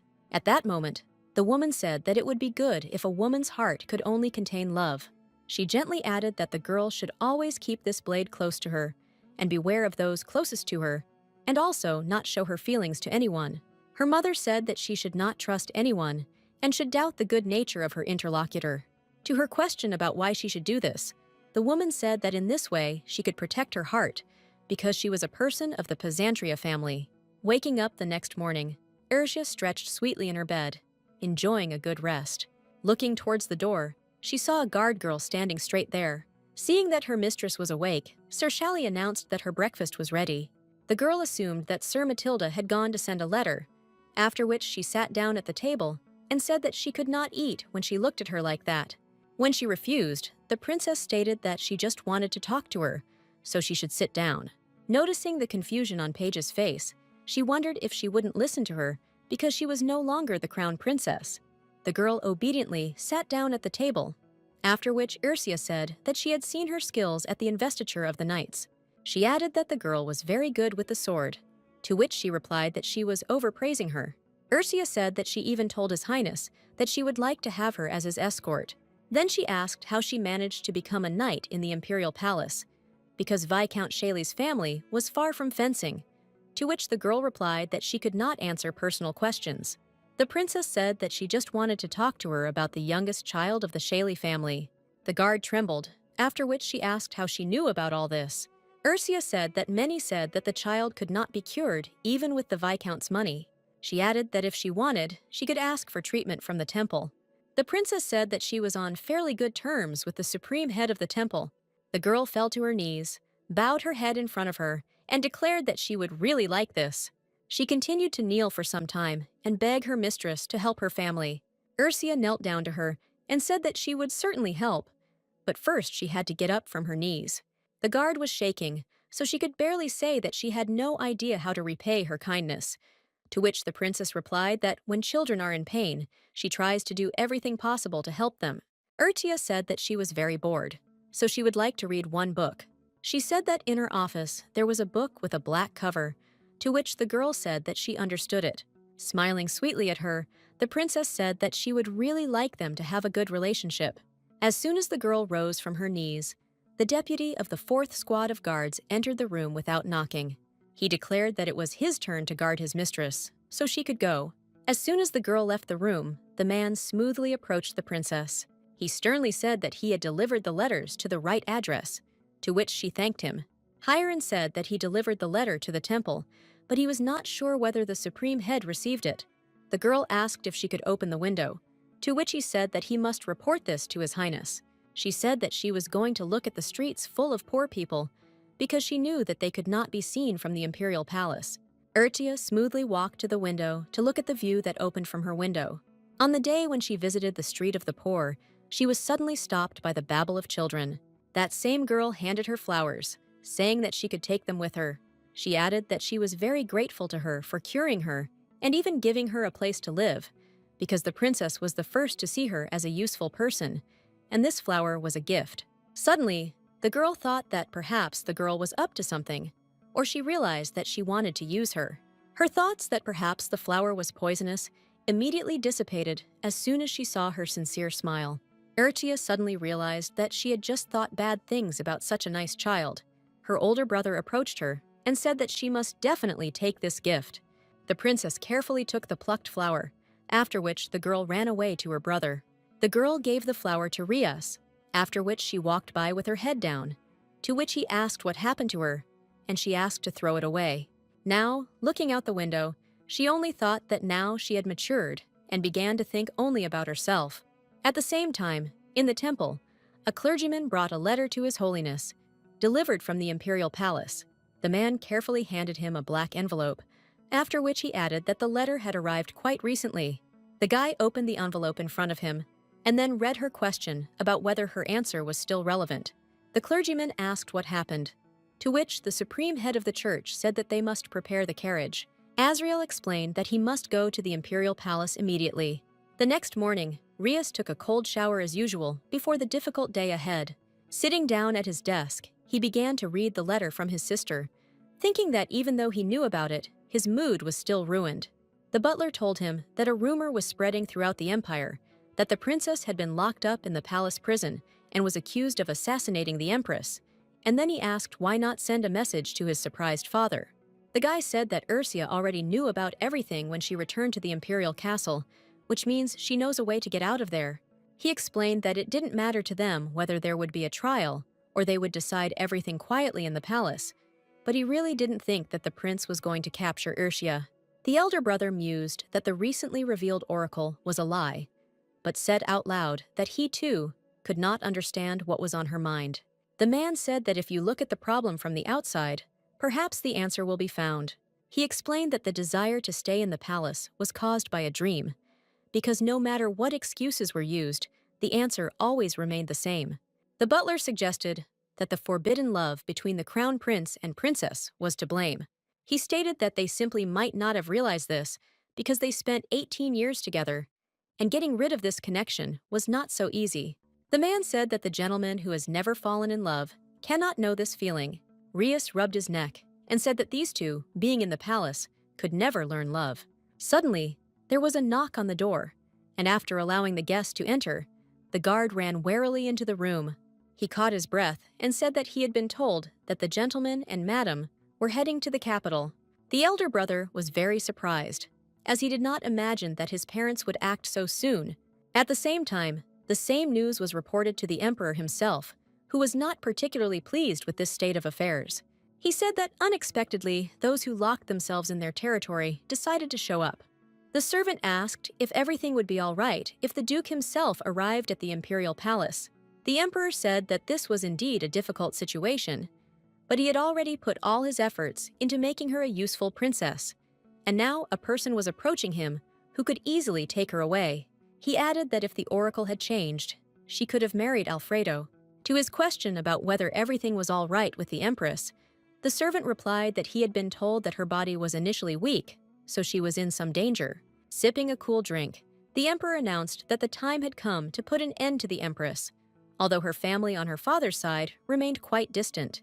If the empress dies, then as punishment, the princess can be imprisoned for life in the imperial castle, and in this case, even the Pacentria family will not be able to do anything. When the emperor asked which of them he should leave, the guy replied that he was just a servant, so he would follow the decision of His Majesty. At that very moment, the emperor decided that he should keep the two of them with him, because everything that was in the empire belonged only to him. After lunch, a guard came to Ursha's room and brought her the book she asked her for. Taking the book in her hands, the princess thanked her and said that with such a sister, her brother would quickly recover. Ursha asked if she knew where exactly Azal Portuba was now.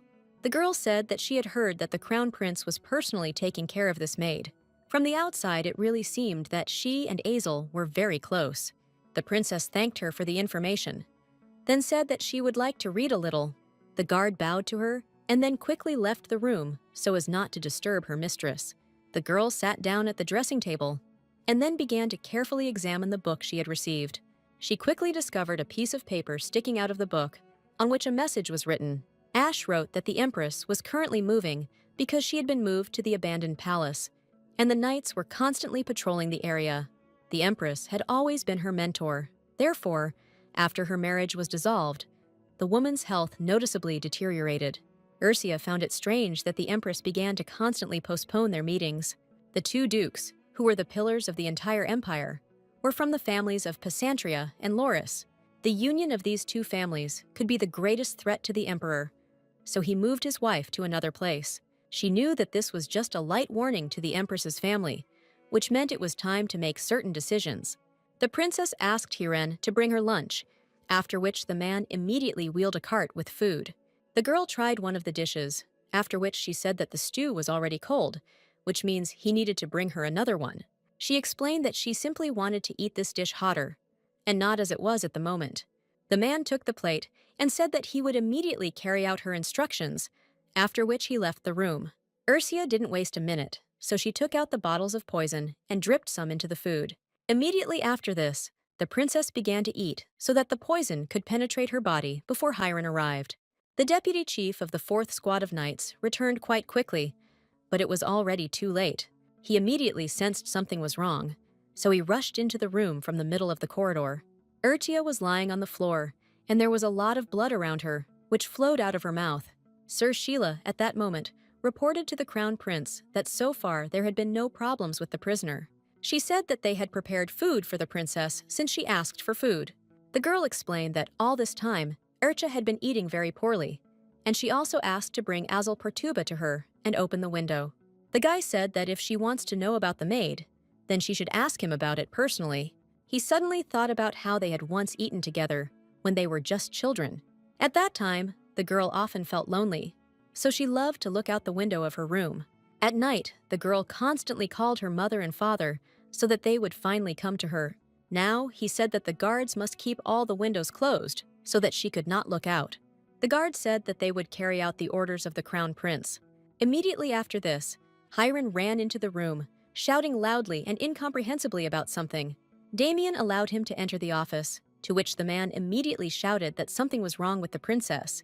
He anxiously told His Majesty that she had just lost consciousness. Once upon a time, when he was still a teenager, he came to his father and mother. The emperor was interested in what exactly the son who bent his knee wanted from him. At that time, the empress was sitting behind her veil and trying to suppress the ever-occurring cough. Noticing her husband's stern look, the woman awkwardly asked him to forgive her. The man said that if she was not feeling well, then she should have rested in her chambers. He reminded her that the empire would be calm and without her interference, after which she left, and the emperor again asked why his son had come to him. The guy got up from his knees and took some time to gather his courage to answer his father. Sighing heavily, he said that he wished that he would send Ursia to the duchy for a short time, because otherwise relations with Pysantria, who always took care of her children, would be disrupted. The emperor asked how he would rule the empire if he were so compliant. He added that there were two big mistakes in his speech, because the girl could go to her father and then say that she would no longer return to the imperial castle. Then, even if he had to engage in a useless battle with the duke, he would have to bring the girl from Oracle. The man said that this child is not Damien's thing, which means he cannot ask for it. The guy bowed his head and listened to his father's question about whether it was he who made her the daughter of the Oracle. The emperor asked if he really chose her as the crown princess, and then added that he did it, so she was his thing. The crown prince bowed to his father and said that he would return with this matter again soon. When asked by his father what he believed in so much, the guy said that Ursia promised to help him. Hearing this explanation, the man laughed out loud, hinting to his son that he was very mistaken. The emperor asked if he really thought that she would remain in this place for his sake. He recalled that he asked him not to be arrogant, because he had achieved nothing more than the status of the crown prince. But even if he needed this child, then she did not need him, since she would immediately leave him if he would break the engagement. Several days have passed since Princess Pasantria lost consciousness. The prince asked the doctor when she would wake up, because she immediately drank the antidote. The man explained that the poison had been absorbed into the body to some extent, and that accumulated fatigue could also be the cause.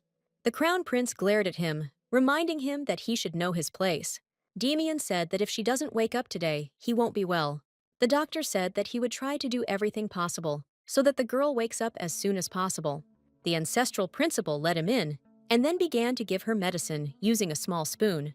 He touched her forehead and then wiped the tears from her eyes, asking her if she hated him. The guy clenched his hand into a fist and suggested that she hated him so much that it would be easier for her to die. Suddenly, the girl began to move, after which strange sounds were made. Ursia spat out the received medicine on the bed, which means it did not enter her body. The girl vaguely saw him, not understanding whether it was a dream or reality, after which she felt his hand on her face. The crown prince took the medicine into his mouth and then slowly approached her.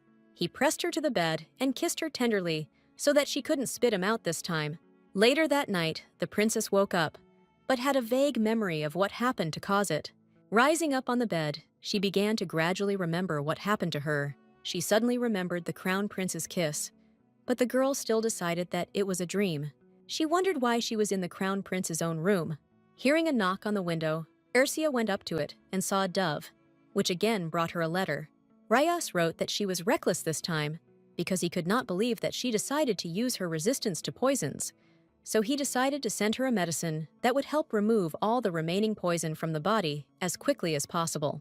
The princess stroked the bird, telling him that he looked very cute, to which the dove happily responded in a bird-like manner. The girl quickly drank the antidote and then read that the emperor had officially declared that she was not a criminal. The brother wrote that the story that after drinking the poison, she was taken to the prince's room spread throughout the capital. Many said that Demian locked her up because he didn't want to let her out. At the end of his letter, her older brother asked her if she had finally received what she wanted so much. He was also interested in the question of what exactly she wanted to test, using her body as an instrument. Suddenly, someone entered the room, followed by a question about what she was doing at the window. It was the crown prince, who stood shyly in the middle of the room that belonged to him.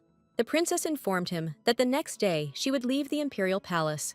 Demian did not like this statement, so he rudely asked what she meant. She explained that she herself personally put poison in her food because she was unfairly accused of an assassination attempt on the empress, so she wanted to die to get rid of this terrible accusation. The girl said that the emperor himself had declared that she was not a criminal, so he no longer had any reason to keep her locked up. The princess added that if he ever tried to make her out to be a criminal again, she would think that he wanted her dead. After finishing her speech, she looked at him carefully, but the crown prince did not dare to say anything to her in response. She broke the silence, saying that although it was late, she would leave the palace, to which he asked what she would do if he did not agree to this. Ursia reminded him that His Highness had no right to stop her from doing anything, to which he explained that there was nothing that the crown prince could not do in the imperial palace. The princess looked at him carefully and said that she became engaged to him because he wanted it, and then broke off the engagement because he wanted it. She asked in surprise how long she should follow his will, neglecting her feelings. He wondered if she really followed all his orders, and then asked what she really wanted. The crown prince said she could have said she was refusing to break off the engagement, and could also have used tears to force him to change his mind. Demian reminded her that she didn't do any of this, and then simply walked away, leaving him alone. The guy wondered if this was exactly what she wanted when she came to him at the imperial palace. The crown prince said he gave her a chance for the first time, believing that she really wanted to help him. He stated that he gave her the opportunity to choose because he believed that she would choose him. Demian was torn with anger and indignation, so he said that she just needed to reduce her pride. The guy suddenly appeared next to her, grabbed her by the shoulders, and started screaming about how he just wanted this, because even if she wasn't the girl the oracle said, he would still be with her. At that moment, when she showed me her emotions and simply left him, he suddenly realized that he had made the stupidest mistake in his life. Now he was trying to prove to her that she herself was to blame for making such a choice. The crown prince squeezed her shoulders tightly and said that she was the one who abandoned him. Silence reigned in the room, after which the girl quietly said that he himself was the culprit of everything that day. She recalled that he did not put aside his pride and never asked her anything. The girl screamed that he had never asked her whether her work was hard for her, whether she wanted to be a crown princess, much less an empress. Breaking out of his hands, Ursula screamed that she would immediately give an answer to all these questions. Having calmed down, she stated that if he had asked her about this, she would have immediately answered that it was very difficult for her in this place. She added that when she was little, she was torn away from her own family, not given the opportunity to see each other.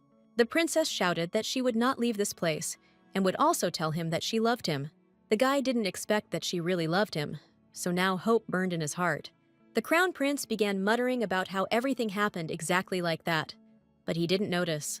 He believed that it was for this reason that she still remained in the palace, because she loved him. After leaving her position as crown princess, Ursula was subjected to numerous ridicule and condemnation from society. Damien now believed that all this was in order to stay with him. The princess interrupted him, saying that she loved him, so she wanted to stay until the very end. She explained that her life was a path that I found only for him, because she held on, looking at him.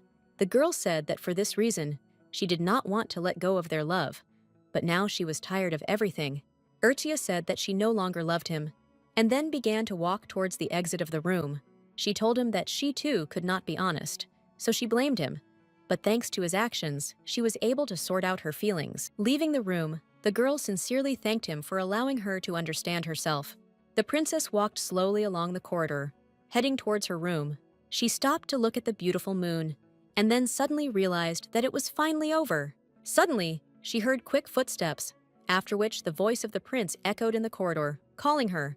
Damien was very angry with her, so he approached her with a firm, quick step. He remembered all the moments from his childhood, thinking that she gave him hope by telling him that she loved him. The prince decided that she immediately took away this hope, saying that she loved him. The guy didn't know what to do, so he quickly grabbed her by the hair so that she couldn't escape anywhere. Ursula screamed in pain and fear, because she did not expect that he would treat her so rudely.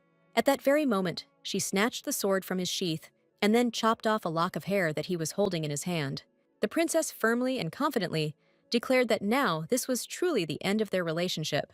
The girl threw the sword on the floor and then continued walking towards her room. Damien was shocked by her action, so he remained standing in the middle of the corridor with a lock of her hair in his hand. Arriving at her place, she sat down in front of the mirror, trying to figure out what to do with her hair now. Ursula was still in shock from what had happened, so she didn't really understand what was happening around her.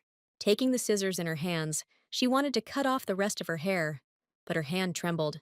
Suddenly, there was a knock on the room, after which she angrily opened it, thinking that it could be the crown prince again. Outside the door stood the supreme head of the temple, who said that this time he knocked carefully. The girl was a little embarrassed, not understanding how he suddenly ended up in the imperial palace. As soon as he noticed that half of her hair had been cut off, Ursula immediately closed the door on him. The guy was not going to leave and asked if she had been crying recently. Opening the door slightly, the princess asked him to leave, because now she was not in the mood to enter into dialogue. Azriel informed her that he had done everything as she said in her letter, which means he could see her. The girl stated that at the moment, she could not live up to the expectations of His Holiness. She explained that she was no longer the oracle girl or the crown princess, so she had nothing to give him.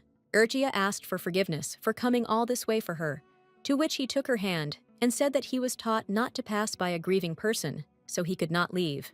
He said that even if she is not the girl from the oracle, God told him to show love to everyone. The guy began to wipe away her tears and asked what upset her so much that she cried. It was as if daylight had broken around them, as Azriel once again began to use divine power to help her. He seemed to be telling her that if she looked around, countless roads would open up, so she should stop doing what she didn't like. The temple chief hugged her tightly and told her that she should believe in herself and keep moving forward. Closing her eyes, he added that she had done well, so she needed to get some sleep, because this was not the end at all, but a new beginning. The first saint, who built an empire together with the emperor, ruled for a very long time. The period of her reign was the richest and most peaceful in history, so everyone respected and loved her. But before she left the world, she uttered a prophecy. The woman said that the child who would inherit her soul would have her hair color and would once again bring glory to the empire, after which her words became an oracle.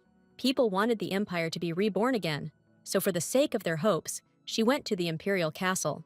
Watching her parents leave her, she heard out of the corner of her ear that she could not go with them. People wondered what the oracle girl was doing, because there was a drought all around, and the empire was dying.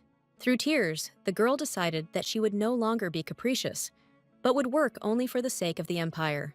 The moment she heard that the oracle was wrong, and his words that she would become the crown princess and bring peace and security to the empire were a lie, she lost her footing. She couldn't believe that all this time she had been living according to someone else's scenario, which had nothing to do with her. But when the supreme head of the temple told her that she should believe in herself and start walking, the girl suddenly felt a surge of strength. Waking up the next morning, she looked in the mirror and saw that her remaining hair had been cut off. Suddenly, someone entered the room, asking her if she slept well. Azriel looked at her carefully and said that short hair suited her too, but it was difficult for the attendant to cut it while she was sleeping. The girl asked what he meant by this, because she did not remember how she fell asleep. He explained that she drank poison prepared in Pysantria, as he realized this when he treated her the previous night. Sitting down on the sofa, the guy asked if being strict with oneself was a hereditary trait. Urchia stammered and asked how he did it, to which he stated that he now saw her in a confused state. The princess ran up to him and asked why he was in her room now, to which he asked if she remembered what happened last night. He said that she took him by the hand and asked him not to leave her one step. She stated that it was all a lie, to which he said that God's representatives never lie. The supreme head of the temple asked in what mood she woke up today. He asked kindly if she was still a woman, immersed in sadness and worries. The girl firmly answered him in the negative, because all her sadness had disappeared somewhere during sleep. The guy reminded her that last night she said that she was not the girl from the oracle and the wife of the crown prince, and therefore she could not give him anything. Azriel explained that he does not want a woman who is plunged into darkness and who will only feel sorry for herself. But if the knowledge she has accumulated in order to become the crown princess is used as a knife and not as a flower, then a lot will change. He said that holy power is only effective when a person believes in God, but no one knows how long this will last, so one day he may lose power, and he did not want to become an instrument of the temple. The supreme head of the temple stated that this was the reason he needed her, and then asked if she could become a saint with such qualities.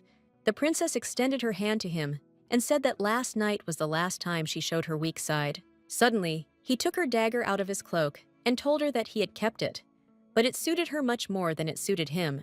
Ursia thanked him and added that, in return, she had one condition for him. She said that today she was going to go to the duchy to visit her family. Azriel said that he would immediately ask for a carriage to be prepared so that they could ride together. The girl said that there was no love in their contract because she no longer believed in invisible love, but they could benefit from each other. The supreme head of the church kissed her hand and said that it is difficult to believe in what you cannot see. The guy stood up and said that he was looking forward to working with her. After some time, His Holiness decided to go to prepare the carriage, telling her that she must collect things, which must have accumulated a lot in 18 years. Urtia said that she had already packed everything for a long time, to which he assured her that every time you get into the carriage, you get that feeling of forgetting something, but he will not turn the carriage around. The guy left the room and said that in that case, they would see each other in the garden at noon. At the same time, the second Prince Alfredo was heading towards her room, intending to visit his sister after waking up. He saw a guy dressed in a white cloak with a hood coming out of her room. The guy looked after him carefully and thought about what he was doing in her room at such a time. Ursia, meanwhile, changed clothes and thought that all this was easier than she thought. Taking the black book in her hands, the girl mentally thanked her for her help and then returned it back to the library. A piece of paper fell out of the book again, which was neatly folded in the shape of a bunny. The princess picked up the leaf and read the inscription that it was not a disease, written in the Empress's handwriting. Once upon a time, a woman was interested in what book Ursia was currently reading in her spare time. The girl answered the Empress that she preferred books about the history of the empire. She added that she often reads books, but she felt special about this one. The Empress told her that if the crown princess liked books, then she should definitely read this one. At that moment, Ursia noticed that this book was used for secret communication with the duchy. Suddenly, someone knocked on the door, so she sharply crumpled the piece of paper in her hand. The second Prince Alfredo appeared from behind the door and said that she was scared as usual. Entering the room, the guy noticed with horror that his sister had cut her hair, but then said that it suited her very well. Handing her the necessary book, he said that he had heard that she had been poisoned, so he was very worried, to which she reported that she was fine. The guy said that she wanted to help her get out of captivity, but he was still weak. He said that, as in childhood, he fled to his sister's room, to which the princess reported that he had done enough.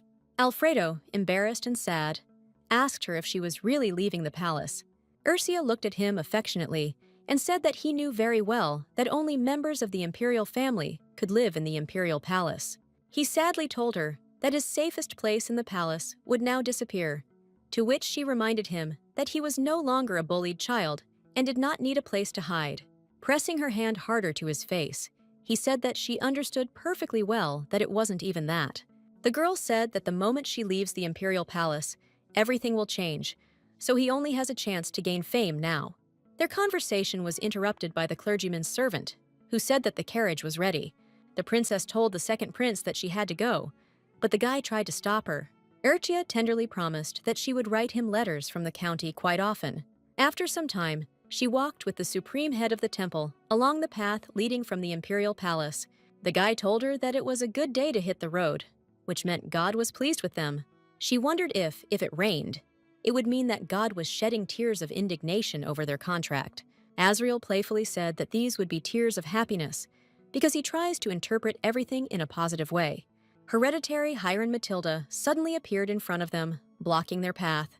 There were also guards behind him, who carried out the orders of the crown prince. Urchia nobly told them that there was no need to accompany her, because thanks to them, her stay in this castle was not lonely. The girl calmly added that they would soon receive a return gift from her. She asked them to still let her through to the carriage, which had been waiting for them for a long time. The crown prince walked between the knights, telling her that they both knew that this was impossible. Urchia still clearly remembered the events of the previous night, so she was a little taken aback when she saw Demian again. The guy angrily said that if he couldn't get something, then it had to be destroyed. He explained that if she now renounces her status as crown princess and leaves, she will not live a long life. The crown prince reminded her that she was the princess who became the first threat to the palace. Demian said that the moment she left this place, her life would always be in danger, so she would have to be careful while eating, walking, and traveling. The girl was silent for some time, contemplating his exploratory move. But when the supreme head of the temple began to walk towards the guy, she stopped him. Ursia told him to get out of the way, because no one could block her path. She reiterated that no one could lock her in the imperial palace. The girl loudly reminded him that she was the princess of the Pacentria family, which means he could not lay a finger on her. Azriel was very pleased with her answer, because now she could feel the spirit of strength and success. They passed by all the guards and the crown prince, who no longer dared to detain them. Passing by Demian, the supreme head of the temple told him that now only he would remain the emperor's puppet. Ursia and Azriel calmly walked towards the carriage, hoping that they would quickly get to the right place. A couple of moments later, the carriage right in front of them suddenly caught fire so that it was impossible to put it out. The guy noticed the impending explosion in time, so he tried to cover the girl with his cloak. The words of the crown prince that she would have to be careful when eating, walking, and traveling were repeated in her head over and over again. She always remembered the look on his face when he talked about how he would constantly threaten her. Ursia decided that he was completely out of his mind, and the supreme head of the temple stopped her and said that they should not worry about the carriage. He explained that she shouldn't be so surprised, because he knew perfectly well that everything would be exactly like this. The princess was very surprised by such foresight on the part of the guy, because she herself could not foresee this. After some time, a new carriage was prepared for them, which was not entirely intact, but could easily take them to the right place. The guy explained that he was doing this in a hurry, and she reminded him that he had expected this. During their bickering, the front door flew out of the carriage and fell straight to the ground. Azriel said that it was a long way from here to the Duke's mansion, so they had to hurry before the carriage completely fell apart. Urchia continued to look at him in surprise, trying to understand whether he was joking with her or not. Realizing that there was nothing more to do, the princess got into the carriage, after which they set off. During the trip, she said that she had never imagined that a cleric and a former crown princess could ride in the same carriage. Azriel told her that this was exactly what he was counting on, because thanks to him, they would be able to safely get to the mansion. When she started looking out the window at the beautiful sunset, the guy suddenly called her. He asked if everyone in the Pacentria family was like her, to which she asked what exactly he meant. The guy explained that she seemed very cocky and reckless to him, so he assumed that her family was the same. Urchia told him that her mother has a very explosive temper, which is why she often throws things. She added that her father is usually calm, but he was merciless towards those who harmed his family. People were afraid that the Pacentria family might be involved in the dark affairs of the palace. However, the girl believed that the entire family circle were sensitive and warm people. Listening carefully to her story, Asriel suggested that she really missed her family, to which she answered in the affirmative. Looking at the natural beauty, she said that very soon it would be able to meet them. At the same time, her mother was dealing with naughty robbers on the street. Wiping the blood from her face, she said that for the first time in several years, she was able to leave the house, and she was greeted with such joy. The woman accidentally noticed that she had stained her dress with blood, and then asked her husband if she could have fun alone, to which he said that if it would make her feel better, then of course. The Duchess had almost finished cleaning up the blood, and said that the robbers had admitted that the false charges against their daughter had been dropped. The couple looked at each other and realized that they had greatly frightened the current emperor. Returning to the carriage, the woman gave an order to the coachman that they could move on. The princess's carriage arrived at the duke's mansion, where she was already met by maids. The supreme leader of the church helped her down from the carriage, and the women greeted her in chorus, saying that they had been waiting for her. Urchia thanked them, and then added that she was also very happy to meet them. The head maid told her that she had prepared washing water for the mistress. To her question about where her older brother was, the woman replied that he was not there at the moment. She turned to the young gentleman standing behind the girl, after which he asked if he could stay in this mansion for a while until a new carriage was delivered from the temple. Pointing to the carriage in which they arrived, he said that he would give his soul to God before he reached the temple in it. Ursia informed them that this was a precious guest, so they should treat him as such. The maids happily said that they understood everything, so they would prepare a bedroom for him. Upon entering her room, the princess immediately lay down on the bed, saying that she could not believe that she was lying in her room. There was a knock on her door, after which she invited the guest to come inside, and then the door opened, behind which stood the supreme head of the temple. The girl immediately jumped out of bed and began moving in his direction. She asked if the maids had caused him any inconvenience, to which he replied that they were just a little burdensome. Asriel silently looked straight into her eyes for a while, until the girl looked at him questioningly. He told her that her expression had become much softer, and in the palace she had always been cruel and cold, like a statue. The guy said that it turns out that she could make such a face, to which she replied that it was enough to just straighten her shoulders. The supreme head of the temple asked why she became a statue again, because before that she was so soft, to which she said that he should stop mocking her, and even better, go pray until his carriage arrives. Sitting down on the sofa, the guy said that before leaving, he had a very important matter for her. He reminded that they made a promise to each other, so they should show others that they have a good relationship, and her formally addressing him was a little inappropriate. Ursha told him that absolutely everyone calls him that way, so it's normal. In response to his question about how her family addresses her, the girl said that they call her either by her first name or by her nickname Xia. Asriel stood up from the sofa and softly said that he would also like to call her that. Then he called her by name for the first time, adding that they would soon become a family. The girl looked away from him in embarrassment, but did not say anything against his idea. The crown prince returned to his business, so he sat in his office answering letters. There was a lock of her hair on the table next to him, which made him feel awkward every time. A servant entered his office, after which Damien asked what happened. The man calmly reported that the emperor himself was looking for his master on an important issue. The guy got up from his seat, styled his hair, and said that he would soon come to his father. The emperor was sitting in the throne room at this time, finishing his second bottle of red wine. The man was angry, so he told him that he could not protect even one person. Alfredo, standing next to him, paled a little because he had never seen his father so angry before. The emperor shouted that he believed in him as the crown prince, so he did not interfere until the last, but he ended up disgracing him. The man threateningly asked if Ursia Pacentria had really left the temple with the man, to which he answered in the affirmative. Hearing this answer, their father threw a goblet of wine at him, and then asked why she conspired with the temple, whether Lady Lurtella had returned, whether the temple had made its move. To all these questions, Demian did not know the answer, so the emperor tiredly sat back on the throne and declared that he was a useless boy. The crown prince promised him to find Lady Lurtella and then bring her back to the imperial castle immediately. The emperor told him that the Duke and Duchess of Psantria had begun to stir. He said that when they arrived at their palace, the aristocracy would support them. Angry again, he told his son to immediately find out why the temple took their daughter.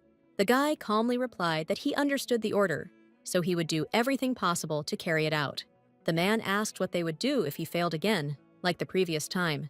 The emperor declared that he must put his status as crown prince on the line. There was a loud silence in the hall, both brothers lost in their thoughts, trying to understand why he was so strict. At that same moment, Alfredo realized what his sister had told him before she left. That day, he did not understand what her words meant, that he would have a chance to gain fame. It was as if lightning had pierced him, because everything had now become so obvious, and before he could not even think that he would have the opportunity to sit on the throne. Realizing this, Alfredo lowered his gaze to the floor, not daring to look at his angry brother. Demian confidently stated that he would put his life on the line and return everything to its place. At the Duke's mansion, Urcha quickly fell asleep, but she had terrible nightmares all night. The girl shook violently in her sleep and also quietly repeated the same word no. Suddenly, she woke up, after which the princess sat up on the bed, trying to come to her senses. She realized that she was in her room, and then she rang the bell for a maid to come to her. Urtia ordered her to prepare clothes for her guest and then escort him to the dining room. Half an hour later, she was already entering the dining hall, where the supreme head of the temple was waiting for her. To her words that she was a little late, he replied that there was nothing wrong with that. The girl noted to herself that the clothes of Rias's older brother suited the guy very well. They started having breakfast, after which he said that it was too quiet inside the mansion. She explained that her brother had left, so there was no one to make noise, to which he stated that he had never met the heir of Psantria. Urtia asked if he liked the food, to which he replied that the chef's skills were excellent. Noticing that he did not take egg dishes, the princess asked if he didn't like them. The guy said that he is not at all picky about food, to which she added that perhaps he does not have a favorite food, but he has preferences. She suggested that he liked vegetables with meat, after which he asked if he should be glad that she was watching him so closely, to which she replied that these were the usual basics, in which there was no need to be happy. A maid approached her and quietly informed her that the young master had returned. At that very moment, her brother burst into the dining room, shouting that he was very glad to see her. The princess approached him, and he touched her cut hair and said that he had just heard everything from the head maid. The guy told her that her hair looked very beautiful, and then asked if she liked that haircut. Urcha hesitated on the spot, not knowing whether to tell him the details of why she had changed her image so dramatically. Their sweet dialogue was interrupted by a quiet cough from the supreme head of the temple. Azrael stood up at the table and said that the brother and sister had a very strong relationship. Rias began to frantically look between her and him, trying to understand what it all meant. The elder brother did not understand how he should perceive this situation, because the stranger was sitting with wet hair and wearing his clothes. Noticing the tension on Rias's face, the girl told him that he shouldn't worry. Fury appeared on his face, because he had already imagined all the worst and obscene things that the stranger could do to his sister. Suddenly, he realized that the guy had white hair, which means he might have been a priest. Urcha caught his hands, turned him around, and told him that he should talk to her. Walking into another room, she reminded him that in the life of an aristocrat, the biggest deal is marriage. She said that both she and His Holiness are confident that they will receive enormous benefits. The elder brother wearily agreed with her words, but still continued to remain unhappy. The girl said that he should not tell her that he was counting on a love marriage. Urcha reminded him that they had always been told that if given a chance, they needed to make the most of it, to which he informed that their grandfather had said so. Rias said that they should strive to get the most benefit before the value of the goods drops. He wondered if history would repeat itself if she used the same method. The princess sat silently for a while, and then said that this time everything would be different. She calmly added that she would no longer dare to play with such an emotion as love. After some time, Ursia headed to the library, where the supreme head of the temple was waiting for her. To her question about what he was doing here, the guy replied that they had a lot of interesting books, so he was going to read while he was waiting for the carriage. He asked if the conversations with the Duke's heir went well, to which she answered in the affirmative. Azriel informed her that she was good at putting people in awkward situations, which meant that he would not be able to rest peacefully in this place. The princess said that her brother believed her unconditionally, so he need not worry. The girl looked at him carefully and said that she wanted to clarify something. She was worried about why His Holiness chose her and not someone else. Azriel said that in the Empire, her family is the first in importance, which means she has strength and intelligence. The princess noticed that everything he told her did not make his choice of the future saint any easier. The girl asked if she really belonged to the oracle, and it was all a well-planned plan.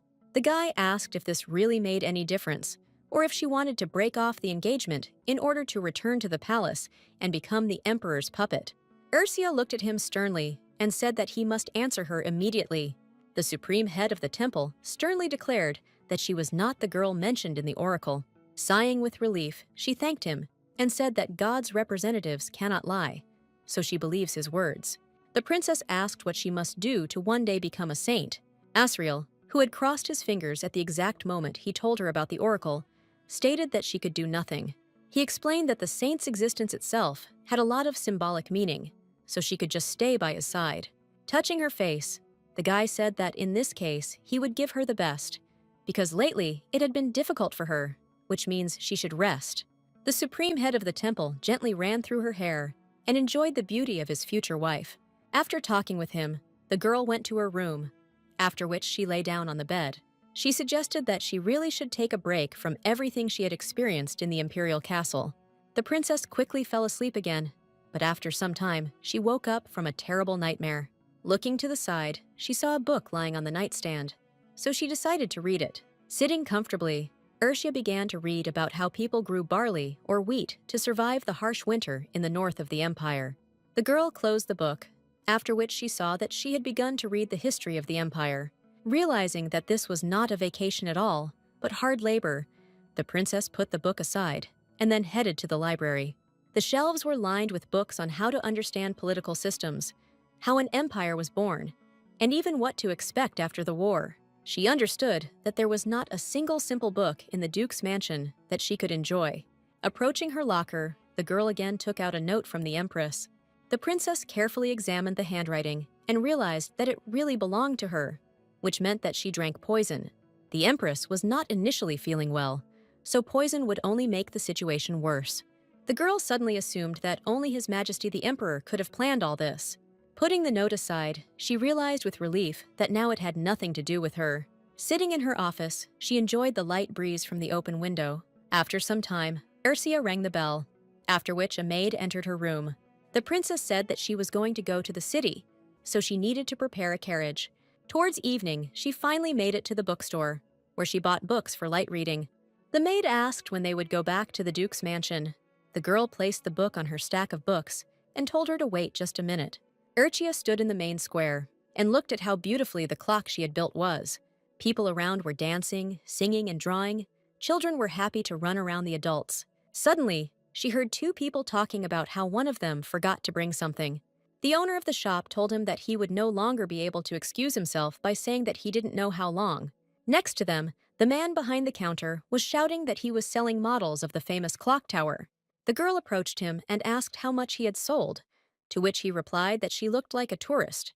The guy quietly said that these figures fly away very quickly, because this tower was built by the famous former crown princess, who was a child from the oracle. He added that it was thanks to her that their city became the most popular tourist destination. The guy suggested that she buy one figurine and put it in a prominent place, so that when she looked at this tower, memories of a trip to this city arose in her head. Ursia gave him 3 gold coins, which the seller was incredibly happy about because it cost a little less. Before leaving, she told him that she was more grateful to him than he could imagine. At the same time, the supreme head of the temple was sitting in the library and reading the chosen book. When there was a knock on the room, he invited the guest to come inside, after which Ursia asked if he was busy. The guy happily asked if she really came to him because she was bored, to which she answered negatively. Sitting down on the sofa opposite him, she said that she had found what she needed to do. The princess said that she sincerely wants the empire to develop, so she will do her job just as holiness does hers. Asriel looked at her in surprise, but then smiled kindly back at her. Closing the book, the supreme head of the temple said that this is why people are called fools. He explained that people fight tooth and nail to get to the place they are being led to, and she will eventually come to him. Near the imperial palace stood Miss Lurtella, who was so much sought after by everyone around her. The guard behind her said that they needed to go inside the palace, otherwise he would use force. The next morning, Ursia was collected by two maids who carefully tied a bow on her dress. The girl saw a box standing on the closet and asked where it came from, because she definitely didn't bring it. One of them replied that it was brought by a guest who came with her. The princess involuntarily remembered how once in the imperial castle, two girls brought her this box. Ursia had then assumed that her mother had sent her, but now she understood that the sender was His Holiness. She calmly told the maids to put the jewelry from the box on her. They put rings, earrings, and a necklace on the princess, and then asked where her brother and guest were now. One of the maids said that they were having breakfast together in the dining room, to which the girl asked what she had just said. Rising from her chair, Ursia stated that they needed to wake her up earlier, to which the girl replied that the young master and her guest said not to do so. To her question about whether she should wake her up next time, the princess answered in the affirmative and added that she, too, would go to the dining room immediately. Entering the dining room, she greeted her brother and His Holiness. The two guys were already drinking tea, but at the same time they informed her that she woke up very early. Asriel stood up from his seat to move her chair out and then told her that she could sit here. The girl agreed with his idea and then thought that it was very unexpected, because she believed that they would eat in their rooms.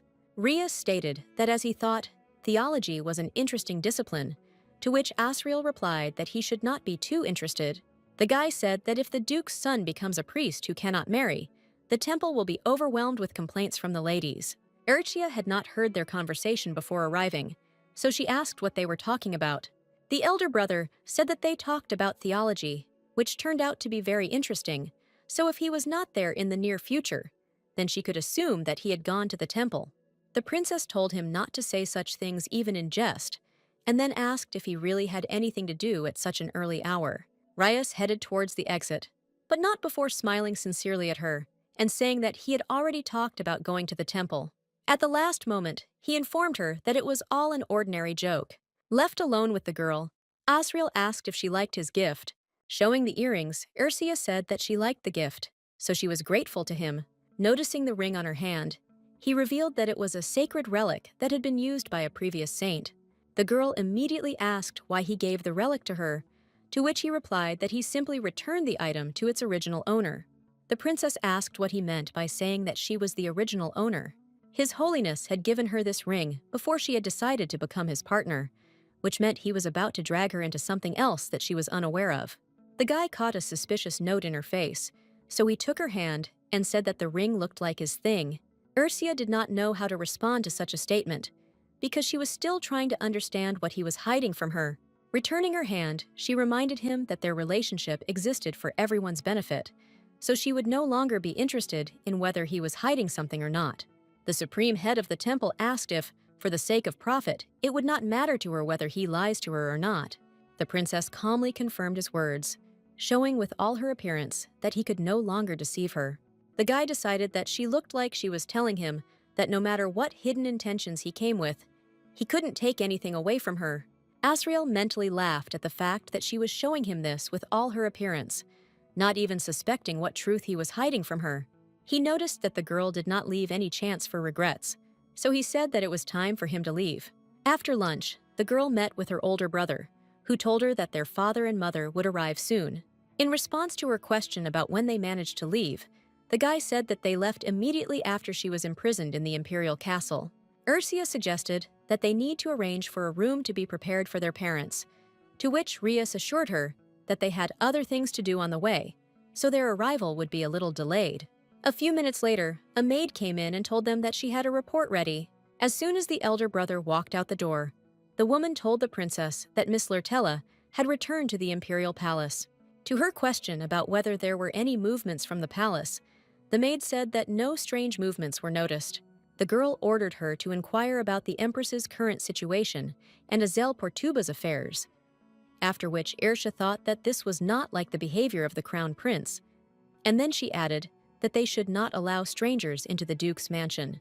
That evening, the crown prince ordered his guard to find out information about his father, ranging from age, origin, and ending with what he wants. The guy asked if it would be necessary to send the killers to the Duke of Pesantria. Demian thought for a while, because this was the perfect opportunity to put his ex-fiancée in her place. Having calmed down, he ordered him to first deal with the priest who stuck to Ursia, and then Nevaeh entered his room. The guard left the room, and the girl said that she was very glad to greet His Highness.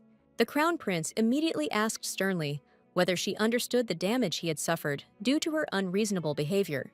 Ms. Demian got furious and shouted that she was the one who would become the empress, which means she should have guessed that if she disappeared, suspicions would arise towards the girl from the oracle. Having calmed down a little, the guy said that Ursia would not have acted so irresponsibly because she would not have done something that could have caused him harm. Angry with themselves even more, the crown princes shouted that she was to blame for everything. Turning away from her, he ordered her to leave his room so that he would not see her again until the wedding. The next day, Ursia was sorting through important documents that were in her brother's office. Suddenly, she found a blank sheet of paper, after which she heated it with a candle, and then began to read what was written. Ria suddenly ran into the room, saying that he was not going to hide anything from her. The girl, she said that she was going to tell her mother about this, because she wanted to ask that such documents be sent to her until she went to the temple, because she understood this better than her older brother. The guy jokingly said that she was really looking at the place of the heiress of the dukedom, which means his position would become precarious, to which she replied that if he was so scared by this, then he should find himself a bride. The princess said that it was indeed strange for the heir of Pesantria to not have a bride, to which her brother said that it was for this reason that he was still the most popular in social circles. Ursia said that if this continues, everyone will think that the problem is with him, for example, that he likes men. Rias trembled and listened carefully to her words about how he was a bachelor who had never been in a relationship. He said that this is one of their family's biggest secrets, so if anyone finds out, he will immediately think of her. The guy, Ursia, told him that she was very pleased to hear this information, and then asked where he was going. The older brother said that he was going to the information dealer, to which she told him to tell her if he heard something interesting. He smiled. After that, passing by the room in which the supreme head of the temple currently lived, the girl noticed a bright light from behind the door. Looking inside, she saw Azrael kneeling on the floor and saying a prayer. The whole room seemed to be illuminated by a divine light emanating from himself.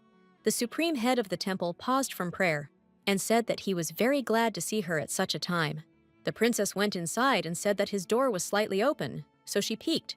The sunlit young man asked if she wanted to go for a walk on such a beautiful day. Soon they were already walking through the park, which was located not far from the duke's mansion. Asriel sadly informed her that it was gradually getting colder outside than it had been before. Ursia immediately asked him when he was going to return to the capital temple. The guy, looking at her, he said that during this vacation, he planned to do something that he could not do in the temple. The princess sneezed quietly, to which he asked if she was really that cold. He felt someone else's presence next to him, so he tried with all his might to escort her back to the mansion. In the rays of the setting sun, he advised her to drink warm tea and wait for him to return. The girl, Azrael, watched for a long time as she returned alone to the castle from which they had just left. After a couple of seconds, he felt a cold blade next to his throat, and then asked if the attacker really believed that, by putting a knife to his throat, he could protect himself and his comrades. Moving the blade away with his finger, the supreme leader of the temple stated that they should know that for killing the priest, they would be punished by God's punishment, to which one of them said that they would retreat if he calmly handed over the princess to them. The guy grabbed the attacker sharply by the throat and informed him that, even if he agreed, the princess was unlikely to go with them. Suddenly, the guards of the duke's mansion began to run out of the bushes and began to attack the robbers in turn. One by one, the attackers fell to the ground, unable to withstand the onslaught of trained fighters. The supreme head of the temple turned around and saw the princess approaching him, who was clearly in no hurry to get into the warmth. The girl happily asked if he really thought that she would not find out about the attack. When the guard coming closer to them, she stated that if they still did not understand anything, then she must teach them a lesson, which means only one will remain alive. After that, the guy said that he just wanted to guide these fools on the right path. The girl asked how he was going to do this, to which he replied that he wanted to reason with them with words and convictions. Stated that if he needed her help in the future, he could simply ask for it. Suddenly, the knights quickly carried the young gentleman into the duke's mansion in order to help him as quickly as possible. Hearing this, the girl was speechless for a while, not understanding what to do.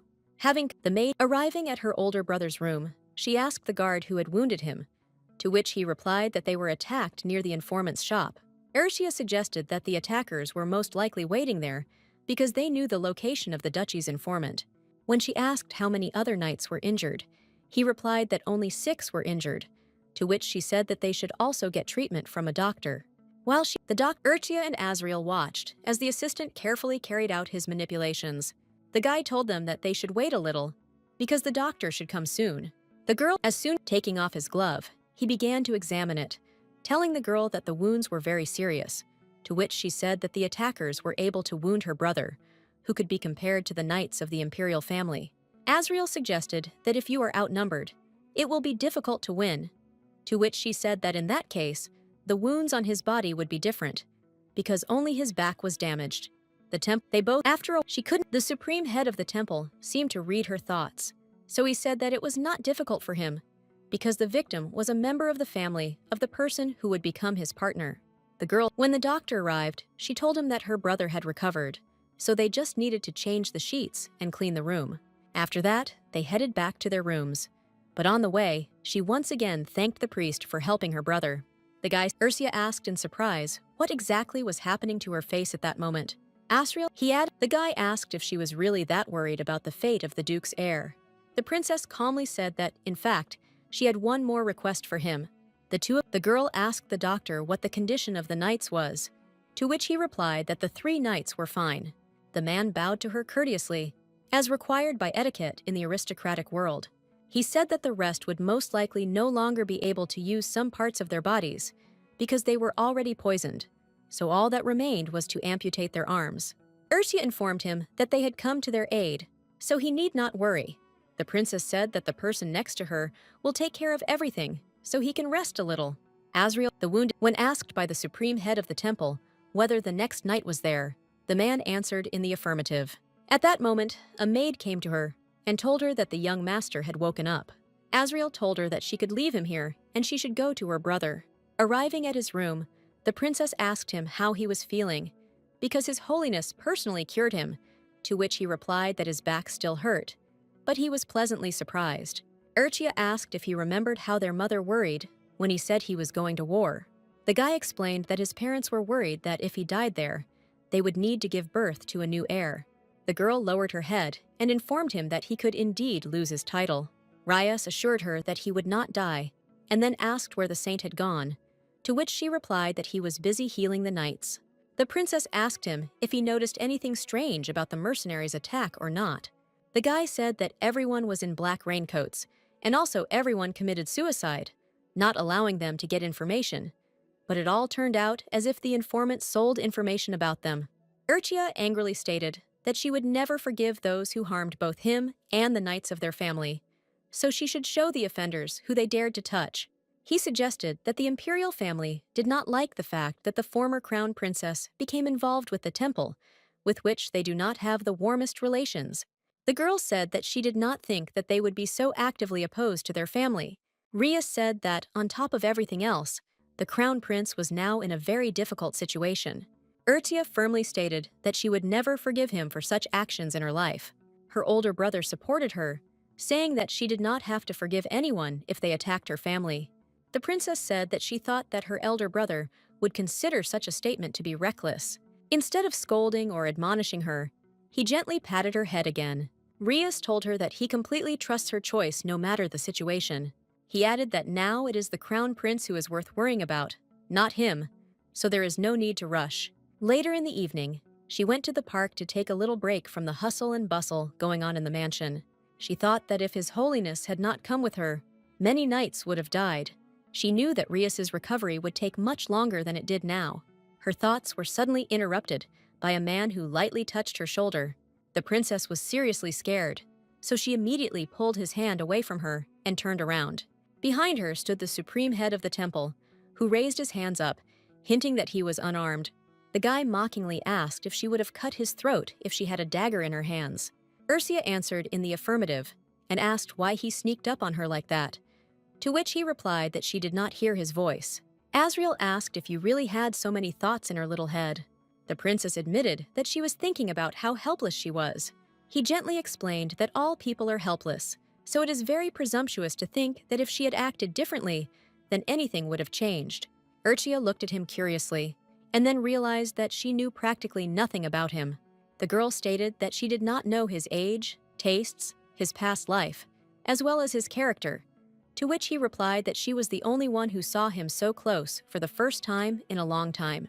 The guy asked if she was really interested in him, to which she answered in the affirmative. Asriel mockingly said that if she wanted to ask him anything, she would have to call him by name.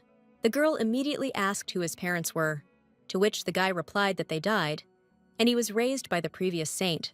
She asked at what age he came to him, to which he replied that, unfortunately, he did not know this, because the previous saint saw in him innate abilities and then took him to the temple. Urchia asked if he really didn't know his exact age now, to which he replied that he was about the same age as her brother or the crown prince. To her question about how he could become a saint at such a young age, the supreme head of the temple replied that his desire was very great, so he constantly prayed to God about it. She then asked if he had a reason to become a saint, to which the guy said that no one knew about it. Deciding to change the topic of conversation, he said that it was time for them to go to bed, to which the girl said that he had gone off topic too suddenly. Asriel nobly extended his hand to her so that she could carefully rise from the bench. The guy looked at her tenderly and said that it was already cold outside, so they needed to return quickly.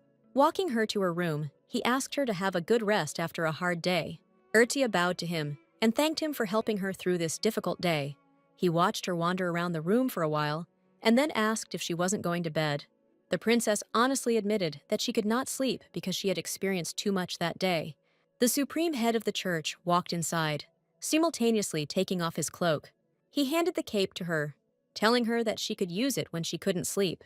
To her question about whether he really had so many of them, the guy replied that in the whole world there was only one robe, imbued with divine power. Ursia took his cloak in her hands, after which she tiredly sank onto the chair next to the bed.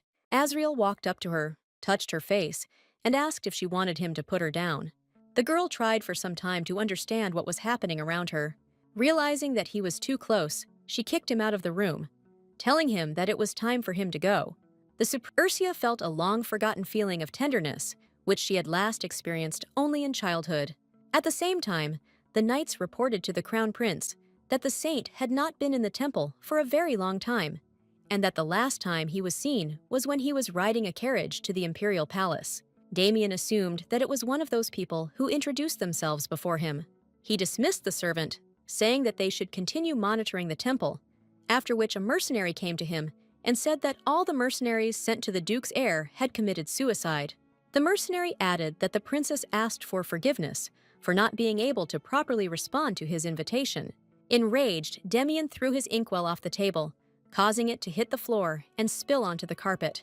Bowing his head, the man stated that the princess was with the priest, so they could not take her away by force. He said that the priest had white hair, wore white clothes with a pattern embroidered on them, and he looked to be 20 years old, with blue eyes and a strong build.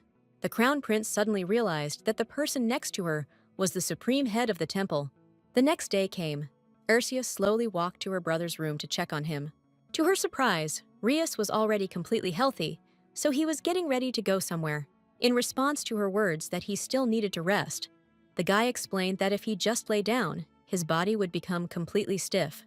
The princess said that his wound might open, to which the elder brother pulled his shoulder, felt incredible pain, but still said that he was fine. His younger sister did not ignore the fact that he sharply grabbed the sore spot. The duke's heir invited her to sit next to him so that they could talk. Handing her the paper, he said that he had received it from an informant, risking his own life, because it contained a list of aristocrats who were supposed to be at a banquet in honor of the founding of the country. The princess of Pysantria knew very well that this day was soon to come. The festival in honor of the founding of the country is a big celebration, at which the emperor and the saint are sure to be present.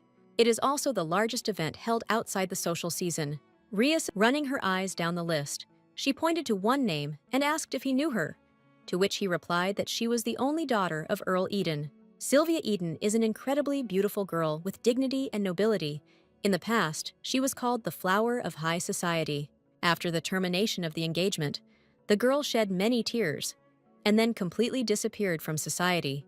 The guy suggested that perhaps at this festival, she would try to return to secular society. Urchia stated that she would need to ask the informant about her, even if the information received was of little importance. She asked if he could find out everything in a few days, because they needed to resolve this issue as soon as possible. When he answered in the affirmative, his younger sister asked him to give her some paper. Rias looked at her in surprise and asked why she needed the paper so urgently. She began to write, saying that she had prepared something for the crown prince. The girl added that she didn't know before that she would use this to her advantage. The princess said that she wanted to tell him information about the port that she was going to open in the future, because through it, her brother would be able to export precious stones from the lands that he received from the empire. Rias reminded her that the imperial family would obviously not like this, to which she replied that they should use this chance to once again show the power of their family's money. Ursia assured him that they needed to show the crown prince who he dared to touch. Then they went to the dining room, where a delicious lunch prepared by the mansion's chef was waiting for them. The girl felt a certain awkwardness floating in the air, but tried to pretend that she didn't notice anything. Unable to bear it, she got up from the table and said that she had finished eating, so she should go to her room. Azriel asked if she wanted to take a walk with him, since she had already finished eating. The guy reminded her that they couldn't go for a walk yesterday, so he decided to go today, to which her brother said that they would all go together. The supreme head of the temple gently took her hand and said that he was ready to go with them. They went out into the park, where Ursia finally noticed that autumn was slowly approaching. She told her brother that the garden in the mansion remained in excellent condition, although the place had not been properly used for decades, to which he stated that the garden had been entrusted to a skilled gardener who had looked after it well. The church walked a little ahead of them and also admired the beauty of the surrounding nature. Watching him, the girl assumed that he was sincerely smiling at this moment. As soon as she thought about it, the guy turned in their direction and addressed her directly by name. He asked if she wanted to see something interesting, after which he took off his glove, touched the flower, and with the help of divine power, poured life into it. The princess was very surprised that he could infuse vitality even into plants. The elder brother said that it looked amazing, and she said that this was the first time she had seen sacred power being capable of such a thing.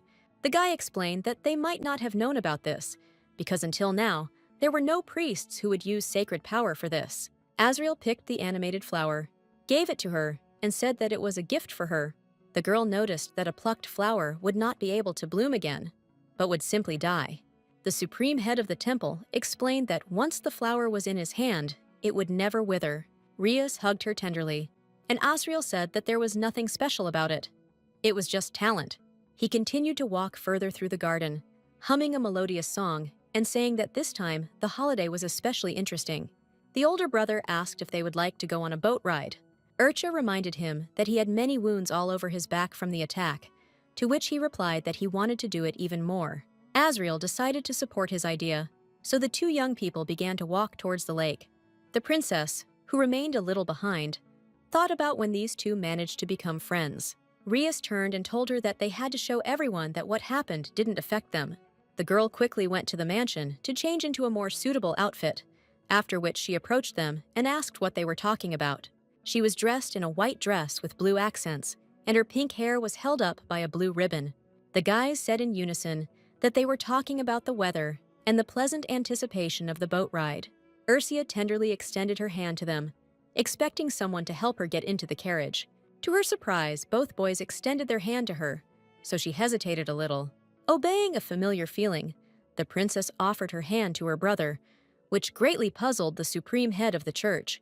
The girl immediately realized that he was her fiancé, so she had to give her hand to him. Not at all upset, Azriel asked if she was ready to go. She answered in the affirmative, but then asked if it would be okay for him to go out like that if he was trying to hide his identity. Seeing that he didn't think about it at all, Ursula ordered the maids to bring him a discreet cape. Changing her mind, she said that they should bring the one she had in her room. The guy carefully tied a white cloak around himself, under which he was able to hide his face. Meanwhile, Rias was already helping her into the carriage, and the girl continued to look at the supreme head of the temple. As she climbed into the carriage, she declared that this would be much better for all three. They arrived at the lake quickly enough, after which Rias helped his little sister get out of the carriage. People whispered that it was the first time they were seeing the Duke's heir in person, and some immediately recognized the supreme head. Azriel mockingly asked if she got the result she wanted, to which she calmly replied that, to some extent, yes. Urtia suddenly noticed that all the girls in the area were looking at her older brother in love. She echoed the saint, saying that she would go with him, and in the meantime, he could have fun with someone else. The princess asked him to definitely talk to some local girl. The elder brother wanted to stop them, but immediately felt many eyes on his back. While in the center of the lake, the girl said that now she understands why she likes boating.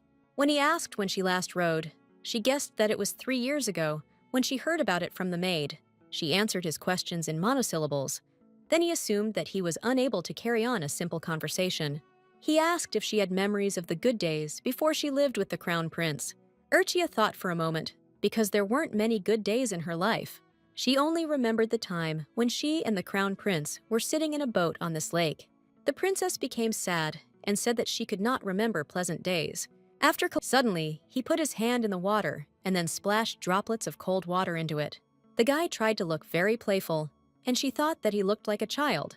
Wiping the lake water from her face with a handkerchief, she listened to him talk about their good memories. The supreme head of the temple assured her that he would always remember this moment. He added that he would like to go boating with her again on the same lake. Azriel quietly and tenderly asked if she would go with him along the path of his life, to which she replied that she would think about it. They soon arrived at the shore, after which he helped her out of the swaying boat. Getting out of the vehicle, the girl tripped over a piece of wood, but the guy quickly realized it, so he caught her and pressed her to him. To his question about whether everything was okay with her, the girl could not answer anything because she was very embarrassed.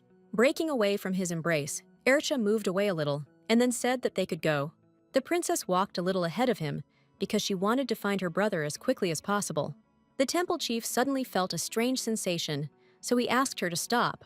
The girl did not hear him, so he took her by the shoulders and repeated the words he had spoken. Suddenly, they both saw a bloody sight of mercenaries attacking aristocrats. The girls cried and screamed, begging the attackers to spare them. Urtia tried to assess the situation and also find her older brother Rias. Several girls ran towards them, followed by mercenaries with knives. The Duke's heir grabbed one of them, covered it with himself, and attacked the attacker. One of the aristocrats fell to the ground and screamed for someone to help him. Rias came to his aid and struck the mercenary from behind with his sword. The guy gave the aristocrat his hand so that he could get up, while asking him if everything was okay with him. While he was doing this, another mercenary suddenly appeared behind him, after which he attacked the guy in the wounded back. The princess watched everything that was happening, and in surprise, she did not know what to do. The elder brother repulsed the next attack of the mercenary, who had previously hit him in the back. The girl, meanwhile, did not believe that someone dared to attack the aristocrats in broad daylight. Rias dealt with everyone, but was again seriously wounded in his sore shoulder, which had recently healed. Ursia turned around and saw that a mercenary with a dagger was also running towards her. The princess understood, so it's time to get that blade that she took with her just in case. Before we had time to react, the supreme head of the temple appeared in front of her, repelling the attacker's attack. He skillfully hit him on the back with his elbow, which is why the mercenary was no longer able to rise to his feet. The attacker fell next to Princess Pysantria, who stood silently and watched everything that happened. Azriel approached her and asked if the forester was okay and if she was hurt. To her silent question in his eyes, he replied that he had simply used a little self-defense. The girl looked at him kindly and then adjusted his hood so that no one could see that he was a saint. Continuing to look into his eyes, she sincerely thanked him for his help in the rescue. Suddenly, she realized that she herself had crossed the drawn line that she had been drawing for so long. The princess was a little embarrassed and said that she meant something completely different, and not what he thought. The supreme head of the temple looked around and declared that the entire battle was already over. He reported that the knights of the imperial palace had arrived to deal with the remaining mercenaries. Ursia continued to look at him affectionately, trying to understand what she felt for him. Embarrassed at the thought of her doing this, she declared that he was indeed right. The guards began to help the wounded, and in the meantime, they went to the carriage on which they arrived. The girl noticed that the guy's shoes were dirty, but there was another pair of shoes in the carriage. To his question about whether this is always prepared in advance in carriages, she explained that aristocrats usually do not do this. Ursia calmly waited next to the carriage while he changed his shoes. But at that time, the Duke's heir returned to her. The guy warily asked if she had been injured in this bloody battle. The princess answered in the negative, and then asked how he was feeling, to which he replied that he was fine. The girl told him that Azriel was in the carriage because he needed to change his shoes. Their conversation was suddenly interrupted by the shouting of the aristocrats who demanded an heir for Duke Rias. The men sincerely thanked him for saving him, as well as for saving their daughters. Ursia realized that in front of them stood a marquis who owned the largest territory in the empire, as well as the master of the guild, a famous person in the eastern lands, who had a retired war hero behind him, and they all felt indebted to the Pisantria family. The girl immediately realized that this was her older brother's cunning plan, so she asked if he had gotten the desired result. She stated that it was he who called these mercenaries, but it is no longer possible to reveal this. The princess reminded him that they would have practically made a hole in her stomach if the head of the temple had not saved her. He said that he did this precisely because the saint himself was next to them. Rias explained that he cannot kill people, to which she said that if he did not have powers, he would not be able to protect her. The elder brother said that they could only verify it if they could see it for themselves. At this time, the supreme head of the temple came out of the carriage, saying that the shoes suited him perfectly. The guy noticed the tense situation between brother and sister, but could not understand that he was the cause of it. Ursia looked at him and thought that she had absolutely no idea what he really was like. The princess looked at her older brother from head to toe and realized that all his clothes were soaked in blood. She said that he should also change his clothes, to which he replied that when they returned home, he would immediately wash off all the blood. Now he went to the carriage to change his shirt and jacket. Azriel took her hand, which also had particles of blood on it, and then said that she came out for the first time in so long, and then chaos began. Deciding to change the topic, she asked where he learned how to use a dagger, since he did exactly the same thing the first time they met. The guy smiled mysteriously, trying to stall for time as long as possible, so as not to answer the tricky question. But in the end, he said that the higher he goes, the more there is everything he has to protect. The girl again saw his fake smile and thought that he was constantly next to her, but did not tell her anything, and if she continued to question him, he would get into her soul. Although she knew that there was only a contractual relationship between them, she was still periodically angry that he was hiding everything from her. It was a mystery to her why she felt such emotions for a person with whom she was only bound by a contract. Rias, sitting in the carriage, called to them, saying that it was time for them to return to the Duke's mansion. The supreme head of the church extended his hand to her, indicating that she should sit down first. The princess looked closely at his palm, but she was still angry enough to accept it so easily. Ursia did not accept his help, so she climbed into the carriage on her own. The supreme head of the temple smiled tiredly, but did not say anything to her about this. That same evening, Ursia persuaded her brother to train her. To his question about why she so suddenly decided to train at night, the girl said that he or Ash were not always next to her. She added that he should pick up the sword to fight her and teach her how to fight her opponents. The guy explained that it was high time for her to go to bed, and besides, he had injured his shoulder just a few hours ago. Ursia didn't want to hear anything, so she said that he set himself up on purpose, so he shouldn't complain about the pain, and if he wants to rest, who should defeat it? Rias took the sword in his hands, took a fighting stance, and then prepared to deflect her attacks. The younger sister didn't have to wait long, so she immediately rushed to meet him. The Duke's heir repelled her attacks over and over again, not giving her time to rest. He parried one of her blows so hard that she dropped her sword from her hands. Leaning on the ground, the girl began to breathe heavily, trying to regain her strength. The guy immediately approached her and extended his hand so that she could get up. Urcha stated that she could not defeat the heir who had gone through the war. To cheer her up, he reminded her that his shoulder still hurts, so his skills are much worse. But it is enough to resist Alfredo. The girl completely forgot about the second prince of the empire, who was usually very affectionate with her. The older brother said that when he fought with Alfredo in the war, he was called a blood demon. He explained that the guy in the war was the most reliable comrade, but at the same time, he was excessively cruel. Rias added that this child was as smart as she was when she lived in the palace. The duke's heir said that the guy told him that he did not receive a proper education in the palace, and she was the only one who taught him. The girl explained that she was just talking a little about what she was studying when he came to see her, but His Highness and the Empress did not want him to study management. She added that if you look at the situation now, her actions turned out to be correct. Rias asked who she grew up to be so smart, to which she replied that judging by today's events, she was smart like him. At the same time, the Crown Prince of the Empire was reading a book in the library until he was disturbed by an uninvited guest. Damian sternly asked why he dared to come to him without knocking. Alfredo entered the library, who clearly did not expect such negativity from his brother. He stated that his father ordered him to come to this place and attend the lessons of the heir. The Crown Prince did not like these words at all, so he asked what the guy meant. There was a loud silence in the library, as Alfredo had no intention of answering his questions. Damian stated that they had been different from him since birth, so his position would not change with one word from His Majesty. The Crown Prince closed the book and then headed out of the library, not intending to talk further with his brother. Fortunately, he did not mock his younger brother, although Alfredo really did not want this. Approaching the servant, Damian ordered him to get out and not let anyone into the library. The guy said that he understood His Highness's order, but then Alfredo intervened in the conversation. He wondered if he thought things would have been completely different if he had been a different person. The guy asked what would have happened if he had initially desired the position of Crown Prince of the Empire. The next day, Damian thought about what he and his brother talked about in the library. He informed him that ever since he started calling Ursia sister, he realized that the younger brother was completely unaware of the situation.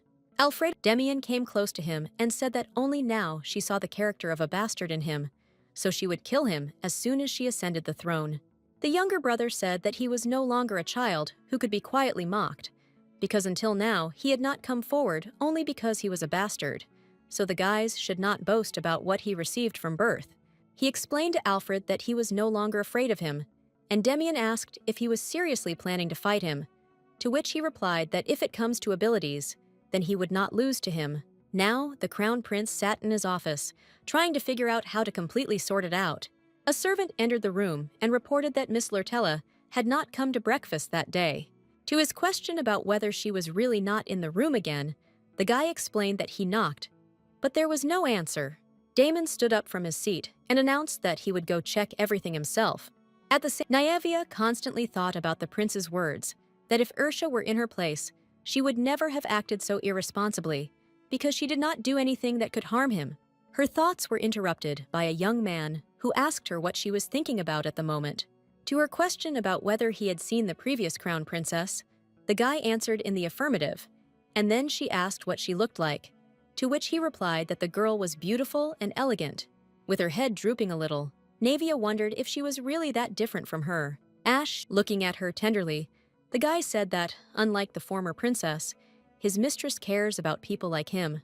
He sincerely added that he believes that she has an inner beauty that she hides. Suddenly, the doors to the room opened, and standing in the doorway was none other than the crown prince. Damian menacingly asked what was happening in his future wife's room, and why there was a man in it. The girl immediately tried to find at least one justification for the current situation. The crown prince approached her furiously and stated that he had already warned that if she wanted to remain the crown princess, then she should sit quietly, as she should. The guy asked if she was really crazy that she brought this insignificant person to the palace. The guard Damian ordered them to immediately drag this man out of the palace and never let him in again. As he left her room, he stated that if something like this happened again, then her family would no longer be safe. Realizing the hopelessness of her situation, Naevia fell helplessly to the floor and then began to sob. At the Duke's mansion, Ursula tried her best to beat Asriel at chess. The guy had already won it 8 times, so he asked if she was really going to play until the winner. The princess had never lost to anyone before, so she didn't understand how this was possible. In response to his words that he would be the first to win against her, The girl assumed that he was using divine power. Unexpectedly, Azrael declared that he could easily win even without sacred power. This went on for several hours. The girl was thinking about absolutely any move she could make, and the guy, meanwhile, was enjoying the time spent with her. After a few more games, she was still able to give him a winning checkmate. The supreme head of the temple said that he still lost because he was arrogant. The girl assumed that she just needed a little time to understand him, but this was still the first time she had met such a person. In response to his question about whether they could stop now, Ursha said that they would play until she overtook him in the score. Suddenly, there was a knock on the door, after which the girl said that the guest could enter the room. The maid said that they had a little problem, but, noticing a stranger, she came closer to her and began to whisper. The woman explained that they had received a message from Knight Ash, who was still in the imperial palace. She added uneasily that the message said that he had been kicked out of the palace. Ursha listened to her carefully and informed the guy that they would determine the winner a little later. The girl and the maid waited until he closed the door behind him. As soon as this happened, the princess asked if His Highness had escorted Ash out of the palace, to which the woman replied that that was exactly what was written in the message. Ursula suggested that if the crown prince wanted to catch the people of the Pesantria family, he would have left him as a hostage. The maid, hearing this, the girl jumped up and asked if everything was all right with the guy, to which the woman said that Miss Lurtella had secretly sheltered him at her place. The princess suddenly realized that all this time he had been seducing the girl, and in the end she fell for it. Ursula said that everything turned out well, so she should tell him that he should be ready. She also ordered the maid to find out absolutely everything she could find out about Nevia, after which she released her, and then opened the window, outside which the autumn rain was dripping.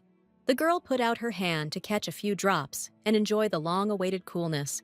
In the same autumn rain, she and her brother watched as one of the aristocrats was hanged. People discussed that Viscount Mara was the criminal responsible for the murder of the aristocrat, and that many knew that he was only pretending, but he himself was doing terrible things. Someone suggested that the man coveted the territory of another aristocrat in order to accomplish his plan. The girl, as soon as the chair fell under his feet, Ursula looked at her brother with concern.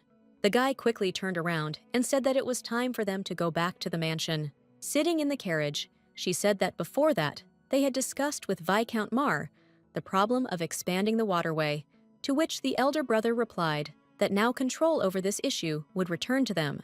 Rias assumed that the work of renovating the poor street was finally completed.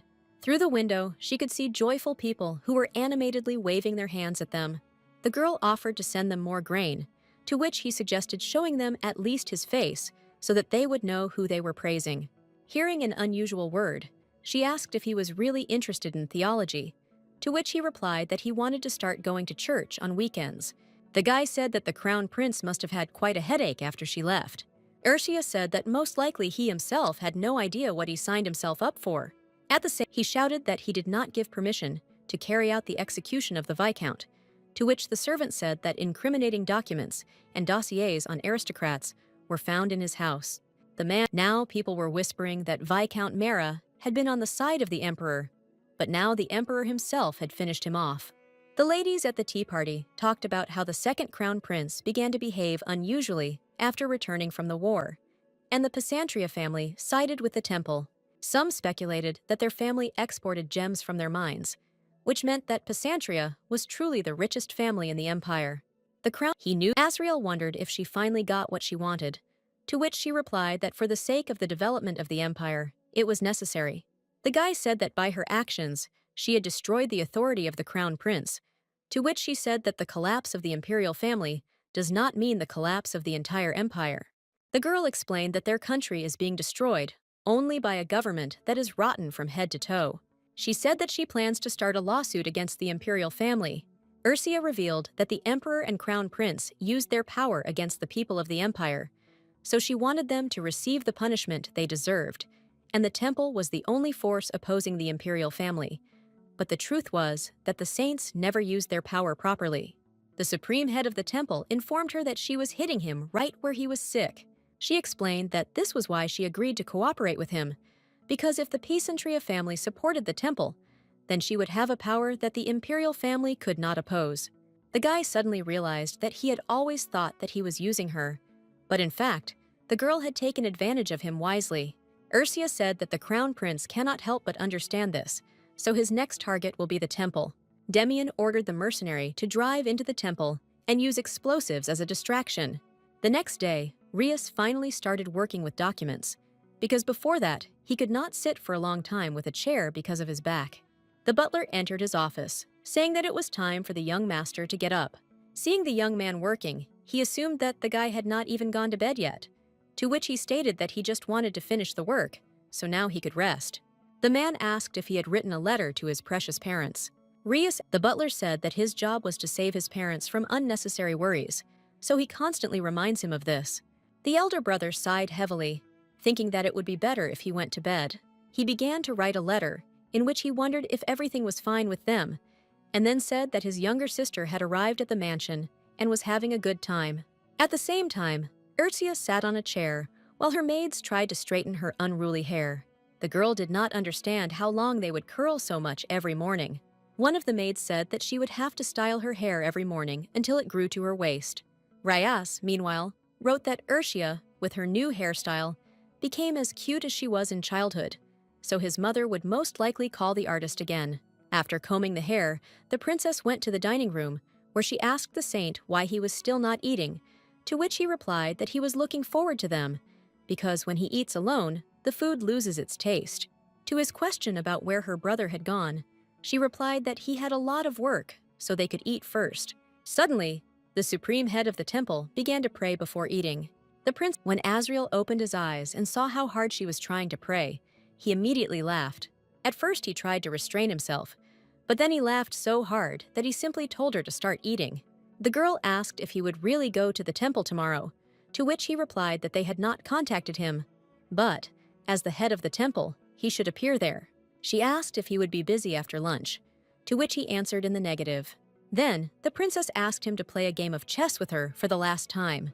Hearing, Urchia reminded him that she has 255 wins and 256 losses, so she still hasn't beaten him.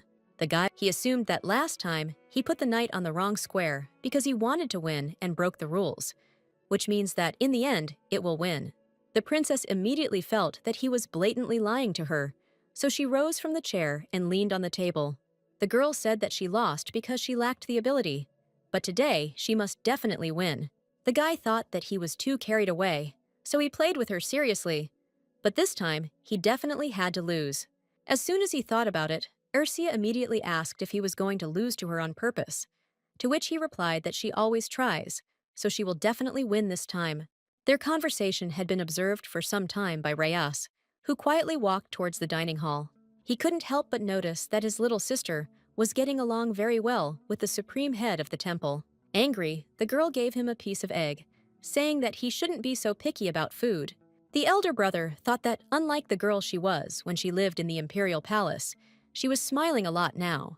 The parents quickly received a letter from him, after which mother said that she began to miss them even more. The father suggested that they first see their children, to which she said that she wanted to finish things as quickly as possible and then meet. The duke wondered if she would really be okay going to the imperial palace alone. The woman responded by asking if he knew anyone other than her who could resist the imperial family. The father noticed that his son spent the entire letter talking only about his younger sister, which means he has not changed at all. Mother laughed quietly and asked him to tell her what the letter was about. Rias wrote that she is not going to succumb to the emotions of love, which means that everything will be fine with her. Later in the evening, the girl suddenly smelled blood coming from the window. Opening the curtains, she saw the supreme head of the temple, who was again on her windowsill. The older brother wrote in his letter that he hoped that she would meet someone she could trust, and then finally feel peace. At that moment, Ursia was thinking about why Ariel smelled of blood. The guy told her that he was in the wrong room, and then asked if she was very scared. The girl responded by asking if he was wounded, because his holiness smelled of blood. Azriel wondered if she thought he might have hurt someone. Ursia said, embarrassed, that church ministers were forbidden from killing other people. The guy approached her and said he was grateful that she was worried about him, but he was not injured. He said that he was informed that there was a fire in the temple, so he was going to go there. The girl suggested that perhaps there were victims there, to which he responded in the negative, saying that it would be noisy for a while. He explained that even though the fire was small, he still needed to return to the temple as soon as possible. Urchia said that he decided to go to the temple so suddenly, to which he reminded her that he planned to leave the next morning. She asked if they would now only see each other at the festival in honor of the founding of the country, since they had no reason to see each other before. Asriel looked at her in surprise, took a deep breath, and told her to go to bed, because there was nothing good in working hard. The next second, the supreme head of the temple disappeared from her windowsill, leaving her alone with herself. The next morning, the girl, as usual, went to her office to sort out all her affairs. The butler joyfully entered her, saying that it was a beautiful morning. He involuntarily noticed that the situation was repeating itself, and only the person at the table had changed. The man said that the young master and the guest were offering to have breakfast together for the last time.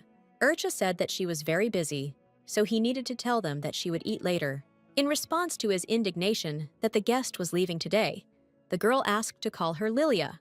The man bowed obediently and said that he would immediately go after the main maid.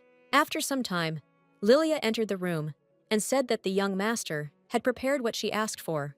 The message said that now the girl is very hurt by the broken engagement, so she leads a reclusive lifestyle. Lady Eden did not go outside for several years, but now she has gradually begun to go for walks.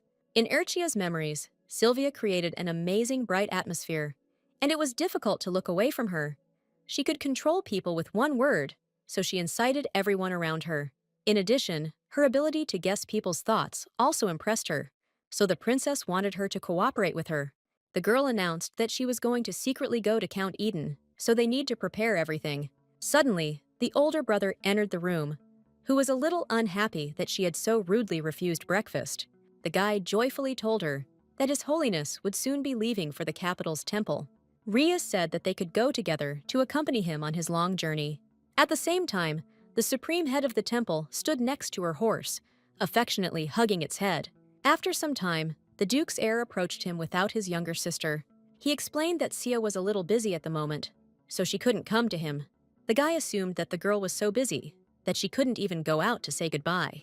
Rhea sincerely wished him a good journey, and Asriel said that they would see each other soon. The door of the mansion opened, so he felt a slight hope that the girl would still come down to see him off, but instead he saw a maid. The woman brought him his divine robe, saying that the princess asked him to give it to him. Asriel calmly took the item of clothing, but did not know how to react to it. When asked by the Duke's heir whether she really said nothing more, the woman answered in the negative. Putting on his hood, the supreme head of the temple declared that, in this case, it was time for him to hit the road. All this time, the entire procession was watched by Urshia, who stood at the window in her office. She thought that she had long ago decided that she would no longer trust people, but now she felt completely different. A maid entered the room and announced that she had handed over the cape to the owner. Urchia asked them to erase all traces of the guest's presence in the mansion, and then the maid asked what they should do with breakfast. At lunch, she met with the Duke's heir, but this time they were both silent. The guy suddenly noticed that all the maids in the castle were busy with something important. 2 maids walked past their door, carrying heavy boxes outside. The princess said that she ordered them to restore order throughout the Duke's mansion. He wondered if this was precisely what she had been so busy with since the morning. The girl said that she was told that the Marquis, who had broken off his engagement with Sylvia, was behaving suspiciously, and the girl herself had recently begun to leave the house, so Count Eden and the Marquis conspired and turned to the Guild of Assassins. The elder brother asked if her own father was really going to kill his daughter, to which she replied that Count Eden was concerned about his reputation, so he was ashamed of his daughter, whose taste was publicly torn apart. Ryas asked passionately if his little sister really felt that much for the poor girl. The princess explained that she was not sure, but she should meet her as soon as possible. In response to his question about where she was going to meet, the girl sweetly asked him to help her get ready to go out.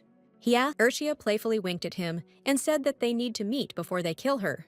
In Count Eden's castle, many whispered that the mistress of their territory was not at all like Lady Pysantria, who helped people in the slums of the capital. They discussed that their mistress had been abandoned by her fiancé, so she was still sitting alone, after which the 2 ladies were unceremoniously bumped into by an unfamiliar lady. One of them screamed that she should immediately apologize to her. The 2 girls were a little dumbfounded that the unknown girl contradicted them.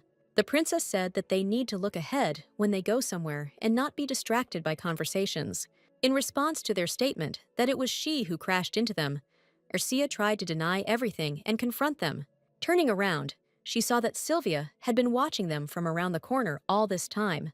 As soon as she realized that her location had been revealed, the girl immediately ran to the exit. Ursia wanted to hurry after her, but one of the girls grabbed her hand and asked what family she was from.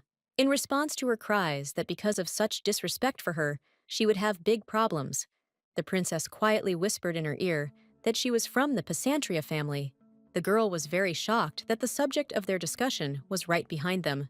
She almost fainted, so the second girl ran to her aid, and Ursha, taking advantage of the situation, ran after Sylvia.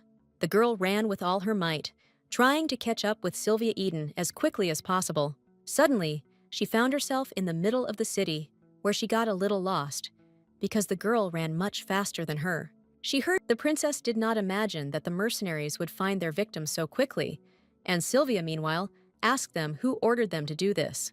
The robber asked if this was really what she would like to know before dying, and the other said that it would be a mistake to lose such a delicate flower so easily. The third, Sylvia suddenly realized that she knew very well whose hands it was, because her lover had lost interest in her. But since he was everything to her, she continued to cling to him. Soon, with his departure, she had no reason to stay alive. The girl could not understand why she was still alive, because she could have been killed long ago. Deciding that this was her fate, Sylvia broke off the brooch and screamed that in this case they would die together. The leader of the robbers dodged in time and then quickly swung his hand at her. At the same moment, Ursia ordered her maid Lilia and the knight Sober to begin action.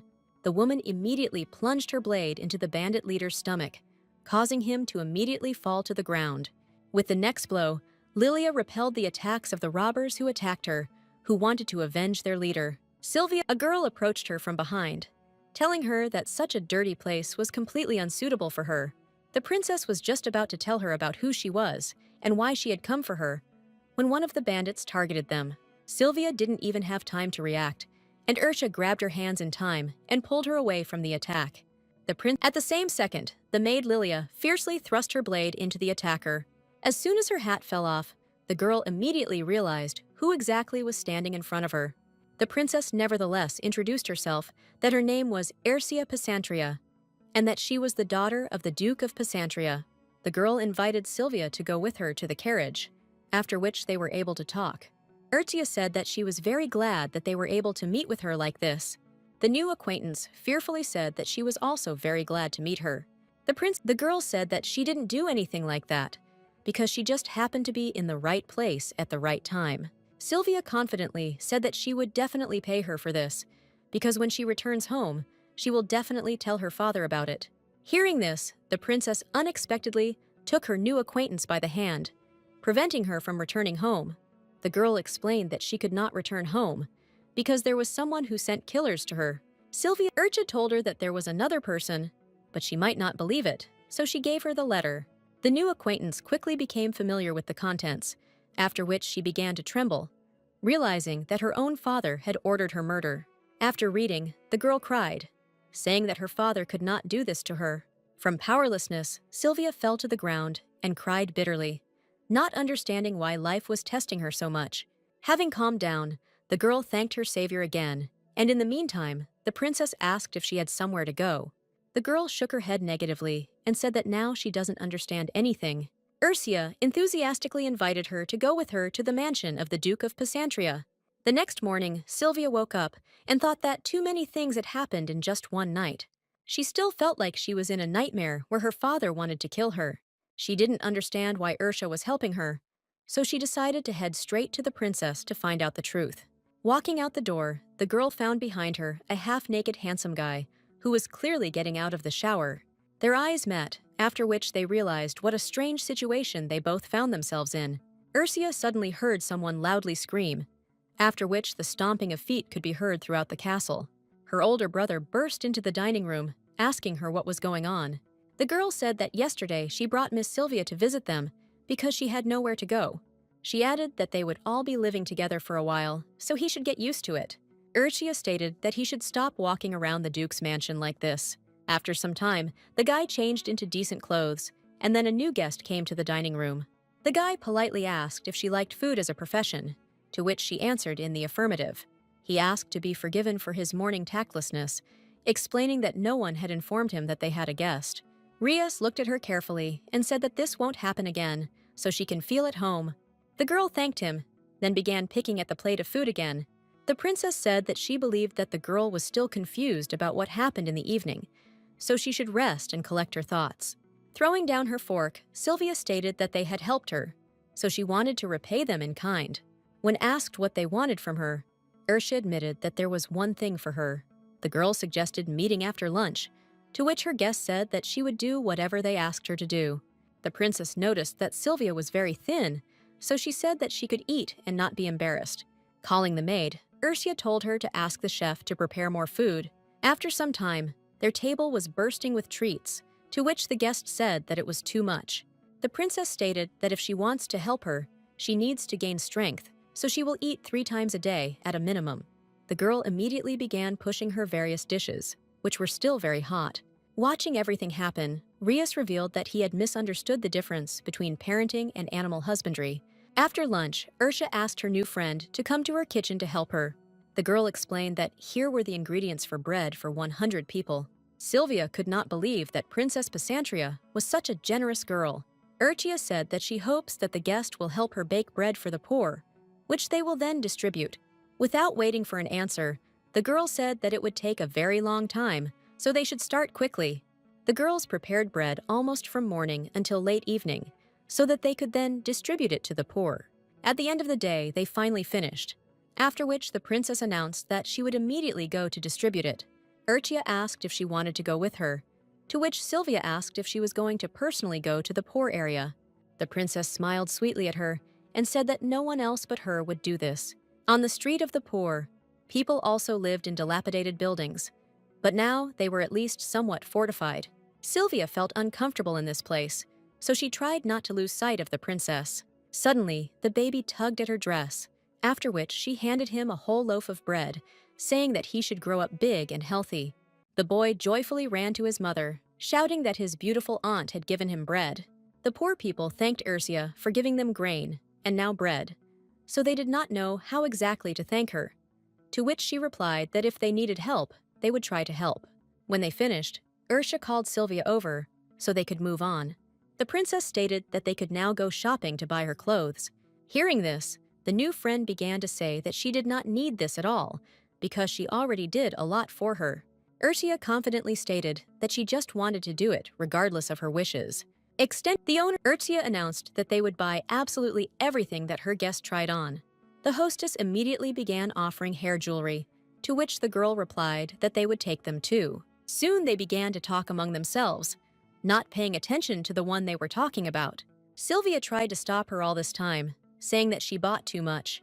The girl, realizing that she had said this to a lady from the richest family in the empire, Sylvia realized that the girl could not be stopped. Her maid came into the store to tell her mistress some urgent news. The woman approached her and whispered that she had been told that the fire in the temple had been dealt with. The princess asked Lilia to take care of their purchases so that they would be delivered to the mansion. Taking Sylvia by the arm, Ursha went out, and the owner of the store waved after them for a long time. Sitting in the carriage, the girl read the documents, and her new friend silently watched everything that was happening. Suddenly, she said that she felt like she was causing inconvenience to everyone in the mansion. The princess reported that this was not so at all, and then asked if she felt better. She explained that the girl did not know what to do or how to live further, and in such cases, it helps to be distracted by something simple and fun. Sylvia immediately realized that her friend had been trying to keep her busy all day for a reason. Seeing the understanding in her eyes, the princess stated that she perfectly understood her pain, so she knew a way to get rid of it. A new friend unexpectedly asked why she was so kind to me, because she perfectly understood that the girl would not act in such a way out of mercy. Ursula thought for a moment, then sighed heavily and prepared to tell her the truth. She revealed that what she really needs is her bright shine that steals the show. The girl added that she was going to start a lawsuit against the imperial family. Ursula told her that the girl would need to draw people's attention to the problem. Sylvia asked what would happen to her if she abandoned this idea, because they could win the count over to their side by handing over his daughter to her father. The princess calmly explained to her that she was not going to do anything with her, but would hope that the girl would not make her mistake. She said that thinking about someone as the meaning of life, and then losing him is very difficult and stupid. Sylvia told her that she was now completely confused about what had happened. Erzia took her by the shoulder and said that if she does not see a lighthouse on the road of life, then she must create one, whether it be revenge on her fiancé or her family. The princess asked her if she would use the Peasantria family for her own selfish purposes. The girl smiled sweetly, and tears of joy welled up in her eyes. So Urcha took this as a positive answer. Urcha suggested to her that they could start by choosing a menu for tonight's dinner. Then they drove for some time in complete silence, each of them thinking about her own. Driving past the lake, she remembered the day when she and Azriel went boating, which made her soul feel warm. At the same time, in the temple, the supreme head of the temple said that the time had come to reveal the truth. The guy told the clergyman that he must deliver this letter personally to Princess Pesantria. The clergyman said that the head of the temple had been waiting in the meeting room for a long time. Rising from his workplace, the guy went straight to be devoured by the old grub. Leaving his room, he offered his services to go and sort out all the issues at once.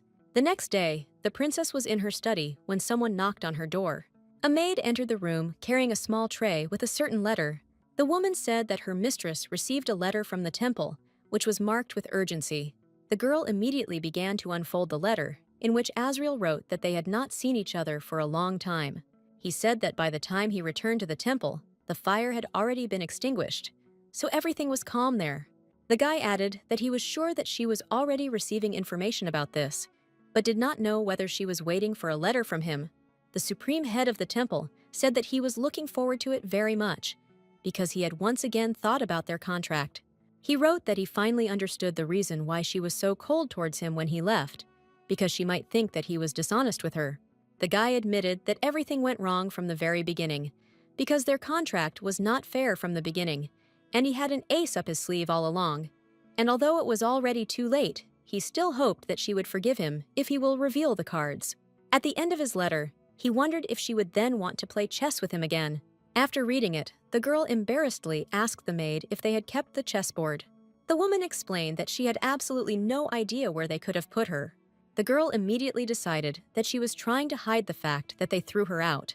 After a languid pause, the maid stated that she had asked not to throw it away, so it was put aside. After asking her to bring her a chessboard, Ursha also stated that she could take a week off. The princess suddenly realized that if they were honest with each other, her heart would gradually melt. There was a meeting in the temple, at which the clergyman shouted that they would never do this. He was indignant because she did not want to publish her will, since this was the testament of the previous saint. Another stated that the imperial family kidnapped a girl from the oracle, but they returned everything to its place. The man angrily wondered why their leader wanted to tell the princess of Pesantria the contents of the oracle. Azriel listened to him carefully and said that everything was exactly as he reminded them. He added that their act was so stupid that they failed to appreciate the significance of the situation. The guy said that the girl from the oracle is not a thing, so they should watch their language. He tiredly leaned his elbows on the table, trying to drown out the headache that was overtaking him in pulsating waves. One of the clerics asked if the princess of Pesantria knew about all this. The guy honestly answered that she had no idea, but she might well find out. And if this happened, then no one would be able to stop her.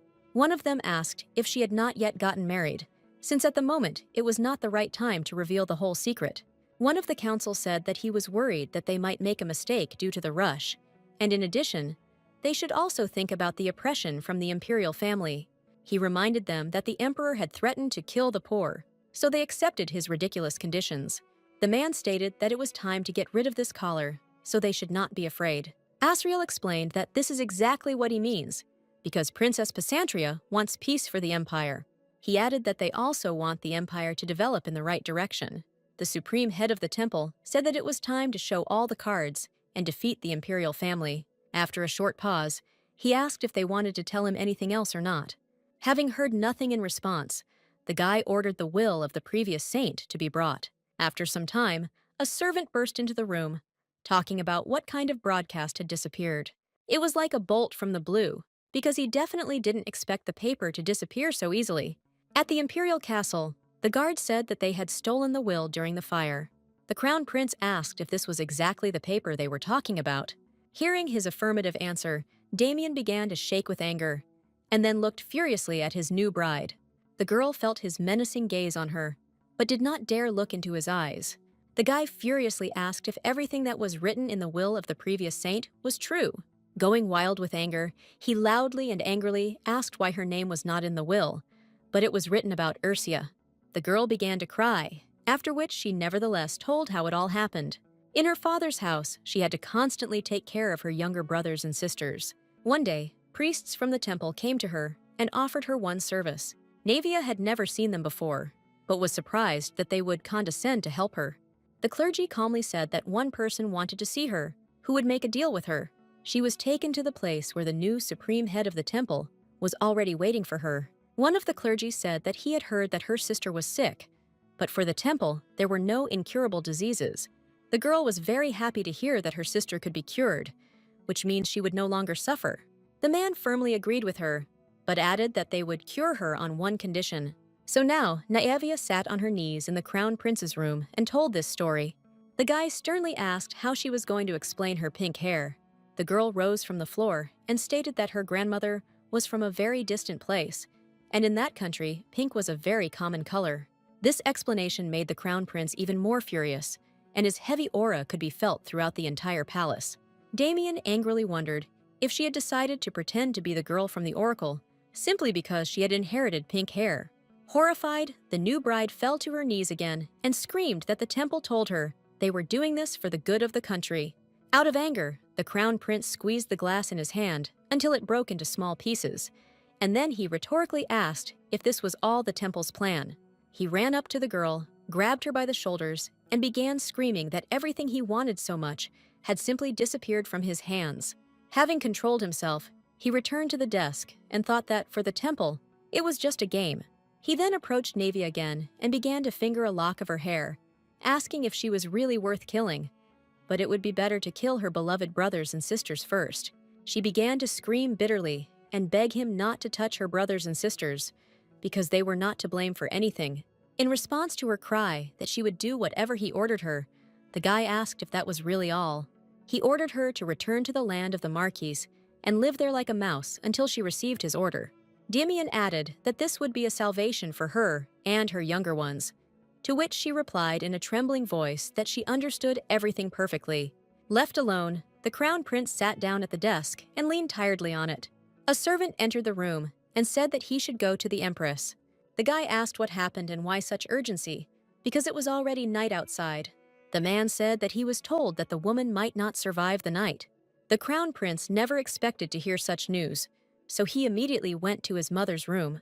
At the same time, in the duke's mansion, a maid was opening the door to an overnight guest whom she had never expected to meet. The supreme head of the temple stood in front of her, dressed in a black cloak, but the woman quickly recognized him. She escorted him to the princess's chambers, warning her that a guest had come to see her. Ursia rose from the bed and then saw Azriel entering the room, who immediately removed his hood so that she could see him. She asked what was so urgent that brought him to the mansion of the Duke of Pysantria. The girl ordered the maid to prepare tea for them and invited him to sit at the table. The two of them sat down at the table, after which she again asked him about what happened. The guy didn't bother to drag out the conversation, so he immediately started saying that the will of the past saint was missing. The princess jumped up from her chair and asked how this could happen and who the culprit was. He explained that he had heard that someone was spreading rumors that the Pysantria family had become close to the temple and that people were doubting the girl from the oracle. Ursia said that now Lady Lurtella had already been proclaimed the daughter of the oracle, which means there was no point in taking such a risk to steal the will, because nothing new was written there. Asriel suddenly remembered the day they first met her as children. Then he told her that his hair color is not the same as other people's. That's why they bully him. The girl then extended her hand to him and said that being different from others is the main feature. She added affectionately that this feature meant that he was chosen by heaven itself. Now, hitting the table with his fist, the supreme head of the temple said that he was going to honestly tell her the story he talked about in the letter. He stated that before he spoke about the will, he should tell her about how they met as children. To her question about whether they had really met before, The guy said that it was before the last saint died. Suddenly, a maid burst into the room, screaming that something urgent had happened that she needed to know about. Entering the room, the woman said excitedly that the empress had just died.